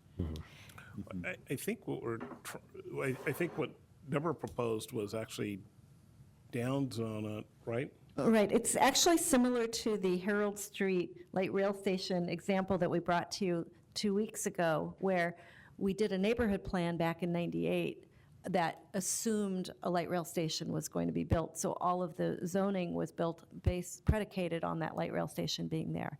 Now that we know that light rail station isn't going to be there, or at least within this plan period, we propose to change it. In this case, if it's still a question mark, you could say, long-term, that purple is what we want to see, but only if the Totally get that facilities concept are in and support place. it. I guess what I don't understand is what the zoning is on the property or what it is we'd be proposing the zoning be underneath the And I comp plan don't, zoning. I don't know what that is. And whether that needs to be relooked at to not encourage a bunch of large-scale development pads that don't maybe fit the pattern we're trying to get in the long term. Right, I understand that. Is that something that staff could bring back later then, what the proposed zoning would be? Well, we would be back in the, task 5. We would have to propose some kind of zoning. The options are, this is a commercial mixed-use zone now, so there's a palette of those coming forward in the mixed-use project with ranging from small, medium, and large. So you'd have that palette, and then you also have employment zones to choose from. So as a policy, if we said Leslie might be we able to- want to downzone it through the task 5 policy so that it goes down until meet certain requirements, we can set that policy then, correct?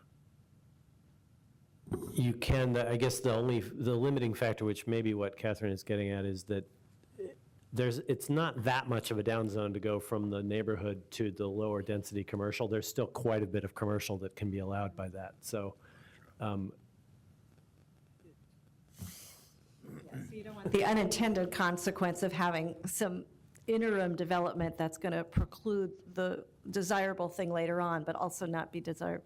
Combined with whether the road infrastructure can support that Any of it. continued development. I Right. mean, it's multi-tiered. That's going to be the threshold.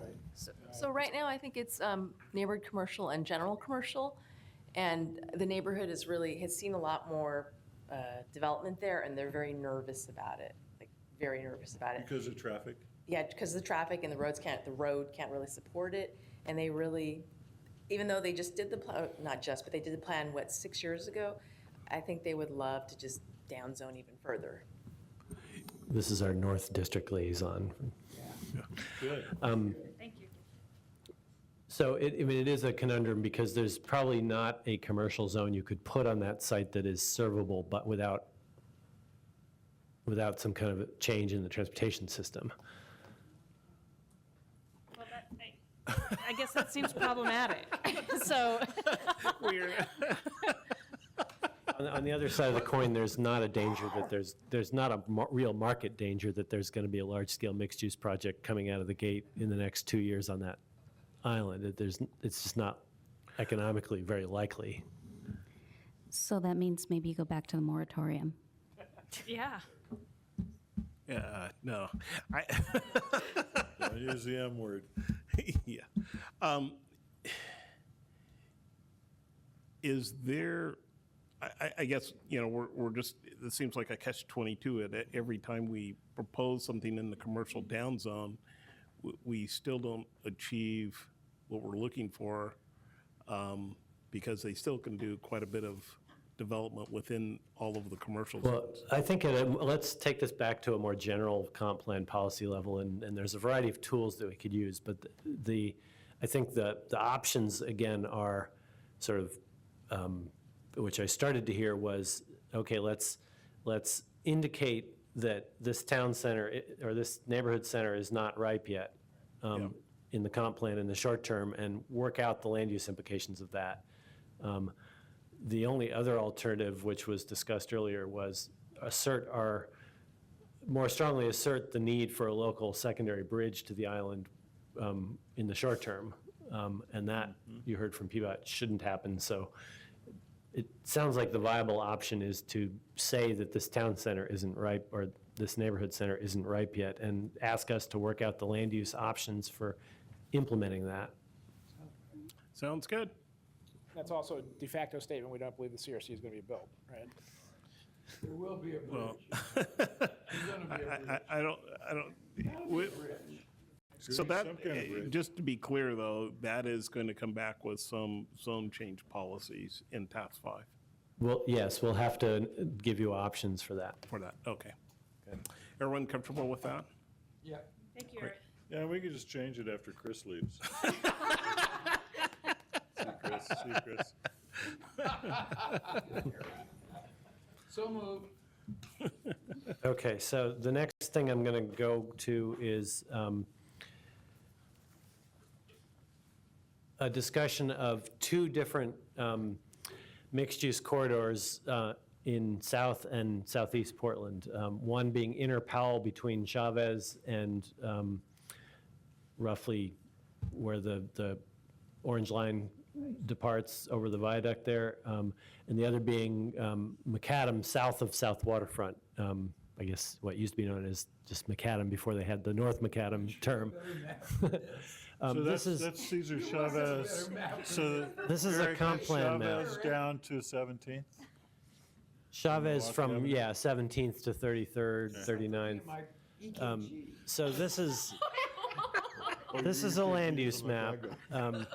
So to orient you, the dotted lines, the dashed line that goes to the right is the sort of rough route of the Powell Division BRT if it were to go up Powell there. The dotted line going south is the rough alignment of a potential streetcar, the northern half of which already exists, but the southern half would be the extension that's currently in the proposed TSP. We had originally come in with a proposal to change the Powell portion of this to a civic corridor designation based on an ODOT request, and we had come in with a proposal to change the macadam part of this to an urban center designation, which is a higher intensity. And you asked us, wait a minute, aren't these kind of similar situations? They're both inter-neighborhood corridors with significant transit investments being contemplated, so let's talk about them together rather than separate. So that's what we're going to do. And again, the reminder is in July, originally, the inner Powell corridor was proposed as an urban center. And just remind you of the different mixed-use designations. Urban center is the most intense, most urban that's been applied to the inner ring and the town centers.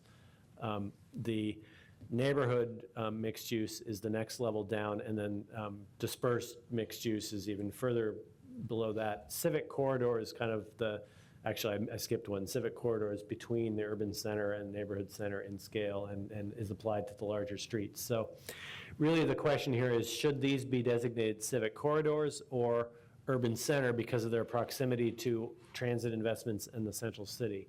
And we gave you different answers on these two different corridors, and our logic was that for macadam, we wanted to request the urban center designation because streetcar investment is by its nature very dependent on raising revenue from development alongside of it, and that very urban scale was necessary to support a potential streetcar extension. Powell Division is a bus rapid transit line being built differently, financed differently. It's less reliant on the explicit sort of connection to property redevelopment. And it's not as much of a whole-scale reconstruction of the streetscape and the urban form as what would occur with the streetcar. So we took slightly different approaches there, thinking of Inner Powell still as taking ODOT's testimony, still as primarily a mobility corridor to get, it's still going to be a major traffic street over the long haul. Macadam, we were taking a different view that could be fairly transformative over the long run. There are other ways of going about that. So I'll stop talking for a minute and open that up. I do have a couple aerial photos and slides. This is Powell. On the surface, both streets had some trees planted probably in the 1970s or 80s that have grown up. So they're actually, they have similar character at this point in terms of medians and street trees. This is the macadam area. So that's the just context. Catherine? And this might help the discussion. So when I served on the Portland to Lake Oswego Streetcar Stakeholders Advisory Committee many years ago, it feels like. And the route of the streetcar through the South Macadam or Johns Landing area certainly was still in question at the time, but there's a very good chance it was going through an existing rail alignment that wasn't going to redevelop into urban center type intensity necessarily, at least along the streetcar line. It doesn't mean it couldn't have a block or two off. So I guess just what you're thinking with that and how those two go together. Well, that project did progress into having a more specific alignment ultimately, and also some of the properties we've looked at for the more intensive zone are more on the northern side, where there is some fairly large parcels just south of South Waterfront that are redevelopable, that currently have sort of a low-density office buildings on a few of them. And so there is a potential for quite a bit of redevelopment if those parcels turned over. There was some property owner interest from some of those parcels in the. And I think a bunch of them are getting redeveloped right now. Just FYI. Could be. Being involved in one of them. And I know of some others. But so I guess I'm just curious if that, again, would continue to at all change the thought on that. Because if I remember right, yes, you're right, it was more highly intensive development up in the north. And like I said, maybe, I just can't remember. The alignment at the south was kind of starting to go back to the tracks. There's some discussion about how far north it stayed maybe or went into Macadam and then it dropped Right. back down to the existing tracks. So Right. The part where it dropped back to the existing tracks is largely south of Willamette Park, which is beyond the current scope of this project. You're right, at the very north end, it was still on the tracks. So there's a transition that's unclear still that goes through several of those properties. I think the difference that we're talking about between the civic corridor designation and the urban center designation, they're both mixed-use designations, so you can do quite a lot in either one, and a variety of zones are feasible in either one. But the civic corridors designation is more fine-tuned to the conditions that exist on sort of these old highways that are urbanizing, like 82nd or some portions of Powell or Barber. The urban center designation is more intended for the innermost areas. So both of these sections of streets have characteristics of both of those comp plan designations. And it kind of depends on, you might choose the civic corridor designation if you're trying to emphasize the toolbox of things that address those old highways. You might choose the urban center designation if you're trying to signal a larger scale development is in the more immediate future. is the definition in here or is it in the urban? It's in chapter 10 of the comp plan at the end. There's a description of each one. So would you see the urban corridor and civic corridor? No, is that what you called them? I'm sorry. Would you see the Powell area being transitioned into the urban corridor at some point in time? Once it's a civic corridor, that's just what it stays forever? Well, the civic corridor can be quite urban. There's a bit of a fine distinction between the two. You might have some zoning in the civic corridors that, something like a general commercial zone that still accommodates autos is more likely in the civic corridor situation than it would be in an urban center situation. That's one of the differences. Okay, well, just based on that and just the feel of the different areas, Macadam area, just being in it feels differently than the Powell area. It feels more urban, less car intensive. And I know we're trying to get transit and everything out to Powell, but so I would support your difference in the two designations based on that. That's funny. I would say just the opposite.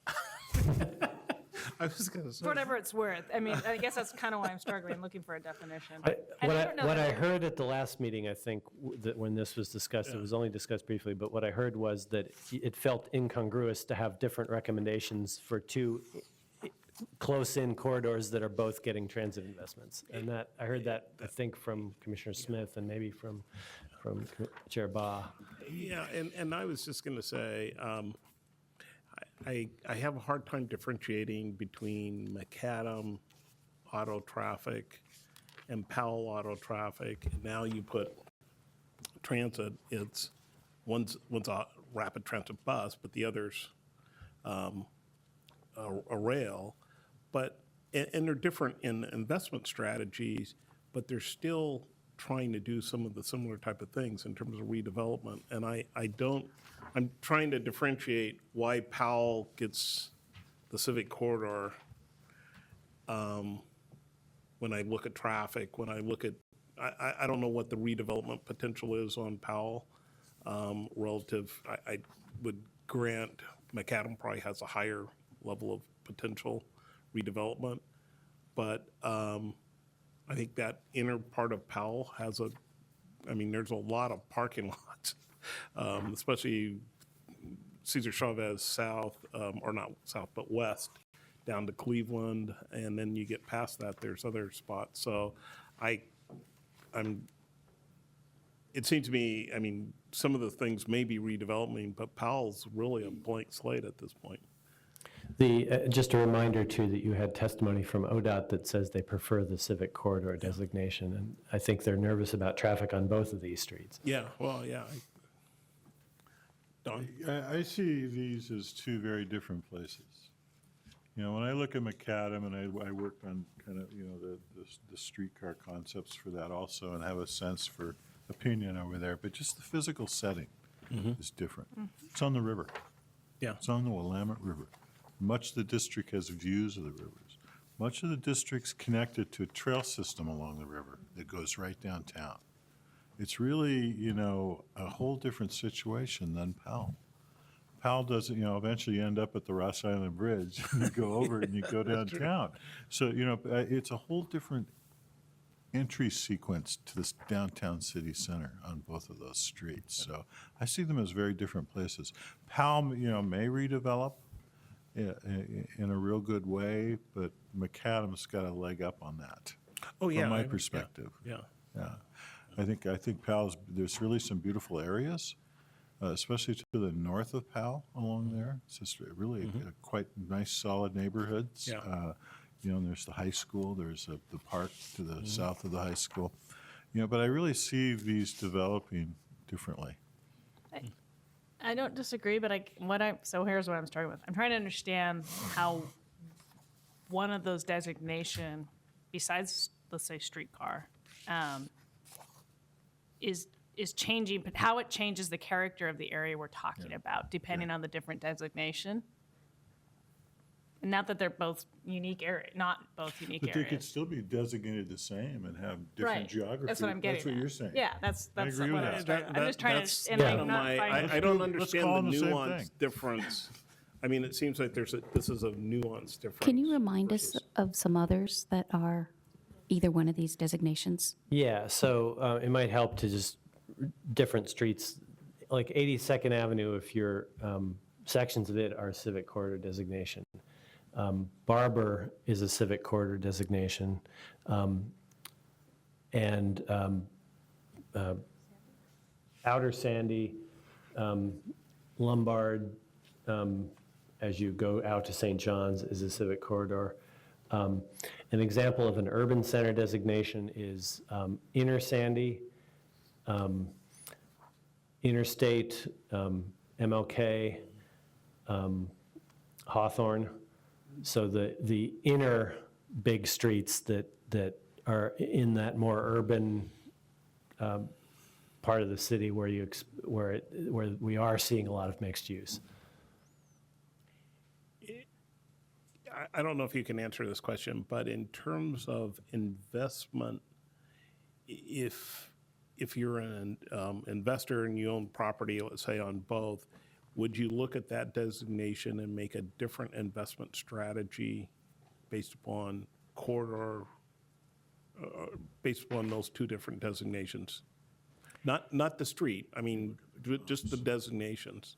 I don't think so. I think it may come down to what the actual zoning proposal Zoning is is. there. Okay. It is kind of a nuance between the two. The civic corridor, again, is a set of policies that relate to transforming these big streets, especially the ones that used to be highways. The urban center designation is about the innermost neighborhoods and the mixed use that occurs there. So it depends on which policies you want to emphasize for these two streets. Do you want to have them share the policies that are going to apply on Hawthorne and Inner Sandy and MLK, or would you rather them share the policies that are going to be on a place like Barber or Outer Sandy or Foster? Both of them could envision very urban development, but it's just a different suite of policies geared towards the conditions on those highways. I got one more maybe way to ask it. So with the word corridor, I started to think more linear, narrow, center encompasses a broader area. Is the goal to have the McAdam area be a little bit more broad in its mixed-use designation than just the street? Not necessarily. Sorry, good try. I thought you had me. That's a cool. So we probably need to move on. Yeah, we're running out of time. Way out of time. Is there a sense of the room, or do you want to come back with more information? Do you want, yeah. Quick question. Howard? Which of these encourages more private development, neighborhood development? Both. I'm not sure that there's a difference there. Neither or? Yeah, they're both designations assume. It seems Yeah. to me It that really- we're getting too nuanced then. Yeah. That maybe simplicity is better. So it seems like this is a very nuanced difference. And kind of the nomenclature of corridor versus urban is where we're getting hung up. Well, and again, at the end of the day, the policies may not really mean that much difference. the way, in a more legal sense, the way it's going to play out is that throughout the plan, we refer to in civic corridors or in urban centers lists. There's policies that are referencing these two things. So it really has to do with the suite of policies that you want to identify with for these different streets. And, to the extent that you're just doing development allowed by right, it really boils down to the zone that we apply there. So are we okay with where they've put the corridor and the urban center? The staff recommendation was civic corridor for Powell and urban center for the north part of Macadam. In general, I'm fine with that, but I would love you to follow up with a memo that maybe just describes what the suite of policies are for the Okay. two. Yeah. Okay. Yeah, Yeah, I'd like to see I think that would be very Since I helpful. can't find it, unfortunately.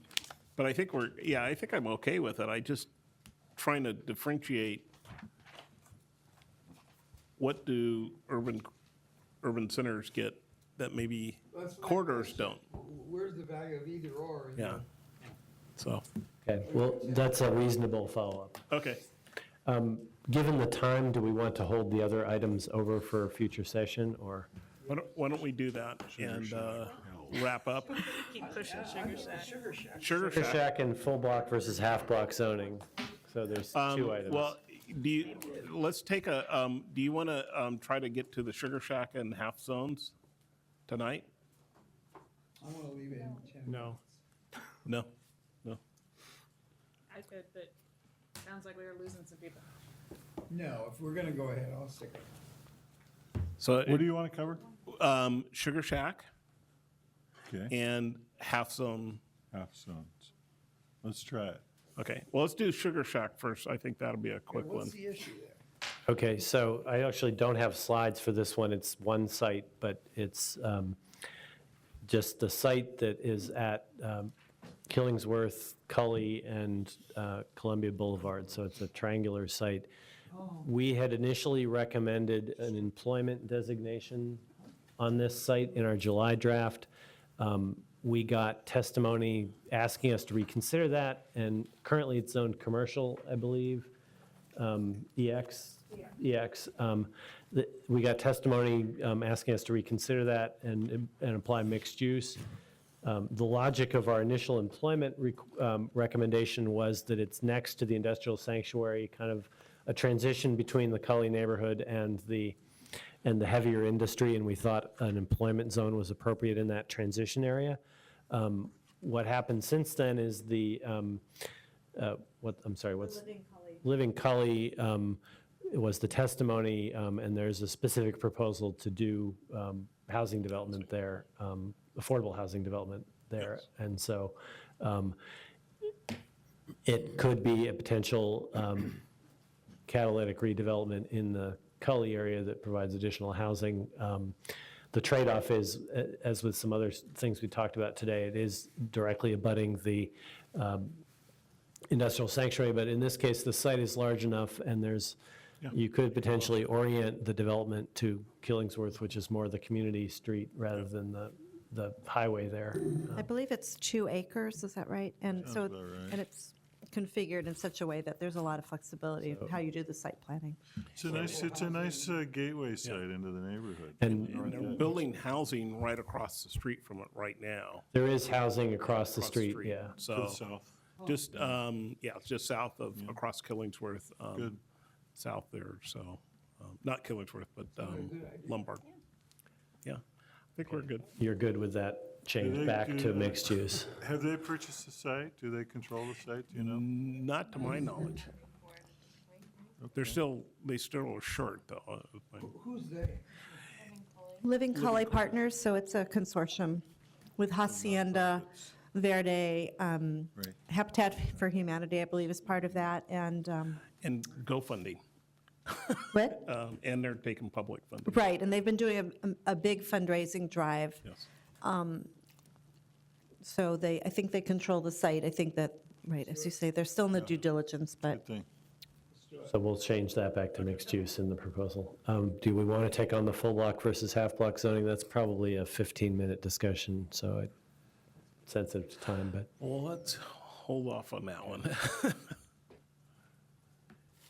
And then you're going to talk about next work session.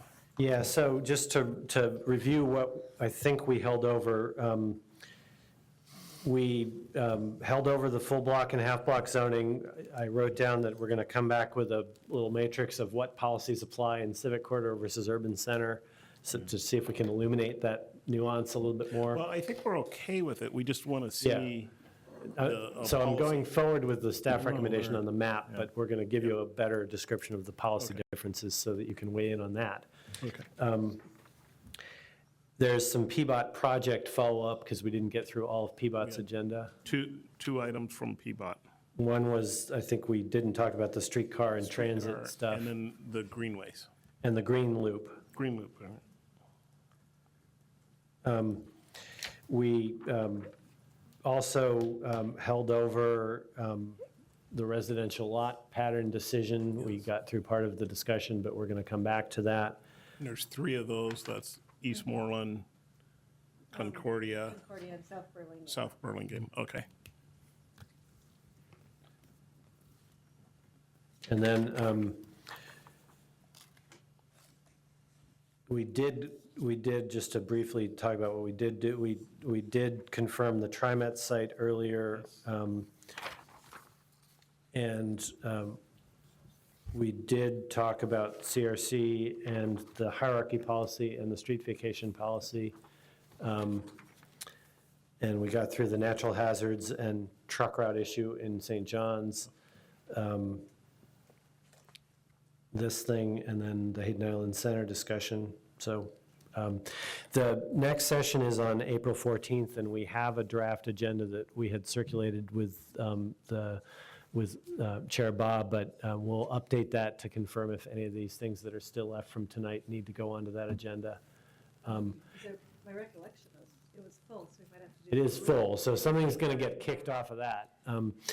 We also have work sessions on the May 12th, and so that's the next, when things fall off of April 14th, they go to May 12th. You have a hearing, which I said at the beginning, on April 28th for the EOA, and that document was posted yesterday, and the notices went out, so you'll have testimony on that. And if you recall, that's the document that did get appealed to the Land Use Commission in Salem last time we approved it. So you'll have to, this will not be a light hearing. There'll be interested parties from all sides there probably. And then you have May 26th devoted to comprehensive plan. And it could be both a work session and vote, or just a work session, depending how far you are in the process. And we'll assess that as we rejuggle the schedule here. Okay. And Chris wanted me asked, when will the plan be published with the strike-throughs? Unless something changes, and the biggest caveat is we're still working through all the testimony we got. So if we can get through on time with our anticipated schedule, we were going to release the draft plan on April 28th. So that gives you roughly a month to read through it all, and the map, a new map that incorporates all the stuff we've talked about. So you'd have roughly a month to review that before May 26th. And again, the biggest thing that could interrupt that schedule would be just the volume of testimony we got in the last few weeks. And we can update you on April 14th if that schedule is going to change. But right now, it's still in place. But Deborah and I are smiling because we got a lot of testimony. So that means what time's the meeting on the 14th of April? Starts at So it's a daytime. 12:30? What is it at? 12:30 to midnight? Well, wait, before that, you have April 7th 7th. for Pembina. Pembina. Yeah, and when will we see the consultant's report, the independent consultant report on Pembina? Safety Supposedly consultant. around the 31st. 31st, next week. We can, I would hope. Around sometime mid-next week, I thought. So we can see the end in sight. You can see the end. There's a couple more cleanup sessions, and That's great. and one final reminder is, we alluded to all the testimony, but we have to do more than read it. We have to read it and identify the things in it that would lead us to recommend a change, and then we have to give you a memo before your May 12th meeting, so that you have time to, there'll be at least one more memo with a long list of things you need to go through, and so that's the unknown here, is the thickness of that report, or, if all that new testimony was a repeat of stuff we already issued staff reports on, we may be okay. If it's new ideas that need new analysis, that could lead to further delay in the schedule. Okay. I'm going to get to Mike. Mike, do you have any final comments? So late for him. He's been taken away. Oh, he's muted. He wished that I had not. You're on mute. You're on mute. No, it's midnight here. I'm ready to go to bed. Okay. Don't worry, it's midnight here too. Catherine? I just quickly want to say, if the strike-through deadline kind of slips past the 28th, then I think we should kind of talk about whether we need to hold to the May 26th. And, I mean, Right. Yeah, how much, we need some time, obviously. our assumption is if we miss that deadline, then we will schedule Okay. and vote later. Thank you. Okay, yeah, good catch. Sometime. Good catch. Pretty good time now to tell the staff what a great job you're doing. Yeah, this was really good. I tell you, Eric, Thank you. what a long and Yeah. process, man. I think you and Deborah and everybody here. You've managed us well. Well, and I would, some of them, one is in the room still, point out that the staff that are probably doing bearing the brunt of the workload right now are the district liaison team that is reading through all the local comments that are coming in and interacting with neighborhood associations to try and make sure we understand their comments, so that good for appreciate all their work. Good for It's a them. good job, a very good job. I mean, Yeah, thank you. we're Thanks, getting, Southeast Marshall's done just a phenomenal job, so. well, we're getting very good advice, and that's good. So, thank you very much, and we are adjourned. Thank you. Thank you, Mike. Good You can go to night. bed. Time to hit. Good night. Sleep well. Yeah.